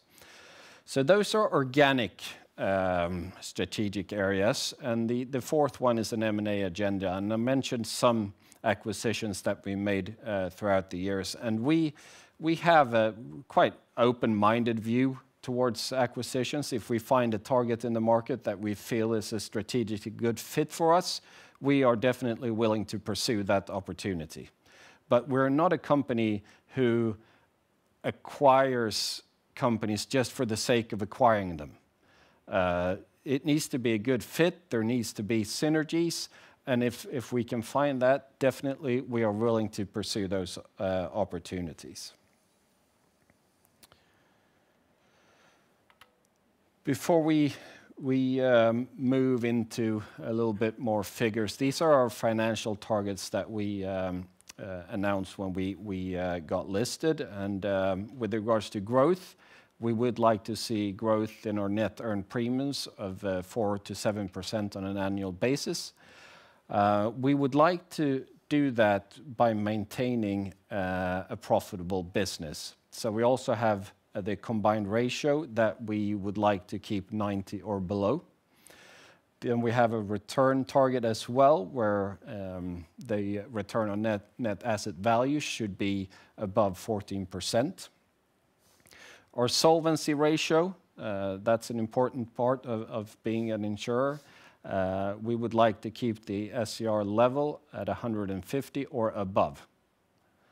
And I'll go through a little later here where we stand at the moment. And then we have a dividend policy as well, to pay out 50% or more of our profits.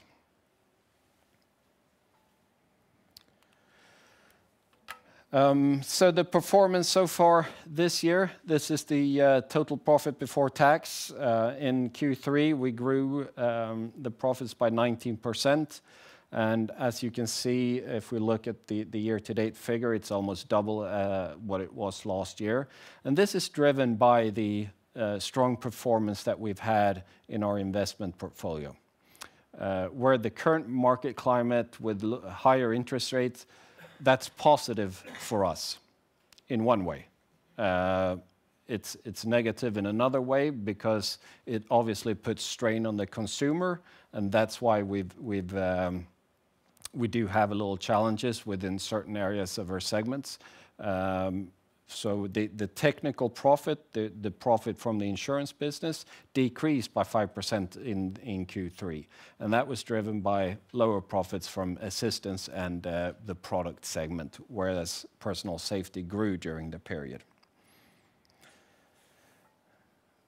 And as you can see as well, the profit per share is up quite a lot compared to last year as well. So if we can keep, or if the financial markets are not too turmoil here during the last quarter, I believe that we will show a pretty good result for the full year here. If we have a look at the asset management and the allocation of the portfolio, the total portfolio as of Q3 amounted to almost 1.4 billion Swedish crowns. And as you can see, it's allocated with the majority of the assets in bonds. The way we work with this is that we have an investment committee who meets on a regular basis, and they act, or we act, according to guidelines set by the board of the company. So you could argue that we have a little defensive view regarding our allocations here, but we feel that that's something that we like, especially in this market climate. And the share of the equities here is only 6%. And that is something, if we want and if we feel that there are opportunities that arise, then we're able to increase that. And at this point in time, we are able to increase the weight in shares to up to 200 million. And the results so far this year has been quite well. As you can see in the graph in the middle here, it's also been quite stable. That's not always the case, but so far, if you look at the past 4 quarters, it's been quite good and quite stable. And the result, the total result, is over 52 million this year, with a total return, and that's just to be clear here. That is the full year return, 3.8%.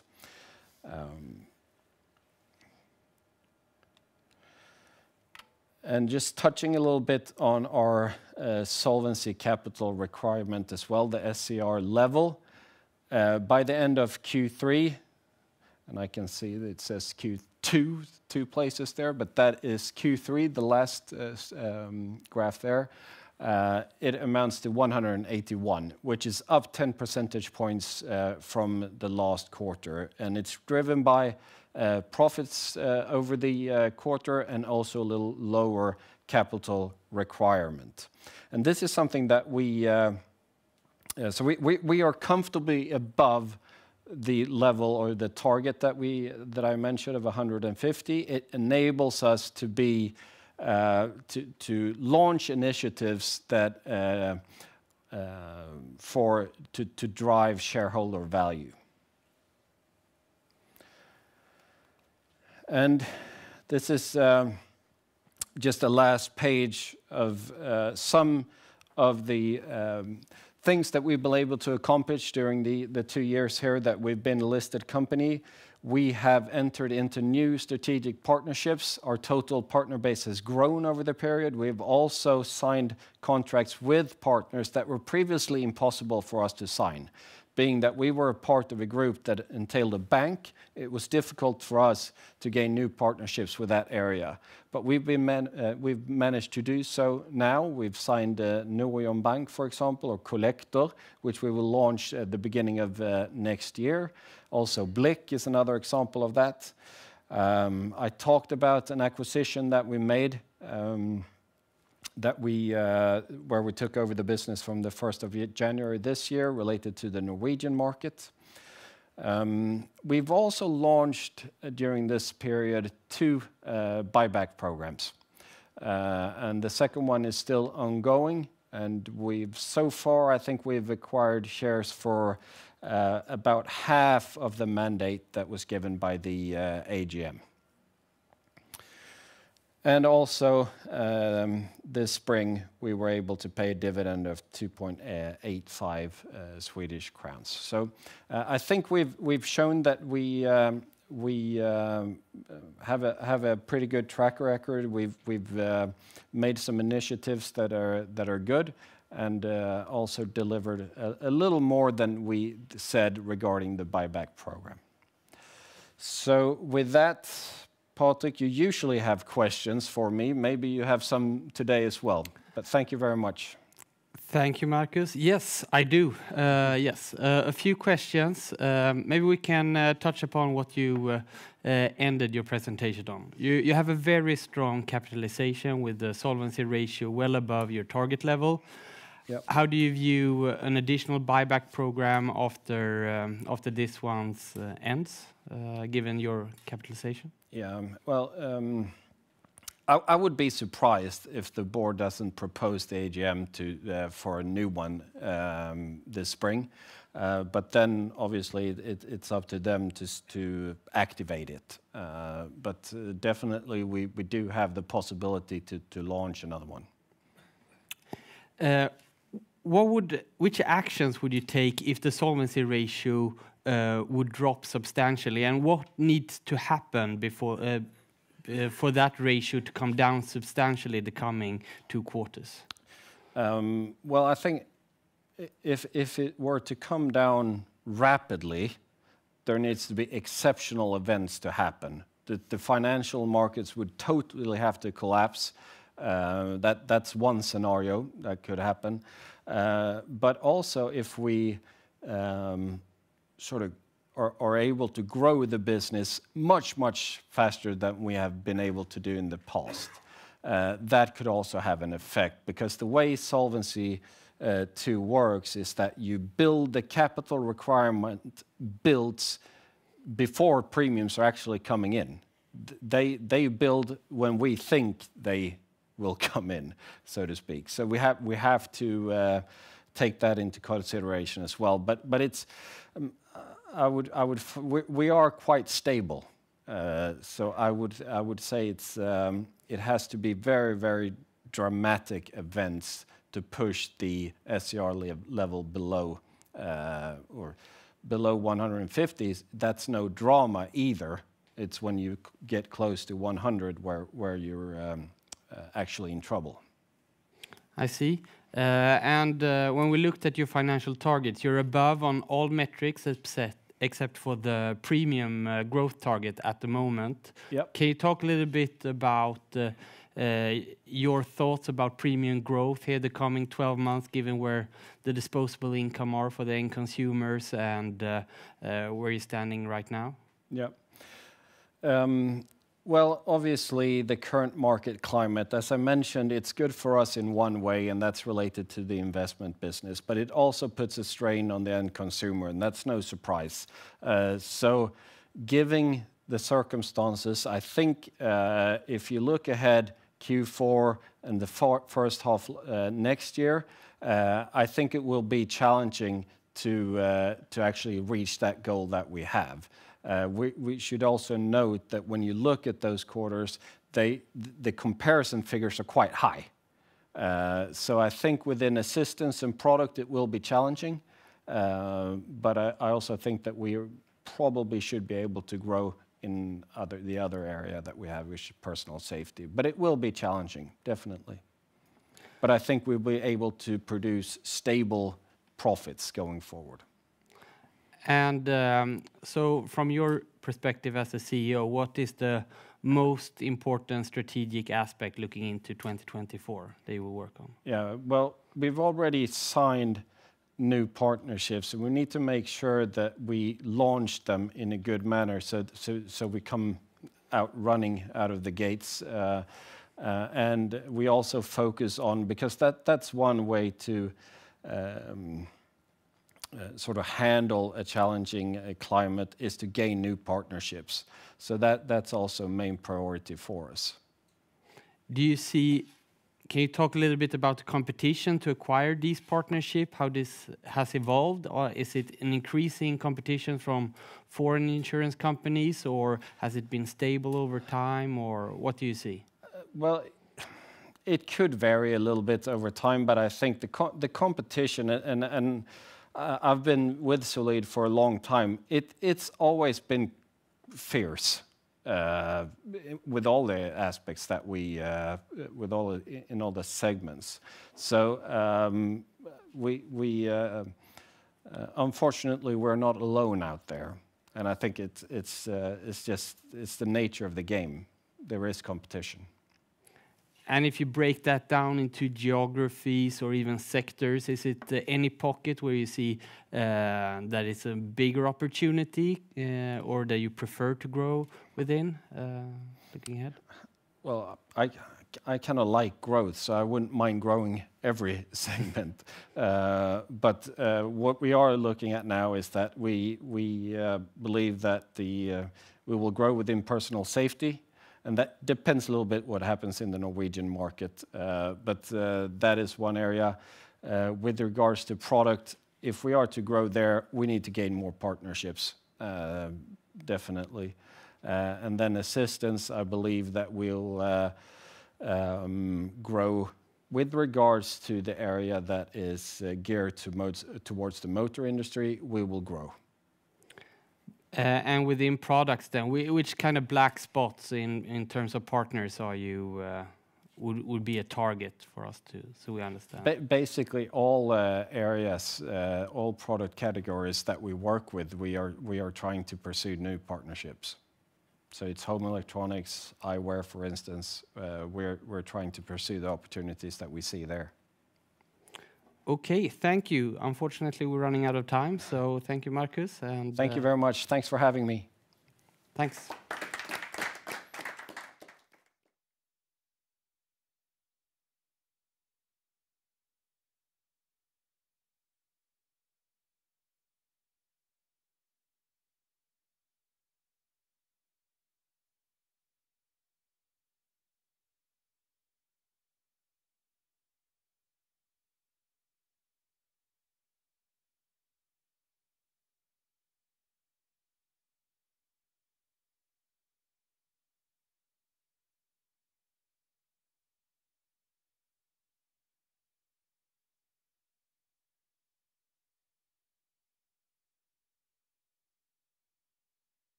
Hi and welcome back.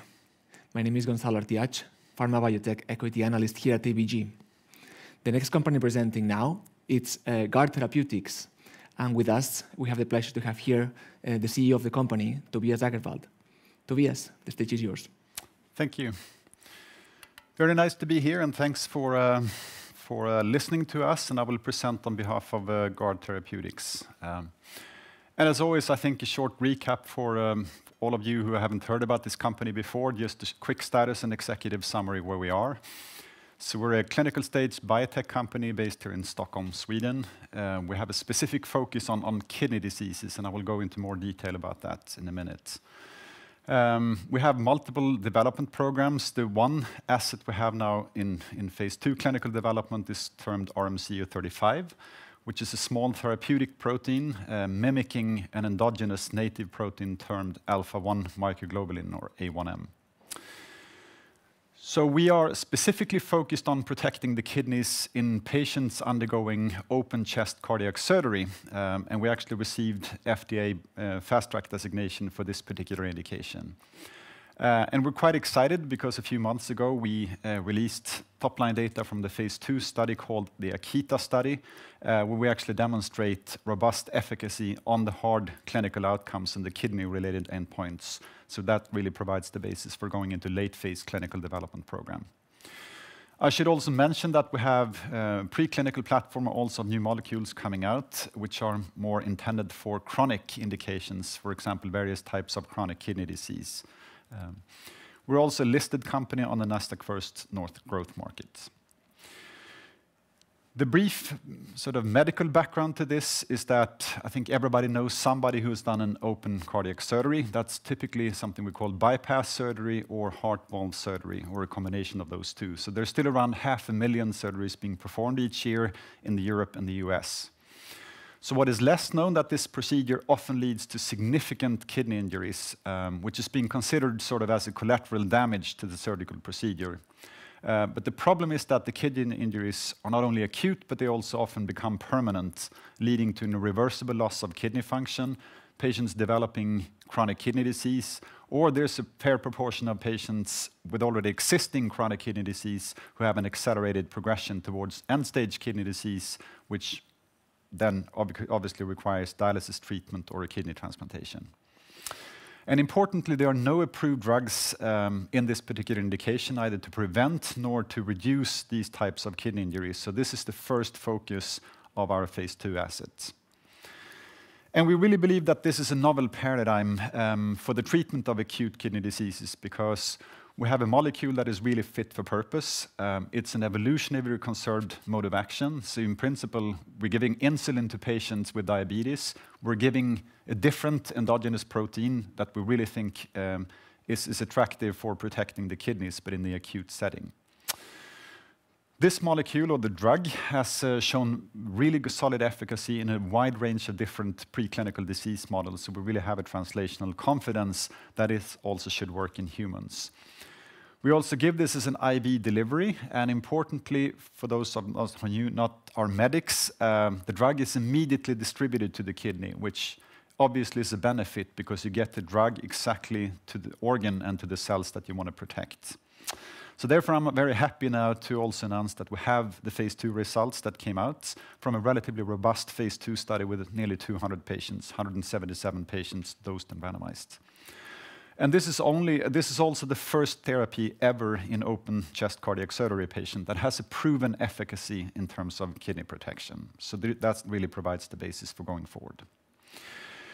So I will spend a little bit of time to going through the high-level data from the phase 2 study. This is an overview from the study design itself. Maybe looks a little bit complex, but actually it's pretty simplistic. Patients, if we just follow the patient journey, they are usually screened very close to the surgical procedure, and they are randomized on the day or day before the actual surgical procedure. And in contrast to any sort of chronic treatments where you are on the drug for a very long time to evaluate the efficacy, as you can see here, we only give a few doses, with the first dose given during surgery and up to 48 hours after the surgical procedure. Then patients are typically discharged from the hospital about a week after the surgery, and then we bring them back for follow-up visits on day 30 and on day 90, and then most importantly, to assess the kidney function. And again, even if this is a short treatment, only given for a couple of days, the magical time point for assessment of any efficacy, that's done on day 90. So that's really the critical time point for two reasons. One, this is the first time the patients are really stable, so you have a good frame to determine whether your drug actually worked or not in terms of protecting the kidneys. Secondly, which is also a good point, and this is also what regulators believe, is because they also want to see efficacy data on day 90 to get a market authorization of the drug. So this is the subject disposition. We had over 200 patients screened. At the end, we ended up with 191 patients randomized. There was a 1-to-1 randomization to active drug, RMC-035, and placebo. So importantly, this is not open label. It's not something where we need to rely on historical comparison. This is a direct head-to-head comparison with placebo. And as you can see, we also this was a global study. We included about 60% of the patients in Europe and about 40% in the US and Canada.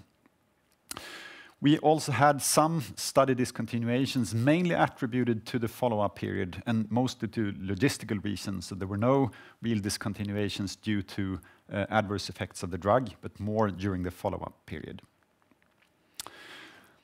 The baseline characteristics, it's also important, but this really reflects what we would expect. As you can see, there are relatively high median age, about 70 years. We have a large number of males, about 80%, which is also reflective of the population undergoing open chest cardiac surgery. But I just want to draw the attention to also the kidney function before they went into the cardiac surgery procedure. So we really had a cutoff in this study of something called eGFR, which is a measurement of kidney function. So if patient had a GFR above 60 mils per minute, which means a better kidney function, they were allocated to a higher start dose. By contrast, patients with a lower kidney function with an eGFR less than 60, which essentially defined is the definition of chronic kidney disease, they had a lower start dose. The reason for that is that we knew that there's a risk to overload the kidneys. As I mentioned before, the drug immediately goes into the kidney, and if we give too much in a too short time frame, that will have some consequences in terms of changes of biomarkers that we don't want to see. And this is essentially the outcome. Looking at the baseline values, the discharge at the hospital, day 30 and the day 90 visits. And you can see the active arm in orange and the placebo arm in gray. And very counterintuitively, you see at the hospital discharge, there's actually a decline in kidney function or the assessment of the kidney function at this time point, which is a little bit surprising. This has been seen with a lot of different drugs that actually have shown to be kidney protective. We understand why this is, and we know this is a dose-dependent effect, and I will show you that in a minute. But despite that, we see that at day 30, that's being fully reversed, and at day 90, again, the critical time point when the patients are sort of in a steady state, we have a significant improvement of the kidney function as compared to placebo, numerically somewhere between 4 to 5 mils per minute when we triangulate this in different ways. And that is also to be considered a highly clinically significant effect. That said, as I mentioned, we had 2 different start doses. And again, drawing the attention to the left, which is the patient group with a higher start dose and the better kidney function. This is really where you see this huge initial decline in estimated GFR, something we actually want to stay away from. So that indicates that this particular dose, it's actually too high. Despite that, there's a full reversal of that on day 30, and you start to see some kind of treatment effect emerging on day 90, but this is not statistically significant. However, with the lower start group, which is essentially our patients with chronic kidney disease, having the highest unmet medical need, they're already on drugs to protect the kidney.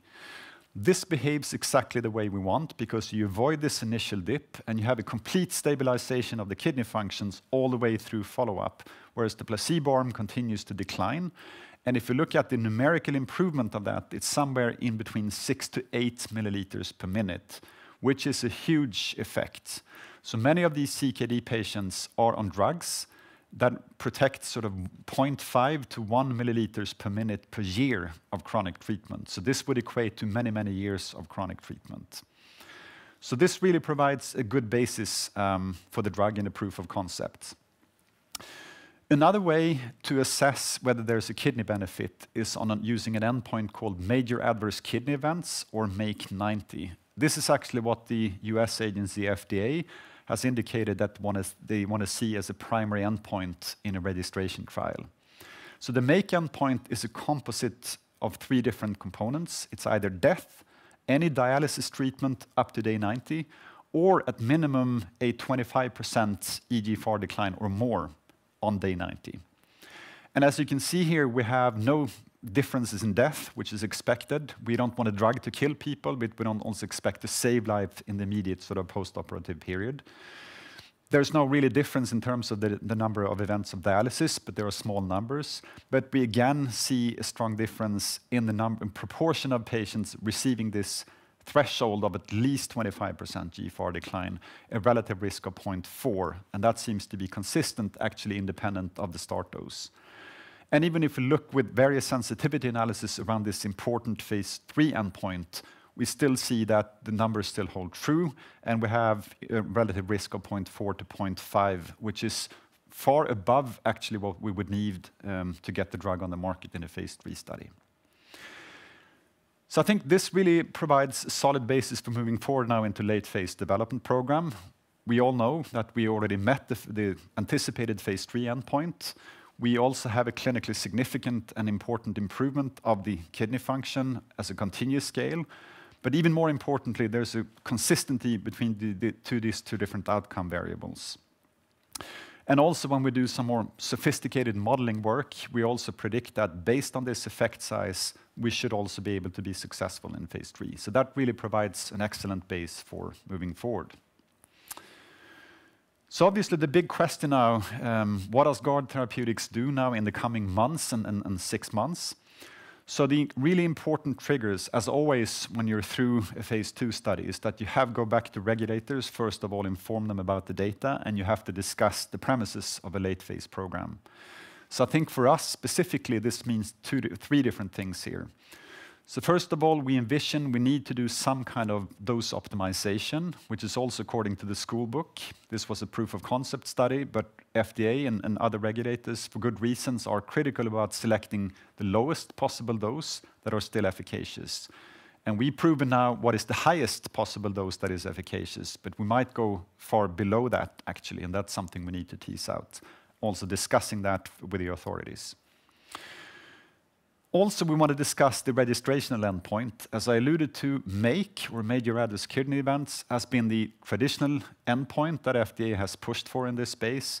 But we want to explore, actually, if we can use eGFR. And why is that? Well, that would essentially reduce the sample size with about 50% in a phase 3 study. So we think that has an important ramification for the conduct of a registration trial. Also importantly, because this is the first time, as I said, ever that a drug has shown this level of efficacy on hard clinical outcomes. So that really provides the basis, we think, for exploring something called the breakthrough therapy designation by the FDA, and that will be sort of the third element. So based on these 3 different components, we will make an integrated assessment and make a decision about the next development steps. And that's something we will communicate then, of course, as soon as we can in the coming months. We also, just to put a flavor on this, in beyond cardiac surgery, which is, of course, it's a niched patient population, we also see opportunities in other indications, kidney transplantation being one of them, and we already completed a pharmacokinetic and safety study, phase 1b study, in this particular indication. And we really believe there are synergistic effects, because the reason why you have a kidney injury is very similar between kidney transplant patients and patients undergoing cardiac surgery. So what we want to do is, again, do the dose optimization in cardiac surgery, but that really provides a leverage to move more aggressively also in kidney transplantation. So that is also yet to come. So I think to sum it up, I mean, we are really now in one of the few companies with a novel asset, a new molecule, going through into late phase clinical development. We have robust placebo-controlled phase 2 data to support us moving forward. As I mentioned, we have a kidney transplant program that is now not in hibernation mode, but we want to work out the right dose in cardiac surgery first before we move forward. We have, as I said, in a couple of months, we have probably the full feedback from the FDA, and also regarding potential breakthrough designation. The company also, which is good these days, we have a strong financial position with more than 100 million in cash, so we can methodically continue to work and actually provide the best possible development plan for the company. And finally, not in scope for today's presentation, but more is also to come in terms of our preclinical platform, where we have new molecules with a very similar mechanism as RMC-035, with very promising data in multiple different disease models, for example, of chronic kidney disease. So that really provides a nice sort of, again, synergistic view, because we can use RMC-035 for acute protection, and we have new sets of molecules that can be important for chronic treatment in much, much broader patient segments. Again, with the clinical validation of the mode of action of RMC-035. So that's really, really important to us. So I think with that, I will close and open up and make sure we have some time for questions. Thank you very much. Great, Tobias. Thank you very much for such a nice presentation. We have some minutes for questions now. And I will start asking you, I mean, with the Akita study, the one that you just have reported not long ago. And I mean, I guess that you have learned a lot with the study for the future steps. And I was wondering, in terms of the dose that you will select for the future studies, a little bit, if you could give us some words on how wide or tight is the dose range that now you will have to where you have to play now. Yep. How low could you go now, or are we seeing in a scenario where every patient will have to get their own personalized dose? So a little bit on that. Yeah. No, as always, I mean, again, if you go back to this sort of school book of drug development, normally you establish, or in this particular indication, you would establish proof of efficacy and proof of concept with a single dose. And the principle we choose when we designed the Akita study was really to push the dose to the maximum, essentially to the highest possible, what we assessed as a safe dose. And the reason for that, if you're going to assess number of different doses in your proof of concept, then obviously you get very front-loaded in your investment. It becomes a very large study. So that's something you want to do in the second step. So there are, in several drug programs, you may have 100-fold difference potentially of a dose that you could explore. That is not the case for us. We think it's more like a 5 to 10-fold dose range that we may need to explore. And that is exactly part of the conversation we will have with the FDA. So we will essentially, we have now the Akita results, which provide sort of a reference for the maximum safe dose, but we propose to use a lower dose. But I think one additional lower dose would suffice to meet that objective and really determine the optimal dose. So I think that's where we stand right now, and that's also what we're proposing. Okay, very interesting. And going back to the design of the study, a follow-up on this, is how about the number of doses that you gave? Do you think that you could reduce the number of doses and still play with the dose level that you have? Yeah, so it's always a good question. At some point, you have to define your posology, exactly how the drug is going to be administered. Again, in this particular study, we really push the boundaries. All the non-clinical data that we have actually support we can use only 2 doses instead of 5, as we applied in the Akita. So it really seems that the operative dose that is given during surgery, that's critical. And then the immediate sort of post-operative dose, that also seems to be important. So essentially, that may suffice. So that's something also we're looking at now and trying to do some modeling simulation work. And most likely, we ended up with at least a somewhat reduced number of doses, but still maintaining exposure, because now we have data to also model and support that. And again, thinking now this was to establish proof of concept. The next step is really to think about actually the commercial phase and what is this product actually going to look like, how it's going to be used. And I think that thinking also needs to be integrated in the design. Yeah. And one question on the endpoints for the study. If we put ourselves in the situation that you have to discuss with regulators, you're saying that you have to discuss with them if you will use MAKE-90 or eGFR. How likely is that you could get, let's say, a green light for going with eGFR as primary endpoint? And in terms of long-term effects, would it be a case where the FDA requires longer times than 90 days with Make90? Just go, for example, for 6 months or 1 year. Yeah. So I think this is all part of the conversation that we're going to have now in a couple of months. But in principle, there's no indication as of yet that the FDA would require a longer-term follow-up than 3 months. In this particular indication, they already stated that 3 months, and that's something we discussed on beforehand, even in the preclinical phase before moving into clinical development. So I think longer follow-up than 3 months, that we don't really expect that. If that would be part of a discussion as part of using EGFR instead of Make, that is something we have to consider. But I think there are always pros and cons of those two different options. And I think in all the scenarios we have on the table right now, 3 months is sufficient, which is again also important from a development standpoint and I think from an investor standpoint, because it provides confidence. You need time to recruit, but once you're recruited, you have a definitive projection of how much the study is going to how long it's going to last for, how much it's going to cost, because all the events actually accumulate within 90 days. Yeah. Okay, I understand. In terms of the data, if we go a little bit more in detail in the data you have presented, you report a favorable effect from your compound compared with standard of care, let's say, but you reported with using EGFR measured with creatinine, as well as creatinine in the formula of EGFR, as well as creatinine with cystatin C. In both methods, as I said, you have a favorable effect, but you have different numbers of patients that go to this EGFR 25% benefit.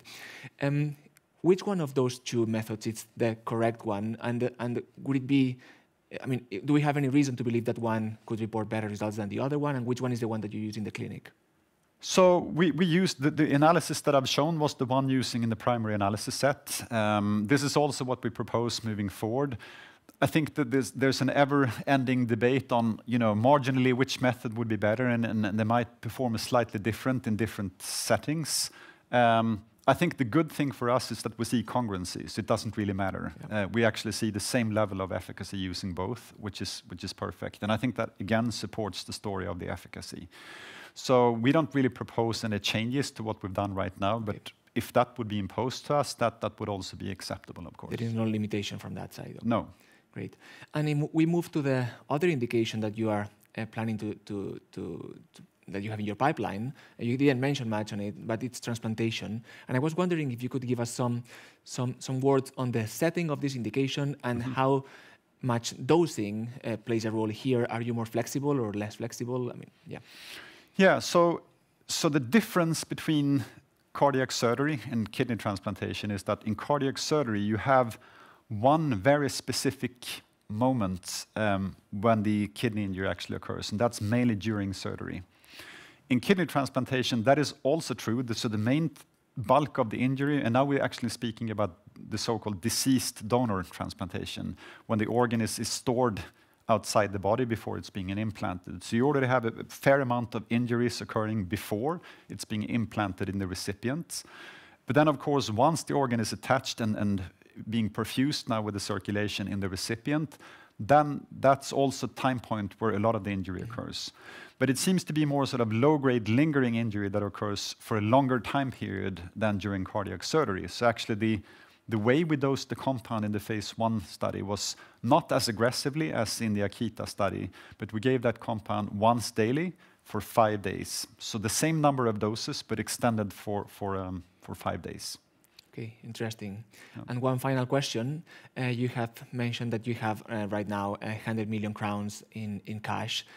With this amount, how much can you cover of your future plans and a little bit on your runway? Well, as always, I mean, since first we need to establish what are the future plans. And I think there are multiple different options, as you can see, and I think that's really what we need to anchor first and make an assessment of that. I think if it comes to the dose-finding study, actually, we have a pretty solid cash position to cover majority of direct cost of that particular study. If it's a matter of getting breakthrough or you're going straight into a pivotal study, that becomes a different ballgame. But I think the benefit, we're not really stuck, sort of in the sense that you need to raise huge amount of money. on the same time going into huge full-blown phase 3 program. We know this is going to be more limited. We know already that one pivotal study is sufficient. And again, it's quite attractive again for drug development because it's more predictable, and I think recruitment projections are more predictable. So I think that's how we see it right now. It's all a stepwise approach. But first define the plans, and then you define your financial objectives. Sounds very promising. Yeah. Tobias, thank you very much for being with us today and for your nice presentation. Thank you.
Welcome back, everyone, to ABG Investor Days. My name is Henrik Hintze, and I'm an equity research analyst here at ABG. With me now, I have a company that I cover, namely I-Tech, and the CEO of the company, Philippe Chaban, here to present for us. Please, go ahead. Thank you so much, and thank you all for being here today. We have the lovely opportunity to present you a company originating from Gothenburg, the sunny side of Sweden, as you know. It's also within shipping, which is part of the West Coast's heritage in our country. So what we're talking about here is actually a microbiology kind of product that is included as an ingredient in marine coatings. In the front page here, you see barnacles. We love barnacles more than anyone else, and they happen to be good to know because if they're on the wrong spot, they cause a lot of damage in terms of excessive fuel consumption on ships. So, I-Tech, Interface Technologies, is a growing company. It's growing with customers. It's growing on ships as terms of being a technology. So we are part of the portfolio of 6 of the 9 largest paint makers in the world. And should be said that those 9 constitute the vast majority, not to say almost all, volumes that go into this commercial shipping industry when it comes to marine paints. It is also so that more and more ships are experiencing these kind of coatings containing our product Selektope, and to date it's beyond 1,000 ships that in one way or the other are using this technology. And I will come back to you a bit about what the technology is. If we could be integrated in every single liter of anti-fouling coatings, we would have a market sales value then for our product of around $350 to $500 million. And remember that all the ships around the world who are circulating or traveling through oceanic waters need anti-fouling coatings. And all of those coatings need to have some sort of mechanism to manage hard fouling, i.e. barnacle fouling. So it's very important that to understand that the need for coatings is there all the time. But not only that, it's so that all ships need to be recoated at least every 5 years on general terms. Could be every 3 years, depending on the age of the ship. So it's a recurring business. It's condensed to maybe 6 to 9 suppliers around the world. And the number of components possible to use in the paints are less than 10. And we're one of only 3 that are having any sort of effect against barnacle fouling.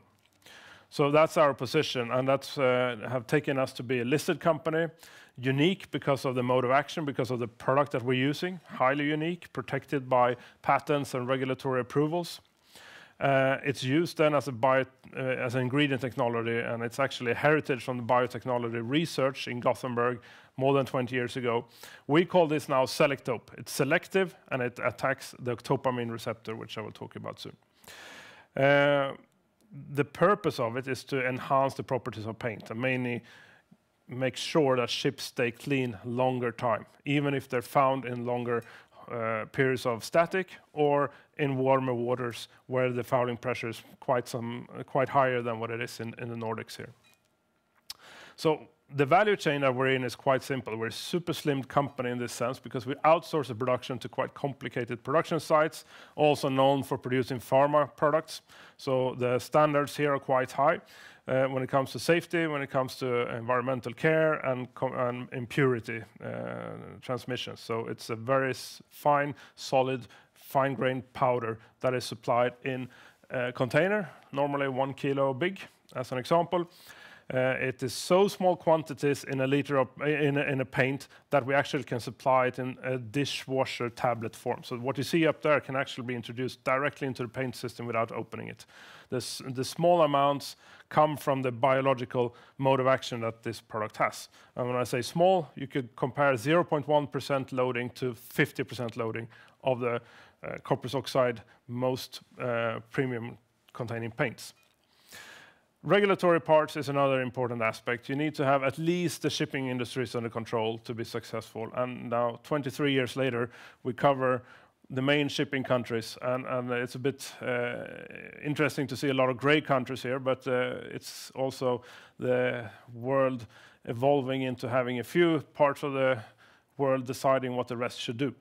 So Europe, very heavy regulatory schemes, China, Japan, Korea. And if you have all those, all the gray follows. There's no one else to have the capacity to evaluate on this deep level. So those are the important. With those, you can go anywhere with a ship. You have the possibility to apply on all the yards that a ship normally addresses, with one small exception. There are local markets in the US, red marked here, also Canada, Australia, New Zealand, but they're not important from a shipping perspective. The only way you would dry dock in those countries is because you have a huge issue and you cannot, for emergency reasons, move back to more reasonable countries, meaning Europe or Asia.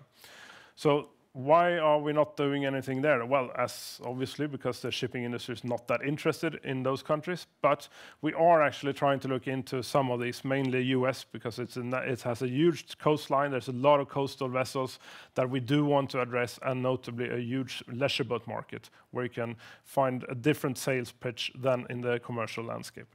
So that's why we have this collaboration there since a few years.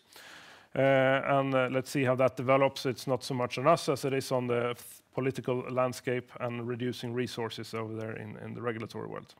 Anyway, there are three companies, paint makers, to give you an idea of who we work with. So iTech, being about 14 people, are working with companies that are many, many thousands on the list of employees. Hempel, Jotun, and Shigoko are the ones that are official, and there are a few more that we are selling to, 3 more to be exact, and we think more is developing. And to give you a bit more view of the customer base, we see that you can see from this chart, these are 9 different customers. All of them are working with Selektope. And just to put your mindset in, what does this mean? Well, to develop a new paint, even if you're just adding 0.1%, a few grams per liter of paint, you need about 10 years to make sure that it works on a ship without having any other secondary issues or so. So all of these checks are symbols that we have been working with these for quite some time. So ongoing R&D in all of them, most of them for more than 7-8 years. Meaning that we're in a position to grow the customer base if we are a bit lucky here with pushing forward the final steps in the development process. But maybe more important, there are 6 of these involved in the new building process. So the new building is a huge opportunity to introduce new technology. First of all, because the ship is actually laying idle quite some time. You know, it's launched into sea, but it's not complete. So it's sitting there for quite some time. It needs to be delivered without any fouling, of course. As you come as a ship owner, you want to have your ship top-notch and ready for 5-year service. Therefore, Selektope made its entry in Korea 2014. So the new building area is super important. It's probably the most difficult area when it comes to static exposure and keeping fouling pressure under control. And that's where Selektope has a footprint, notably in Korea. So in Korea, this is quite a big brand.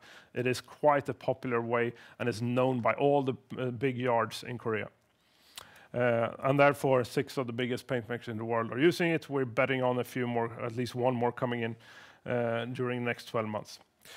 However, the new building market is 1,500 ships, roughly, per year. The dry docking market is 15,000 ships, and that's the bigger ships. We can add another 15,000 of the smaller ships, which are then tugboats or supply ships or offshore industry ships. That creates quite an opportunity. So every year, there are 15,000 reasons to select an anti-fouling coating. We hope that many of those reasons will go into the direction of higher performing paints with a more sustainable profile than what they've been using in the past.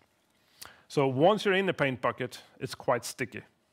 It's not that easy to change. And if you're happy with something, this industry doesn't change that quickly, unless a regulator forces them to change.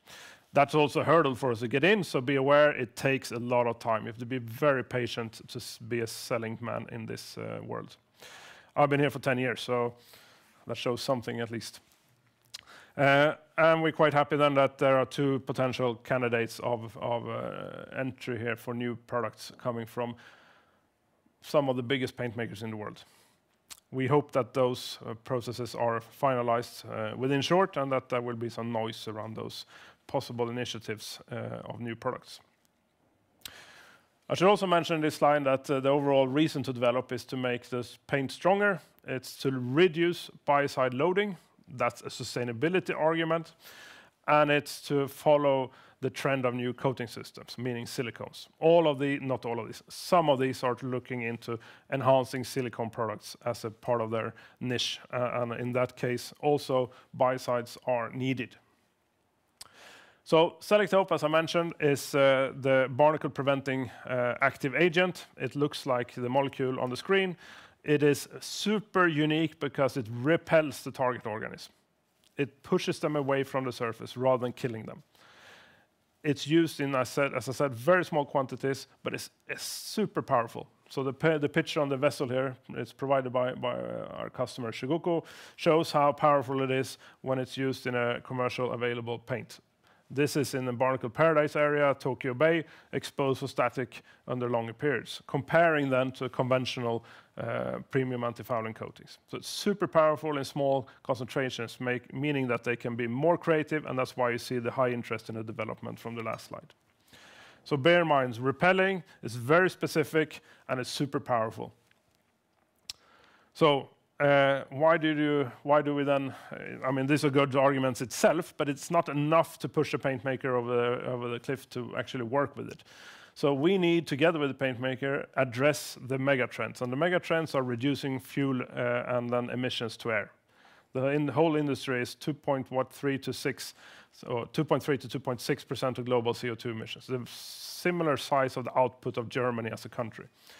Hence, it is also transporting 80% of all goods that we consume around the world. This can be reduced considerably. And only looking at the hull, it can be saving about 100 million tons of CO2 if the best possible anti-fouling products were used on all ships compared to how the average ship is looking a few years back. So there's a huge correlation, a clear correlation between selecting the most appropriate, the best possible anti-fouling coating with the ability to save fuel. So in the last few years, the sales process has gone from discount discussions, same thing from every paint maker, looks red as always, who cares, to actually complete value-based offer. And of course, being able to present a new technology inside of that value discussion is helpful. That's very helpful for the paint maker, and it drives our sales. This is the main reason why Selektope is growing. The second reason why it's growing is because another issue has come to light when it comes to hull sides and fouling. And as you may know, invasive species is a problem all over the place. Difficult to put a monetary value on it, but it's quite ecologically disturbing, to say the least. And ballast water has been an issue, and that's mainly resolved, at least from an engineering perspective. But it's then been shown and proven that a fouled hull has an equal risk of damaging the ecosystem that it may transport alien species into. Certainly if those alien species happen to be invasive. And then you have a big problem. So there's a big focus on IMO level. IMO is a UN organ for controlling shipping, I should say, to actually try to reduce the risk of transporting alien species by assuring that the best possible anti-foulings are used.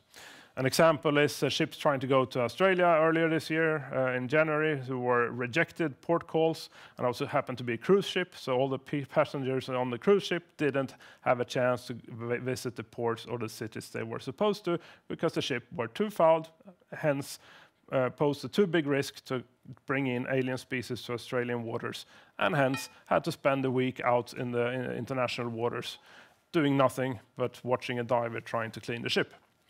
This is a reason why paint makers have to pay a lot of attention now to increase the power of the paints, because they don't want to supply something that the ship owner then, at the end of the day, would have to have a rejected port call on. The final thing is the fact that we have a reason to reduce chemical leaching altogether, and biocides is one of those. And with our small loadings, we can help reduce this leaching from paints. 3 good reasons why you want to work for I-Tech, or why I-Tech should grow considerably in the future. Speeding up a bit here, we can see that incentives to move forward is coming from IMO, where they set targets all the way actually to 2050, where they have stretched and said that should be almost zero emissions. On the way to there should be sharp emissions on CO2 on the shipping industry, forcing investments into the industry. And what you then invest in? Many different things, but if you fail on certainly the hull side, you can have a huge negative impact. It's actually so that a hull with a lot of barnacles, meaning 10 to 15% of the surface, would have 40% extra drag. You have normalized all this down to a potential saving of 5 to 25 across the different ships and different trade zones. So if you don't take care of this, there's no chance that you're going to reach the IMO target displayed on the previous slide. It's also so that without these improvements, the transition to carbon-free fuels is impossible. A carbon-free fuel is much more expensive than what we use as fuel today. So all these things will help the transition altogether. To give an example, we have donated Selektope and collaborated with Jotun on a hospital ship.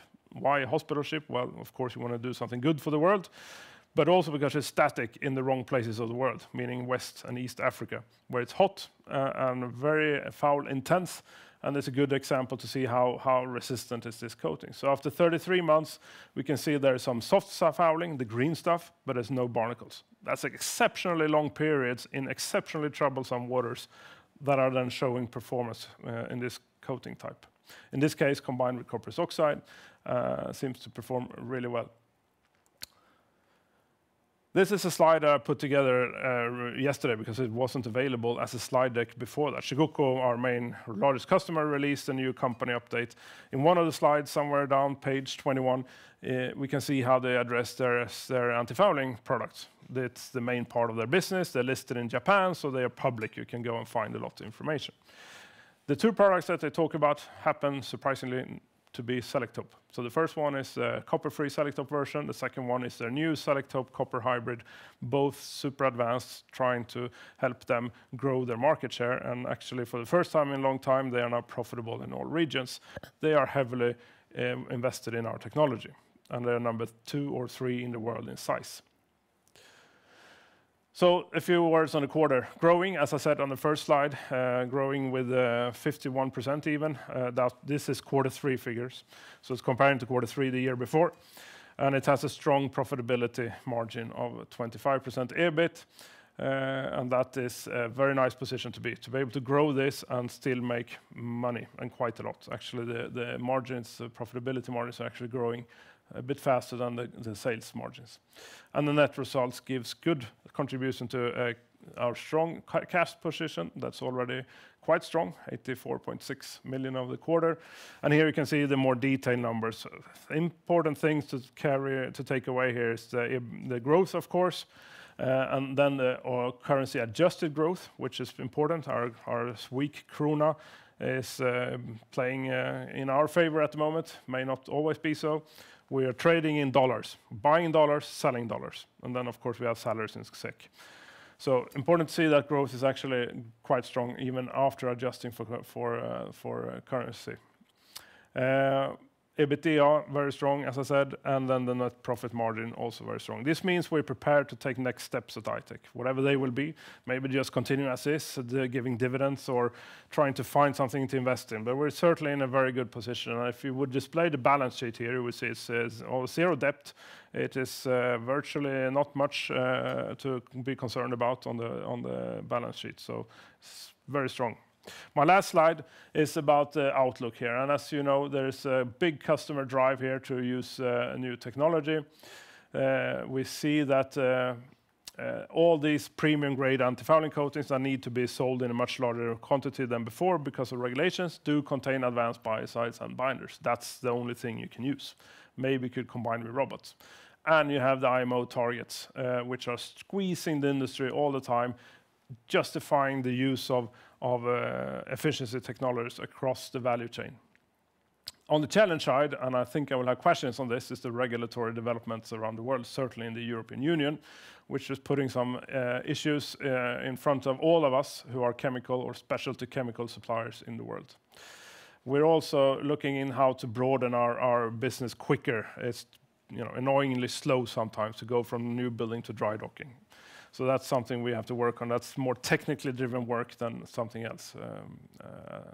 And then finally, enhance the technical compatibility with some new coating matrices. In Europe, silicones are quite well received, so we have to find, and we know that they only work with biocides, at least over the 5-year scheme, so it's important for us to find a way, together with the customers, to work in this area. This is the final slide. I just want to show you the magnitude here. You have a big container ship over there. I think it's 14,000 TEUs. It contains 14,000 containers. That's quite a lot of shoes, if it was only shoes. And then you see the length of it, which is 350 meters or something. And then you see the small leisure boat on the side there, right? You see something next to Henrik there, you know, trying to, yeah, exactly, thank you. Quite a big difference in magnitude of paint consumption, I can tell you. So this is one of the reasons why this is so much more important than chasing around different leisure boat markets. So by that, Henrik, I let you in with questions and say thank you. Yes, thanks a lot for that, Philip. To start off, maybe you could just expand a bit on the competition and give us our view there.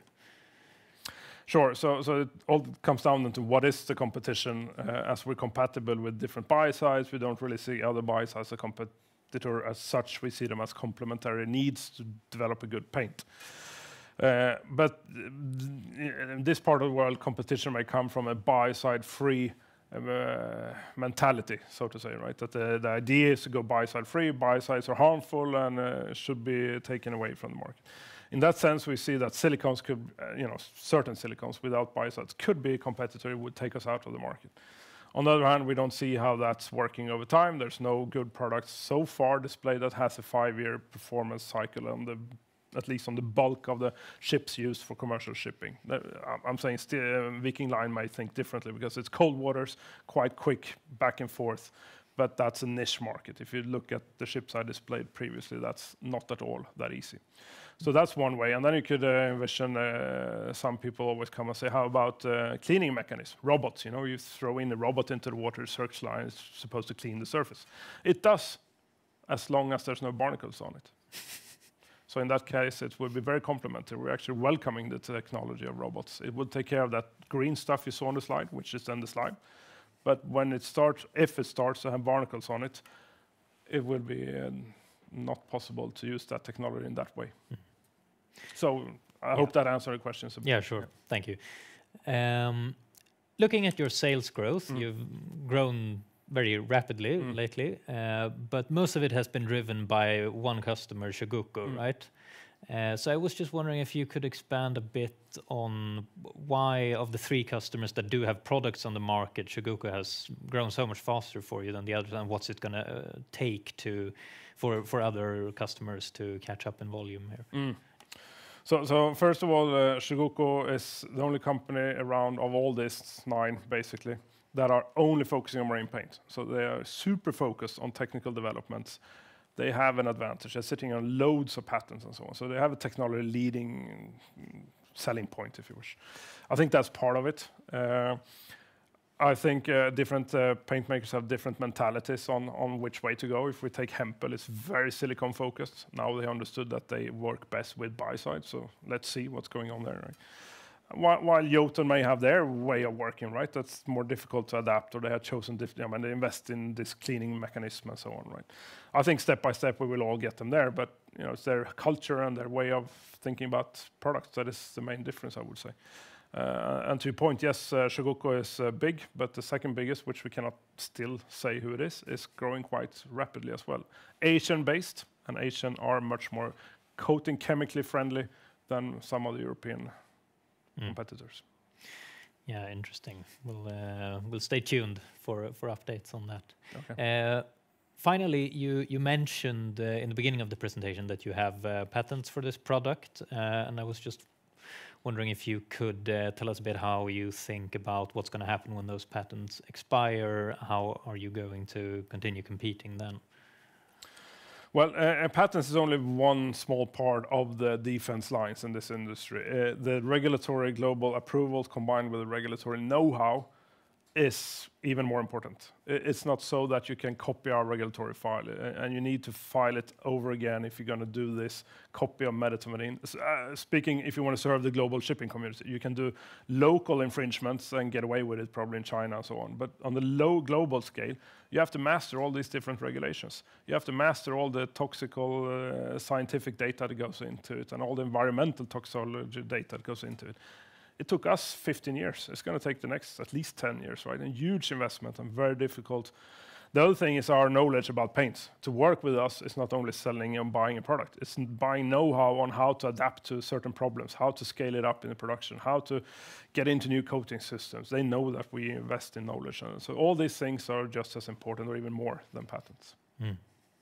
Thanks a lot for that. That's all we have time for today. Thank you all for listening. Thank you.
Hi everyone, my name is Mikael Korsgaard Rasmussen and I'm working as an equity analyst here at ABG, covering Danish IT and tech companies. And today I have the pleasure of welcoming Penneo, represented by the CEO, Christian Stennevad.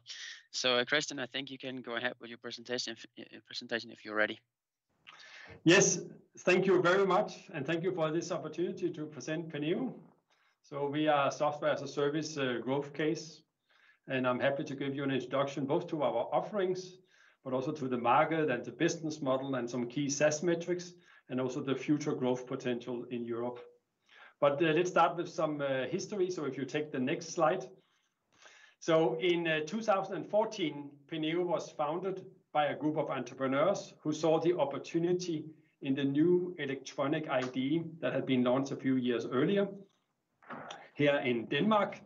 And the solution, the Penneo solutions, was developed in close collaboration with several of the major auditor firms to automate and optimize their manual workflows towards their client.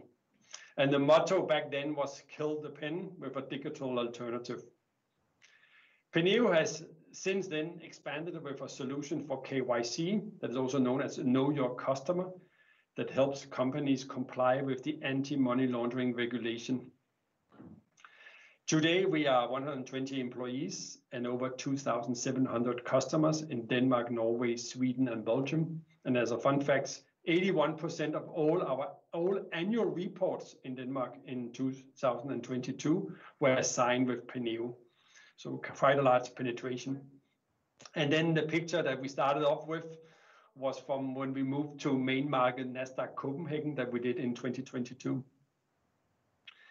If we take the next slide, then we can see some of the key customer pains that we address with our solution. Boiled down to its essence, we streamline workflows and then we enhance efficiency, cut cost, and we help our customer, such as auditing and accounting customer, achieve legal compliance and improve the experience they are able to offer to their clients. And traditionally, many of these workflows are manual and inconsistent, and they are often leading to a time-consuming and unsustainable practices with a lot of errors and unnecessary expenses. So implementing our digital signing, but also automation of processes like the Know Your Customers or the anti-money laundering risk assessments that are mandatory to do, that can result in substantial productivity gains. And this is exactly what we help our customer achieve. If you take the next slide, then some of the growth driver that we're looking into. So in a broader perspective, Penneo is well positioned to support the whole digital transformation that is picking up speed right now across Europe. In large part of Europe, they are not as advanced in their digitalization as we are here in the Nordics. And this is especially true within our focus industries, such as the auditing and accounting. They have traditionally been very conservative and slow to digitalize. And in general, we believe that they can learn a lot from the experience that we have here from the Nordics. And moreover, the KYC legislation is tightened significantly in these years, and companies are exposed to more control. So having control over the KYC process has simply become licensed to operate. For example, if an auditor has not conducted a comprehensive onboarding of their customers with all the Know Your Customer checks and risk assessments, they are simply not allowed to commence their work. And this graphs some of these growth that we can see over the coming years.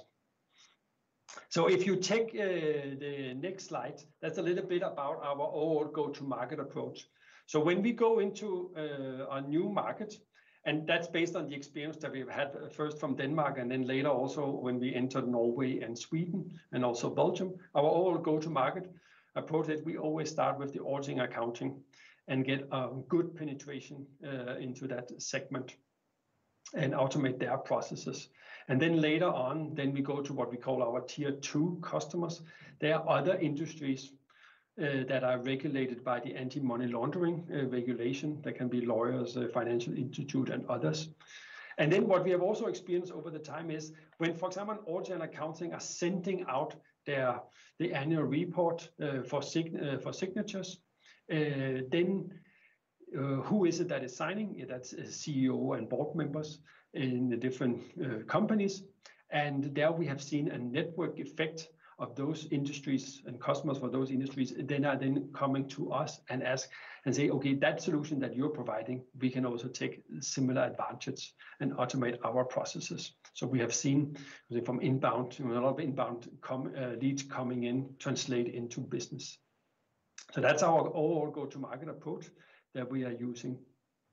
If you take the next slide, then a little bit about our growth journey. So we were founded in 2014, And this is our overview of the growth journey that we have been since our founding. We started up with some seed capital, and then for the first 5 years we were bootstrapped, meaning we were profitable every year. And during those 5 years, that's where we created the solution together with our key customers, and then we expanded initially to Norway and Sweden. And there we could see the metrics, how we have performed. And then we said, okay, we can grow our company further by investing in growth. So we seeked some growth capital, and then we went IPO in 2020 and raised 50 million Danish kroner. And after 2 years, we could see that we were still performing, and we could see a lot of good results and a good SaaS metrics of further growth that I will come back to. And then we raised additional capital in 2022 when we went on the main market, Nasdaq Copenhagen. And continuing into 2023, and I'll come back to some of those numbers. How we are looking at it is that capital is invested in growth in our product development for further products, and also in sales and marketing. And at the same time, we never run out of cash. So we are investing because it gives some good metrics that I'll come back to. But as you can see here from the cash curve, we never run out of cash. So we have the ability to become cash positive and be profitable, meaning that our ARR and our revenue is above our cost. So we can basically get profitable and create cash after that moment. We have that ability based on our current investment plan. And what are those SaaS metrics? Let's go into the next slide. So this is one of the core slides that we have showing our business. This shows our customer cohorts. And cohorts is a group of customers that we have acquired in one specific financial years from the very beginning, and how each of these cohorts have evolved over time and gradually contributed with more and more ARR in all the subsequent years. And what we can see is that customers who come on board on average purchase more each year. Very few actually that are leaving us, and that happens for every cohort year after year. And as a result, we have a growing revenue stemming from both new customers entering and existing customers that are buying more. And also what is important to note in this regard is that we have demonstrated this ability since our founding. Also, the attractive things about this type of business model is that at the start of the year, we have already secured a significant portion of the revenue we achieved the previous year. If we then go into the next diagram, that shows our annual recurring revenue and ARR development over the last 12 months. And this is a result of our equal focus on growth, both from existing customers, but as well also on new customers, and our focus on growing both our Penneo Sign solution and our KYC solution. And it shows some of our key metrics that we are delivering. So if you observe here from the left to right, you can see that how we were here. That's from our latest Q3 report. A year back, we were at 65 million. And then you can see that we have a decrease of 4% in our ARR due to customer churn. And that is consistent with the 4% we have been on 2, 3, 4% for the last many years. And we have also achieved a solid uplift of 80% from sales to existing customer. And these two numbers together result in a net retention rate of 114. And meanwhile, we also got ARR from new customers and also made significant contribution, leading to a 13% increase in ARR.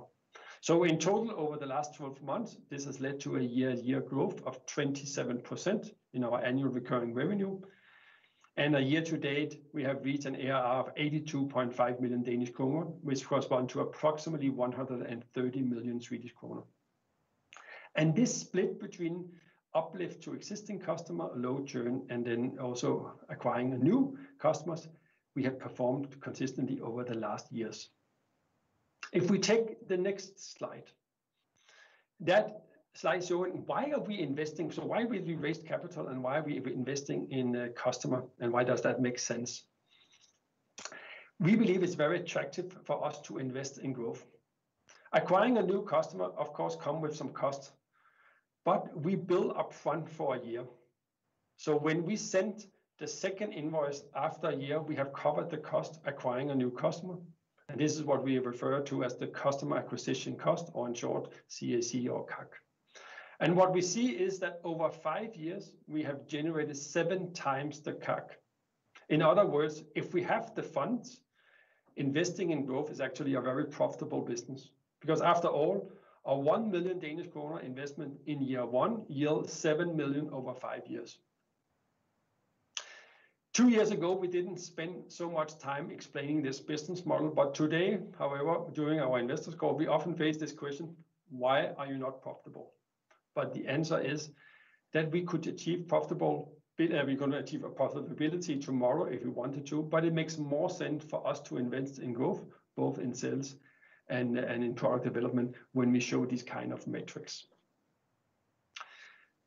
Let's go into the strategy by taking the next slide. An important part of our strategy is European expansion. And this is why the reason why I've chosen to show this slide. This slide shows our part of our ARR that comes from our domestic market, which is Denmark, and foreign market, which is outside of Denmark, and that is right now Norway with around 50%, Sweden with approximately 25%, and Belgium with approximately 25%. There's a few other markets too, but these are the main markets.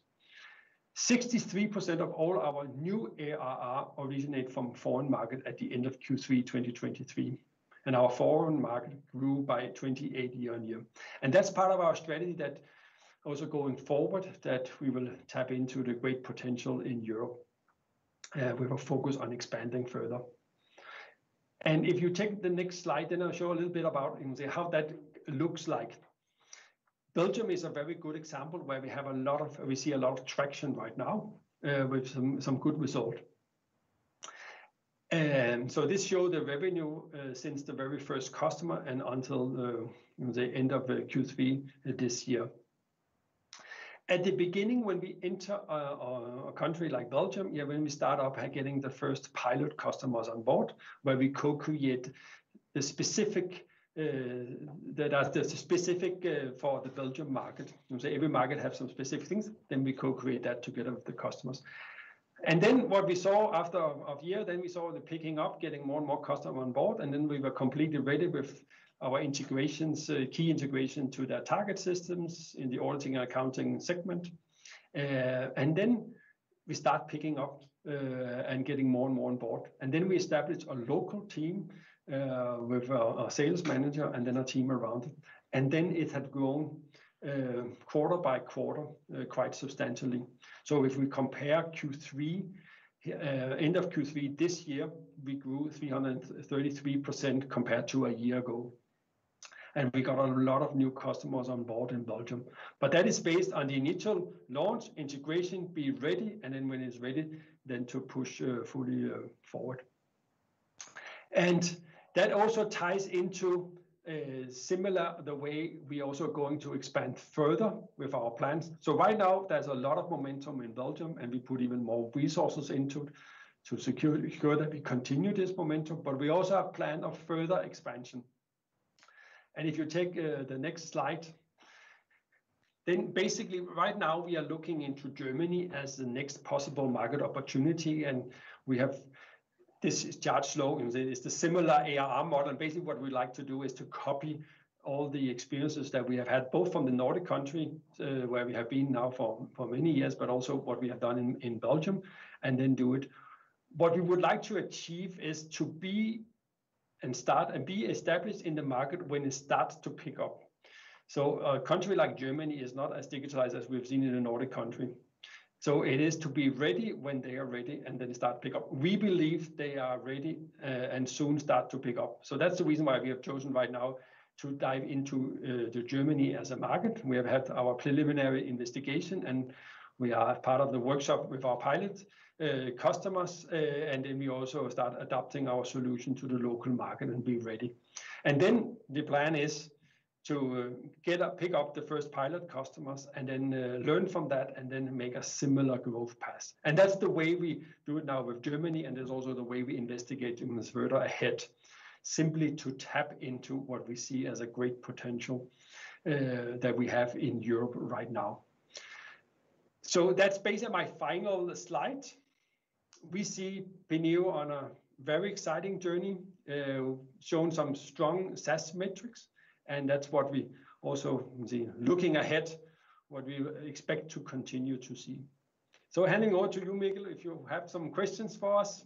Yeah, I definitely have. I think we could start off the Q&A session with where you already left, Germany, namely.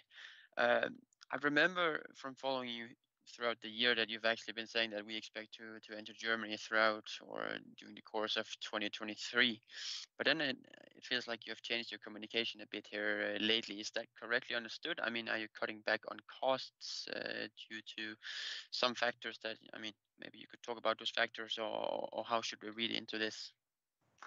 Yes, so what we have said from the very beginning, if you look up, is that what we will do is we expect to enter Germany. So we have not finally decided because that was exactly based on this investigation and then these initial in dialogue, both with customers but also authorities, to be ready at the time when they are ready as a market. Many have wondered, say, okay, Germany, that's a big market with a lot of opportunities, but they are not as advanced in the digitalization as the other market. But we believe they will be. So they have done it cautiously, just as we did also when we entered Belgium.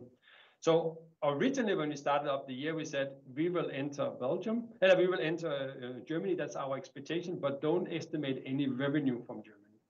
And that's also where we are. We have done a lot of the investigations. We have had a lot of these target talks. We are preparing our product for it. And now that will continue also into 2024. We have not come up with any guidance and expectations for 2024 yet, but we are there where we would like to be. At the same time, when we also see a lot of good momentum in some of the other markets like Belgium, we also put full force on that. So when we distribute our resources, we also put it where we have most success and the highest growth. Yeah, no, that's very interesting, because coming back to one of your slides where you know, it's very clear that it makes sense to invest heavily into the customers now to gain the, you know, get the best long-term benefit out of them. But you have, or at your Q3 earnings call, you indicated that we should expect fewer hirings going forward. Is that mainly due to a matter of preserving the cash position or to slow it, or is it, I mean, aren't you suffering on the long term here due to, say, cash constraints? Or so what we do, there are two things we do. We invest in new customers, and then we never run out of cash at the same time. So from an investment period point of view, originally, and that's what we also could see on one of the slides at the beginning, the Jove Germany, and when we raise capital, like we did in 2022, then that's where we start up the ramp up. So there we hired a lot, and we can see we went from, I think, 87 to now we are 120. So it's almost 50% on top that we have added of resources. And we did that when we raised and then do it as fast. Then what we are looking at now, there will still be some additional hirings and investments, but what we have achieved this year is that we have increased our, for example, our product organization.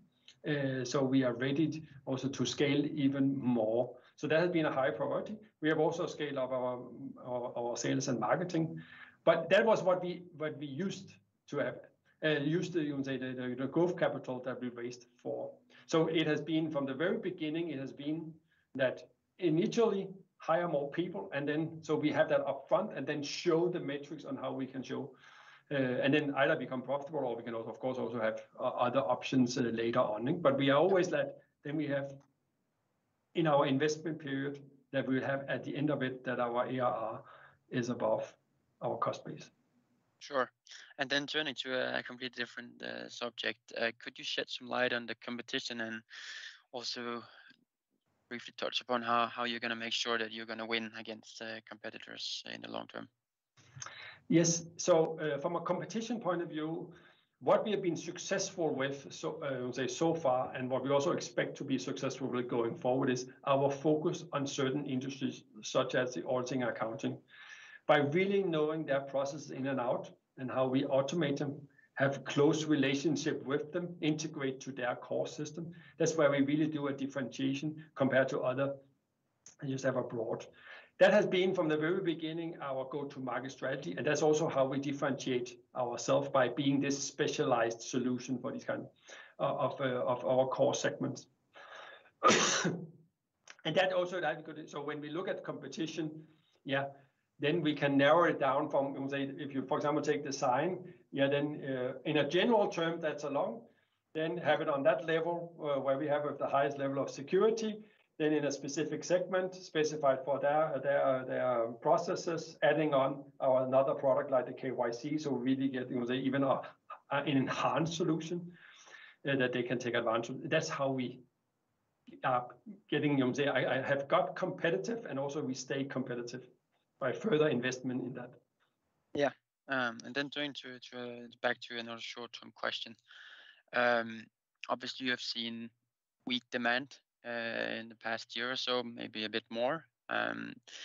Should you shed some light on how much visibility you have going into next year, without obviously talking about guidance or anything? Do you see any signs of improvement or? So what we have seen so far, what we expected from the beginning of the year, was that we had the cautious buying behavior that we experienced last, second half last year. It started up in Q3, and then we continued that. So we also set that up as an expectation. It would continue. That was our expectation, even though we hoped that that would change. Now it had turned out quarter by quarter that had continued. And also here at the Q3 that had continued. So we have still achieved 27% year-on-year growth. So we have grown on both product and both upsell and in new biz, despite the fact, because one of the things that we have done is then we have increased the number of new customers. So it might be that it's cautious buying behavior. So some of them have, say, smaller initial commitment, but then we have got more of them. So that balance out partly, at least, say that they are not as willing to buy it. Looking ahead, it's hard to see how much will that continue, this cautious buying. Is that just the new normal? Yeah, right now we don't see any signs, and that's what we also reported here end of Q3. We don't see any signs that will change. We can hope for it, but right now we believe this is the new normal until something else turned up. At the same time, when we are also looking at our expansion plan, there are differences, for example, between the Nordic market and a market like Belgium or Germany and others, where they are not as far with the digitalization. There's a lot of potential for the individual customers that they can gain. And the bigger the potential, the better the savings, the more manual process they have, the better they will still do it despite the fact of cautious buying behavior. So that's what we experience, and you will see that in our numbers. Yeah, I think we have just time for one final quick question before we wrap up. So if you are to give me 3 key risks to the long-term case in Penneo, what would they be? Very brief. The 2 or 3, whatever. Yeah, right now we are in our expansion plan. We are depending on that the continued digitalization. We really believe that will continue, but of course we are depending on that the market is as mature as we would like to be, and that's part of the government that they do their regulation in the different European countries, and adoption of electronic ID and adoption of that. For example, on our KYC, the authorities should go out and make controls, because that is a big help. Yeah. That controls of the companies that they actually do. That we have that risk of if they don't do it. Then, of course, the general, as you see, the market, as there was a big difference a year ago and 2 years ago compared to now. Of course, there are some general market conditions that can be tough, but that is a risk by itself. And also, of course, the whole financial market and other things. If the interest rates go even further up, of course, that can also have an impact. We hope it goes down at a certain point. But these are some of the key risks that we see. But we are very cautious in the way we are managing our business. So we are in control as much as possible of it. Yeah, Perfect. And mitigating actions on it. Yeah. Yeah, I think that's all we have time for, unfortunately. So thank you very much for your time, Christian, and yeah, to all of you, have a great rest of your day. Thank you very much for the opportunity.